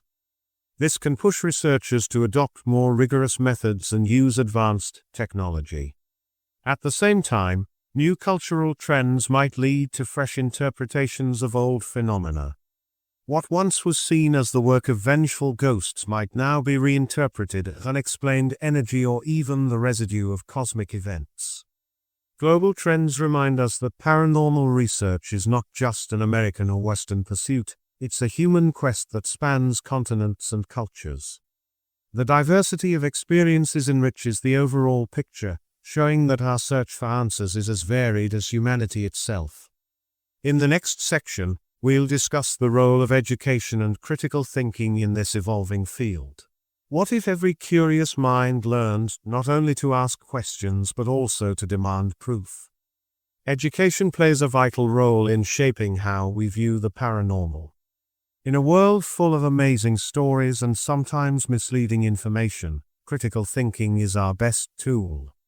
Teaching young people how to analyze claims, weigh evidence, and question sources can transform them into responsible investigators, whether they're studying UFOs, ghosts, psychic phenomena, or near-death experiences. Imagine school programs that incorporate lessons on the scientific method alongside popular paranormal topics. Students could learn about bias, confirmation, and the importance of replication by studying famous UFO cases or ghost stories. They'd see firsthand how even amazing claims need to be tested and verified. When you learn how easy it is for our brains to be tricked by illusions or selective memory, you become better at spotting falsehoods, without losing the wonder that makes these topics so fascinating. Workshops and online courses are already emerging in some places, teaching everything from basic skepticism to advanced investigative techniques. Critical thinking isn't about dismissing every paranormal claim outright, it's about being open but cautious, asking the right questions, and never settling for easy answers. That skill set is valuable in any field, whether you end up working in science, journalism, or even filmmaking. For those interested in paranormal research, education can provide a bridge between hobby and rigorous inquiry. By learning to use tools like digital cameras, sound recorders, and data analysis software, young investigators can contribute real findings to the community. They might join online groups that share tips, collaborate on experiments, or even participate in citizen science projects focused on collecting paranormal data. Moreover, education helps build a respectful dialogue between believers and skeptics. When everyone understands the basics of how evidence is gathered and analyzed, debates become about data rather than personal beliefs. This kind of discourse fosters innovation and could lead to breakthroughs that help us understand not just paranormal phenomena, but the very nature of human perception and the world around us. In our next section, we'll see how government and institutional involvement might shape the future of paranormal research. How do official agencies view these topics, and what might they do if new evidence emerges? Let's explore that next. What role should governments play in investigating paranormal claims? You might think that official agencies would ignore these topics, but sometimes they get involved for national security or public safety reasons. For example, UFO sightings have been taken seriously by the military because they could represent advanced technology from other countries, even if they turn out to be misidentifications. Similarly, hospitals and research institutions have shown interest in studying near-death experiences to understand brain activity during critical moments. Government involvement can lead to funding opportunities for research. If a paranormal claim is taken seriously enough to be investigated officially, it can attract money, equipment, and expert teams. Projects like the U.S. Air Force's former Project Blue Book or the Pentagon's recent acknowledgement of unidentified aerial phenomena demonstrate that, at least sometimes, governments are willing to look into mysterious events. However, these programs often come with strict protocols and the expectation that claims be substantiated with hard evidence. This can put pressure on paranormal researchers to upgrade their methods and maintain high standards of documentation. Institutions such as universities or government labs might also collaborate with private researchers, combining academic rigor with field data from citizen scientists. When respected organizations join the conversation, it boosts public confidence in the research. But it also means that claims must meet the same standards as any other scientific inquiry. Extraordinary claims, like the existence of extraterrestrial craft or the survival of consciousness after death, need extraordinary evidence. That's a high bar, but it's necessary to prevent the spread of misinformation. On the other hand, government policies can sometimes stifle research if topics are deemed too controversial. If paranormal research is labeled as pseudoscience, funding might dry up, and promising studies could be abandoned. The balance between skepticism and open inquiry is crucial. A healthy approach allows governments to remain curious and support innovative investigations without endorsing unverified claims. Institutional involvement also raises ethical and privacy issues, especially in sensitive areas like near-death experiences. When hospitals or research centers collect data from patients undergoing life-threatening events, strict safeguards must be in place to protect personal information and respect patient rights. Looking ahead, increased transparency and collaboration between official agencies and independent researchers could help advance our understanding of paranormal phenomena. As public interest grows and technology improves, institutions might find it in their interest to sponsor rigorous studies. In turn, this could lead to new discoveries or at least a clearer picture of what is normal and what isn't. Next, we'll turn to how public perception and media continue to shape the paranormal debate, influencing both government action and personal belief. Think back to the last time you saw a headline about a UFO or a ghost sighting. Media outlets, from newspapers to YouTube channels, play a huge role in how we view paranormal events. Sometimes they spark genuine curiosity, other times, they cause unnecessary panic or create hype around weak evidence. The way information is presented can have a powerful effect on public opinion. Media can sensationalize paranormal stories by using dramatic music, fast cuts, and eye-catching headlines. A blurry video of a flying object might be presented as definitive proof of alien visitors, even though experts later show it was just a drone or a weather balloon. Social media adds another layer. A single viral video or meme can shape opinions around the world almost instantly. People share their interpretations, often without checking the facts, and a single story can spiral into a global debate. At the same time, high-quality documentaries and balanced news reports can educate the public. When respected channels present both the evidence and the skeptical viewpoints, they help viewers learn to think critically. Good journalism explains the scientific method, shows how data is analyzed, and points out when claims are based on shaky evidence. This type of reporting is vital for a well-informed audience, especially when extraordinary claims are made. Media also gives voice to communities. UFO enthusiasts, ghost hunters, and psychic believers all have online platforms where they share their experiences. While this can lead to misinformation if left unchecked, it also creates a record of personal experiences that researchers can analyze. Interviews, personal stories, and live events help humanize the paranormal, turning abstract claims into tangible narratives. Yet the challenge remains: how do we separate genuine, well-documented accounts from those that are exaggerated or false? For future research to progress, the media must play its part responsibly. It should avoid adding to the hype, without context, and encourage viewers to question sources and seek out evidence. As audiences become savvier and technology improves, public pressure might lead to better standards in reporting paranormal events. Ultimately, media is a double-edged sword. It can either blur the line between fact and fiction or help clarify it. In the end, how the public perceives the paranormal can influence funding, policy, and the direction of future studies. In our next section, we'll discuss the challenges ahead in paranormal research, what obstacles remain, and what roadblocks might slow us down. Even as technology and collaboration offer new hope, several challenges still hinder our journey into the unknown. One major roadblock is the lack of consistent, reproducible evidence. Many paranormal claims are based on isolated incidents that cannot be repeated or verified. Without strong evidence, mainstream science remains skeptical, and funding for research is limited. Another challenge is the inherent subjectivity of many experiences. Ghost sightings, psychic readings, or near-death experiences are often personal and emotional. They are hard to measure with conventional instruments because they rely on feelings, memories, or sensory perceptions that vary from person to person. This makes it difficult to design experiments that capture the true essence of these phenomena. Bias and belief systems also cloud investigations.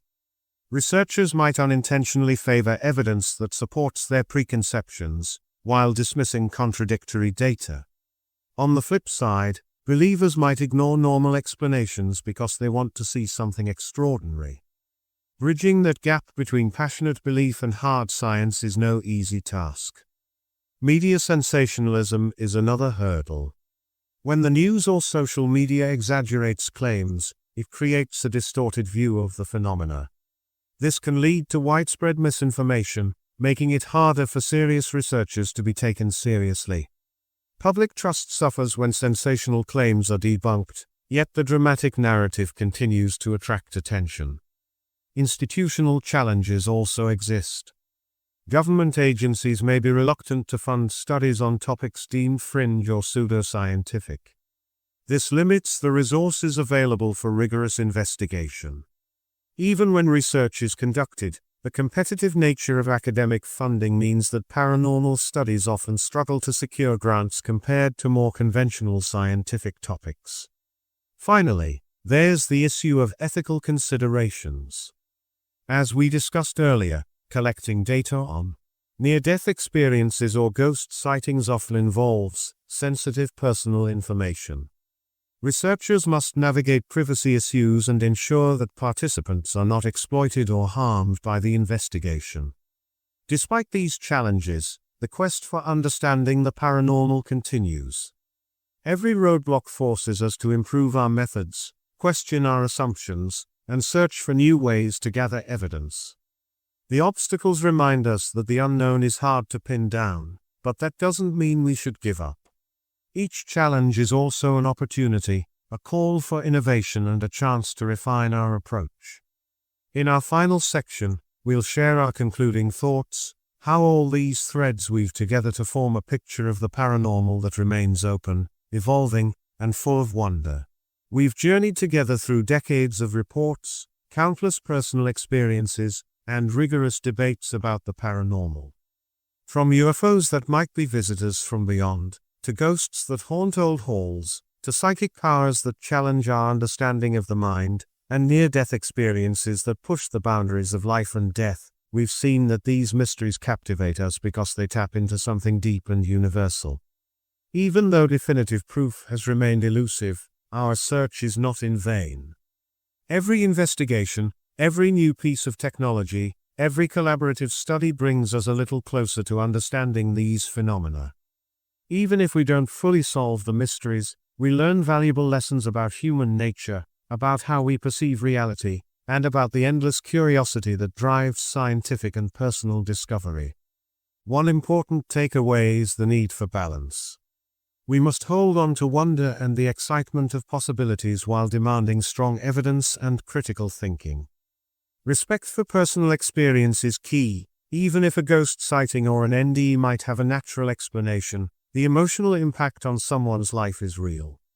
At the same time, rigorous science ensures that we don't jump to conclusions without a solid foundation. Looking ahead, the future of paranormal research may well be brighter. With new technologies, interdisciplinary methods, and global collaboration, we might finally gather data that leaves little room for doubt. Whether that leads to revolutionary breakthroughs or simply a better understanding of why our minds sometimes play tricks on us, the journey promises to be fascinating. In the end, the paranormal isn't just about proving or debunking myths, it's a mirror reflecting our deepest questions. Who are we? What lies beyond life? And how do we make sense of the unknown? As we continue exploring these mysteries, remember that it's not the final answer that matters, it's the search, the curiosity, and the willingness to keep asking, what if? Thank you for joining us on this adventure into the unknown. Whether you leave as a cautious skeptic, an open-minded believer, or somewhere in between, may you carry forward a spirit of curiosity and a respect for both evidence and wonder. The path ahead is uncertain, but every question we ask adds another piece to the grand puzzle of existence.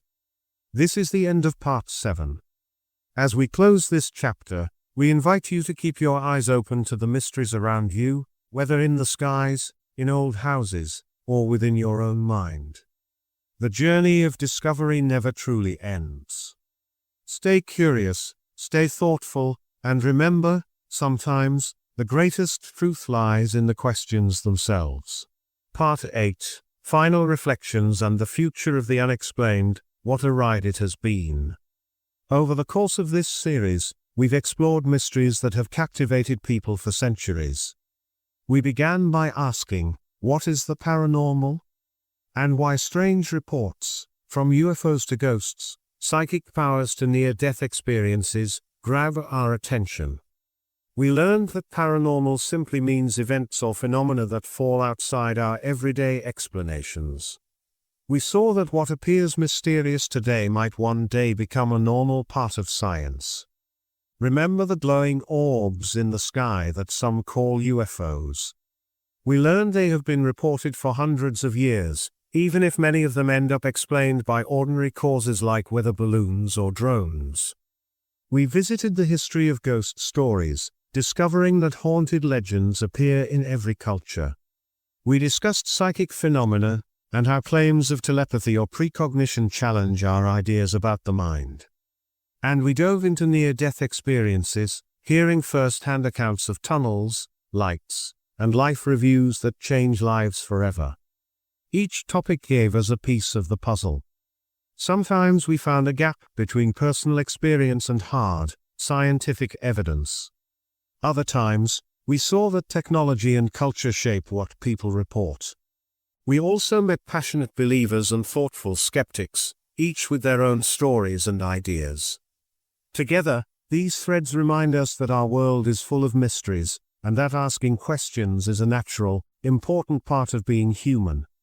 As we close this series, think back to all those moments of wonder, of uncertainty, and even of fear. Whether you remain a cautious skeptic, a hopeful believer, or a mix of both, our journey shows that the quest for truth never truly ends. Even if we have no final answers, the search itself has value. It teaches us to be curious, to question, and to respect both hard evidence and personal experience. Let's now turn our thoughts to what we can take away from this journey and how we might move forward into new frontiers of exploration. Throughout our exploration, several key lessons have emerged. First, we learned that the unknown is not always a sign of something evil or frightening, it can be a doorway to understanding. When people report UFO sightings, ghostly apparitions, psychic events, or near-death experiences, they challenge us to look closer at our world. We discovered that many paranormal claims can sometimes be explained by natural causes, like electrical glitches, optical illusions, or even the simple workings of our own brains. Yet, even when ordinary explanations exist, they don't always lessen the wonder. The fact that our minds can play tricks on us is a reminder of how complex our perceptions are. It tells us that we are, in a sense, always exploring, trying to make sense of what we see and feel. This is both a strength and a vulnerability. We also learned the importance of balance. Curiosity drives us to investigate, while skepticism helps us avoid jumping to conclusions. Both are needed. When we ask what if, we open our minds to possibility. When we ask how do we know, we protect ourselves from false claims. This balance is at the heart of scientific inquiry and is essential when exploring the paranormal. Another lesson is that personal experiences matter. Many people report life-changing events, whether a near-death experience that gives them a new outlook on life or a ghost encounter that forces them to rethink reality. These stories shape individual lives and culture, even if they don't always stand up to laboratory testing. In that way, they remind us that truth isn't always measured in strict data, it sometimes lives in the emotional and spiritual realms. Finally, we learned that our understanding of reality is always evolving. What we dismiss as fantasy today might become tomorrow's science. The world is vast, and our knowledge is still growing. Each mystery we encounter pushes the boundaries of what we know, urging us to keep asking, could there be more? Imagine trying to solve a mystery with your eyes closed. That's what happens when we let our biases take over. One of the most powerful tools we have is a balance between curiosity and skepticism. Curiosity inspires us to explore the unknown and embrace the possibility that there's something beyond what we see. It's the spark that makes us wonder if aliens might visit Earth, or if a ghost's whisper carries a message from another realm. Skepticism, on the other hand, is our reality check. It reminds us to look for hard evidence, to ask how do we know this is real. It pushes us to verify claims and not take every strange experience at face value. A good balance means we keep our minds open without falling into the trap of believing everything we hear. For example, when someone reports a UFO, curiosity might make you imagine a spaceship from another world. But skepticism tells you to consider other explanations, like a misidentified aircraft or a natural phenomenon. Together, they guide you to ask better questions and look for solid proof. This balance is not always easy to maintain. Sometimes, our excitement overcomes our caution, and we see wonder where there's only an optical illusion. Other times, we dismiss something extraordinary because we're too used to normal explanations. But learning to navigate this middle ground is essential. It helps us become better thinkers and more informed explorers of the unknown. In our journey, we have seen both extremes. Some investigators lean too far into belief and overlook obvious explanations. Others are so skeptical that they dismiss intriguing evidence before it's fully explored. The best approach is to stay curious yet critical, always questioning, always testing, and always ready to change your mind if new evidence comes along. One of the most striking themes in our journey through the paranormal is the profound impact these experiences have on people's lives. Whether it's a near-death experience that changes a person's view on life, a ghost encounter that forces someone to re-examine their past, or a psychic event that awakens hidden talents, these moments often lead to lasting transformations. Think of a person who, after nearly dying, emerges with a renewed sense of purpose and a fear of nothing. They might become more compassionate, more spiritual, or even change their career to help others. For many, these experiences aren't just spooky stories, they're life lessons.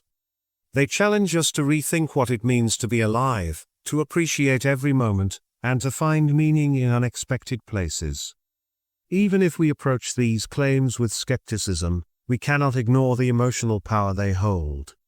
The stories of transformation show us that, regardless of their scientific explanation, these experiences matter deeply to those who live them. They can inspire art, literature, and even social change. They remind us that our inner lives are just as important as what we can measure with our instruments.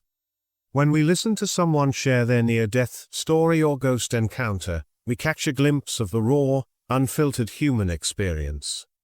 It's a reminder that the unknown can sometimes bring us closer to our true selves. Whether it's the thrill of discovery or the comfort of knowing that we might live on in some way, these transformations add a rich, personal dimension to the study of the paranormal. So, while the quest for hard evidence continues, let's also honor the personal journeys. Each story is a piece of a larger puzzle about what it means to be human. Even if the explanations are not clear-cut, the emotional truth in these experiences speaks volumes. As we've seen, the paranormal touches both our heads and our hearts. On one side, science demands proof, data, and repeatability. On the other, personal experiences and spiritual insights remind us that reality can be far more mysterious than equations can capture. Many researchers have tried to bring these two worlds together. They design experiments to test psychic abilities, study brain activity during near-death experiences, or use high-tech sensors to capture evidence in haunted locations. These efforts aren't always successful, and often the results are subtle. But they show that there is room for both scientific inquiry and spiritual exploration. Take near-death experiences, for example. Some scientists explain them as the result of brain chemistry during a crisis. Others argue that these experiences hint at something beyond the physical, a glimpse of an afterlife or a deeper level of consciousness. Even if the two sides don't fully agree, the dialogue between science and spirituality enriches our understanding of both. This balance is essential. If we only accept what we can measure, we might miss the full picture of human experience. But if we only rely on personal testimony without seeking evidence, we risk falling prey to illusion and wishful thinking. True progress lies in integrating both, using scientific methods to investigate phenomena while respecting the profound impact these experiences have on people's lives. This integration invites us to ask, what if our minds can do more than we think? It encourages us to explore uncharted territories of consciousness with the rigor of science and the openness of spirituality. As we move forward, we might discover that the gap between the physical and the spiritual isn't as wide as we once believed. Or we might learn that our current tools simply aren't enough to capture the full spectrum of human experience. Either way, the journey is worthwhile. What will the future hold for paranormal research? With each passing year, technology advances, and new ideas emerge. Imagine if every home had sensors that could track changes in temperature, sound, and light at all times. Or if advanced brain scans could capture the precise moment a near-death experience unfolds. The future may bring tools that make today's investigations look primitive. High-definition cameras, improved radar systems, and global data sharing networks can help researchers gather and verify evidence faster than ever. With smartphones in nearly every hand, countless videos and photos of strange events are already being recorded. Soon, artificial intelligence could analyze these large datasets to detect patterns that our eyes might miss. What if AI can differentiate a real UFO from a common drone, or a genuine ghostly chill from a drafty room?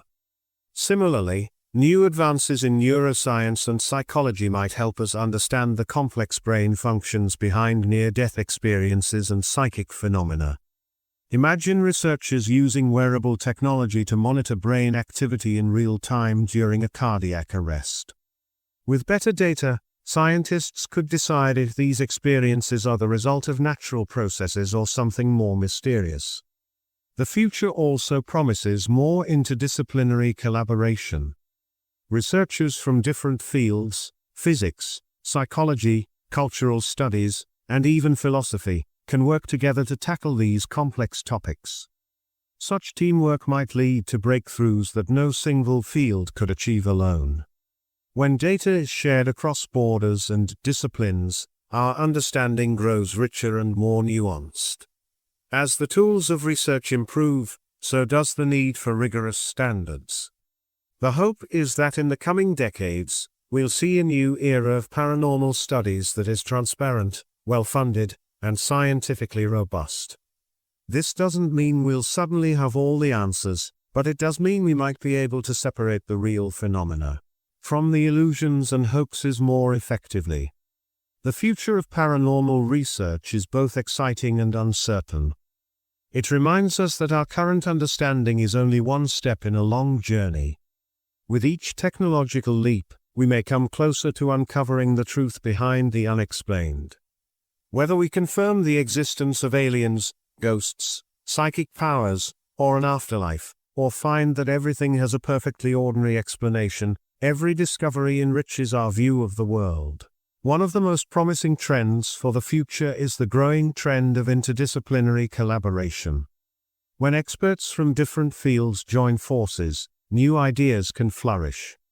Picture a research team with neuroscientists, cultural historians, engineers, and philosophers, all examining a single paranormal event. Each member brings a unique perspective that can shed light on aspects that might otherwise be overlooked.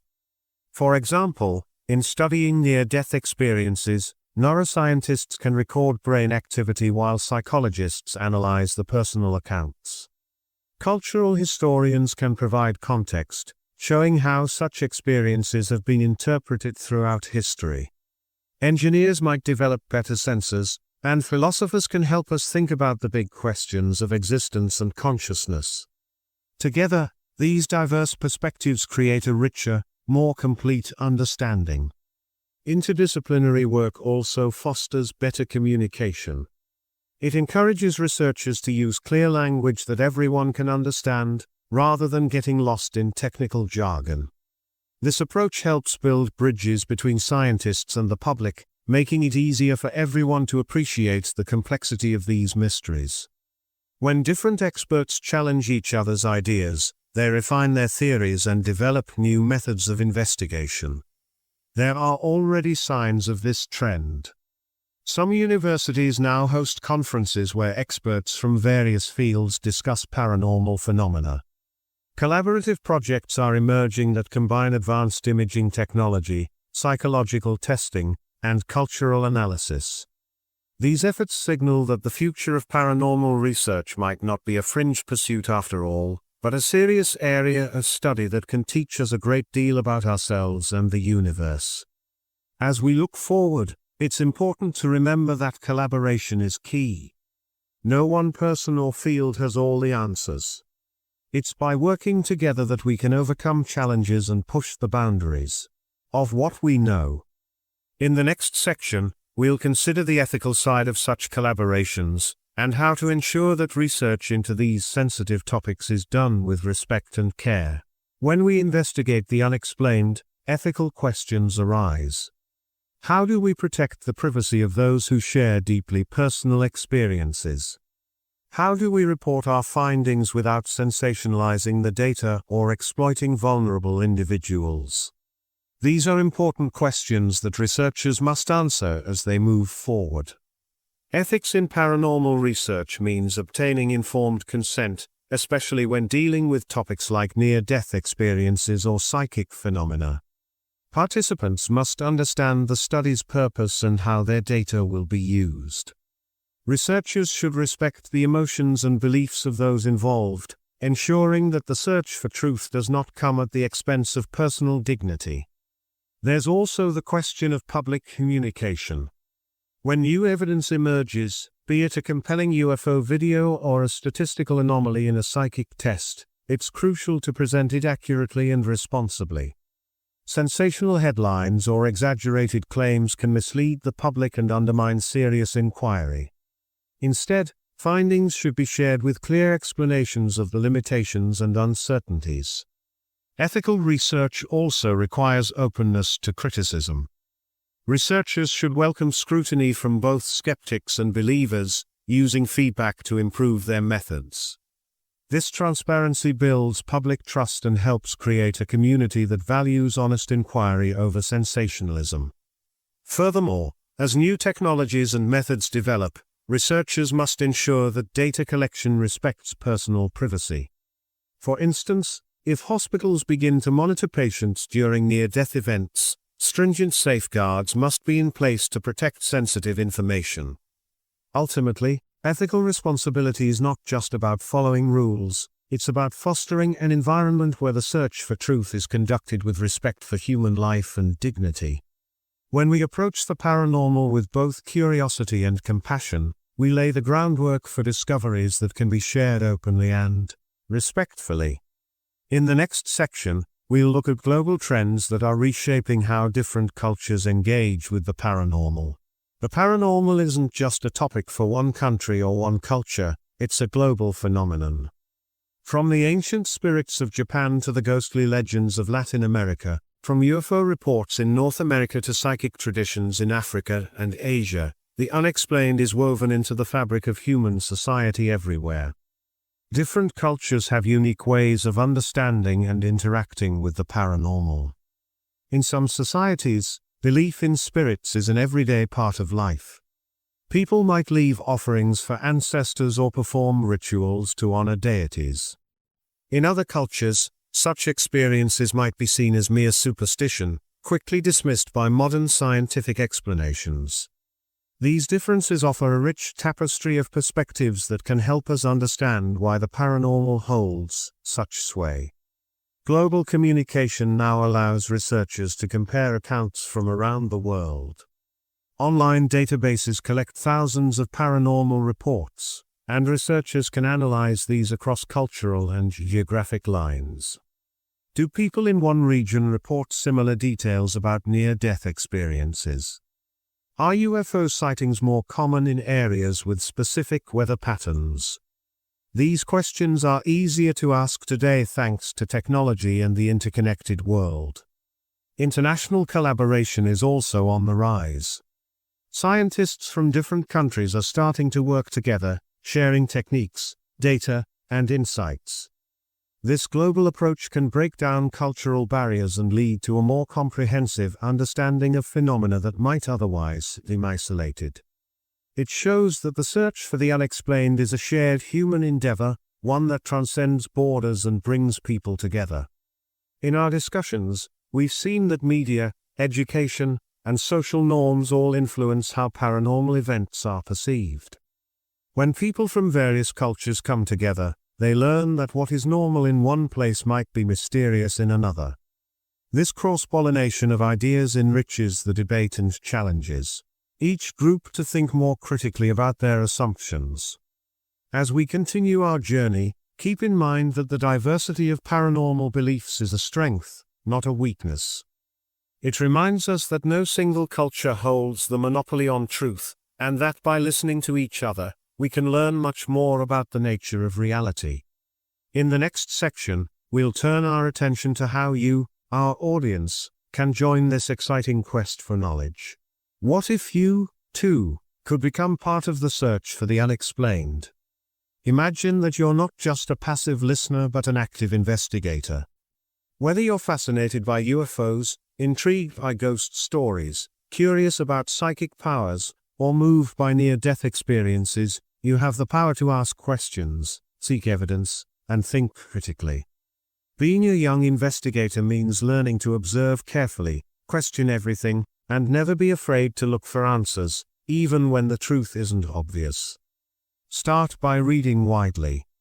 Check out scientific explanations, historical accounts, and personal stories. Learn about the scientific method and how to design a simple experiment. Even if you're just starting out, every question you ask can lead to a deeper understanding. Technology is on your side, too. With smartphones, you can record videos, take clear photos, and even measure environmental conditions using apps. Join online communities where people share their investigations and discuss findings. Remember, though, that critical thinking is key. Always ask, is there a normal explanation? Before leaping to supernatural conclusions. You might consider joining a local club or starting a small project with friends. Perhaps set up a mystery night where you visit a local spot rumored to be haunted, with permission, of course. Document what you see, and then discuss possible explanations. Every experience, whether it leads to a groundbreaking discovery or just a better understanding of how light and shadow work, is valuable. Your role also involves being open to different viewpoints. Listen to both believers and skeptics. Learn how to appreciate personal stories without immediately accepting them as proof. The balance between wonder and doubt will serve you well in every area of life. Remember, the goal isn't necessarily to prove that the paranormal is real or false, but to learn how to think deeply, gather evidence, and respect the mystery of our world. Even if you conclude that most paranormal phenomena have natural explanations, the journey of inquiry will help you develop skills that are useful in all walks of life: critical thinking, scientific reasoning, and a sense of curiosity that never fades. In the next section, we'll look at why maintaining a sense of wonder is essential, even in a world of data and hard science. What makes a starry night so captivating? Is it just the darkness, or the possibility that something magical might be hidden among the stars? Wonder is what drives us to explore, to dream, and to question the everyday. It's the spark that leads us to gaze upward at the sky and ask, could there be aliens? Could ghosts really walk among us? Could the mind hold secrets we have yet to unlock? Throughout this documentary, we've seen how the unknown stirs both excitement and fear.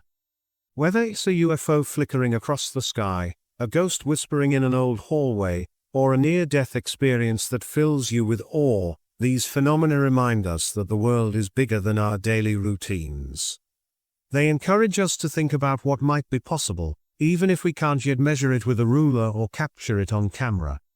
Wonder is a powerful force. It can inspire art, innovation, and even breakthroughs in science.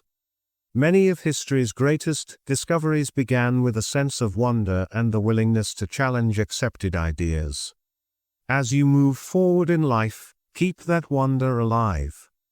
It will not only help you appreciate the beauty of the universe but also drive you to seek answers and explore new frontiers. Even if you remain a skeptic, allowing yourself to wonder opens your mind. It encourages you to ask what if, without immediately jumping to conclusions. That balance of curiosity and critical thinking is at the heart of all great inquiry. So, as you look up at the night sky or listen to an unexplained sound, remember that the spirit of wonder is what makes life exciting and full of possibility. As we wrap up this documentary series, let's take a moment to reflect on the journey we've shared. We began by questioning what paranormal means and why these mysteries have fascinated humans for so long. We explored UFOs, ghost stories, psychic phenomena, and near-death experiences, each a window into the unknown. We learned about the importance of balancing curiosity with skepticism, the role of technology and culture, and the power of personal transformation. Now, as you stand at the end of this series, ask yourself, what do you believe? Do you think these mysteries are clues to a larger truth, or are they simply tricks of the mind and coincidences waiting to be explained? Perhaps you're still undecided, and that's okay. The beauty of inquiry is that it never truly ends. Every question you ask opens the door to more questions, more adventures, and a deeper understanding of the world around you. Our invitation to you is simple: keep exploring. Whether you're investigating a strange light in the sky, researching a local haunted legend, testing a psychic claim, or pondering the mysteries of life and death, always remain open, curious, and respectful. Question what you see, search for evidence, and never be afraid to admit that sometimes the truth is elusive. Remember, the journey for knowledge is a lifelong one. Science may one day explain many of the paranormal phenomena we've discussed, or it may reveal that some mysteries remain forever on the fringes of our understanding. What matters is the spirit of inquiry, the willingness to ask, what if there's more? That spirit drives discovery, innovation, and personal growth. Thank you for joining us on this adventure into the unknown.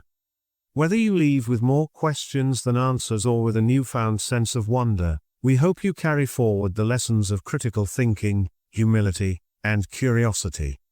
The unexplained is not a sign of our ignorance, it's a reminder that the universe is vast, mysterious, and full of possibilities waiting to be discovered. So keep your eyes open, your mind questioning, and your heart filled with wonder. The truth may be hidden in the shadows, but every step you take toward understanding lights the way for the next generation of explorers. This isn't the end, it's just the beginning of a lifelong quest for knowledge. Stay curious, stay thoughtful,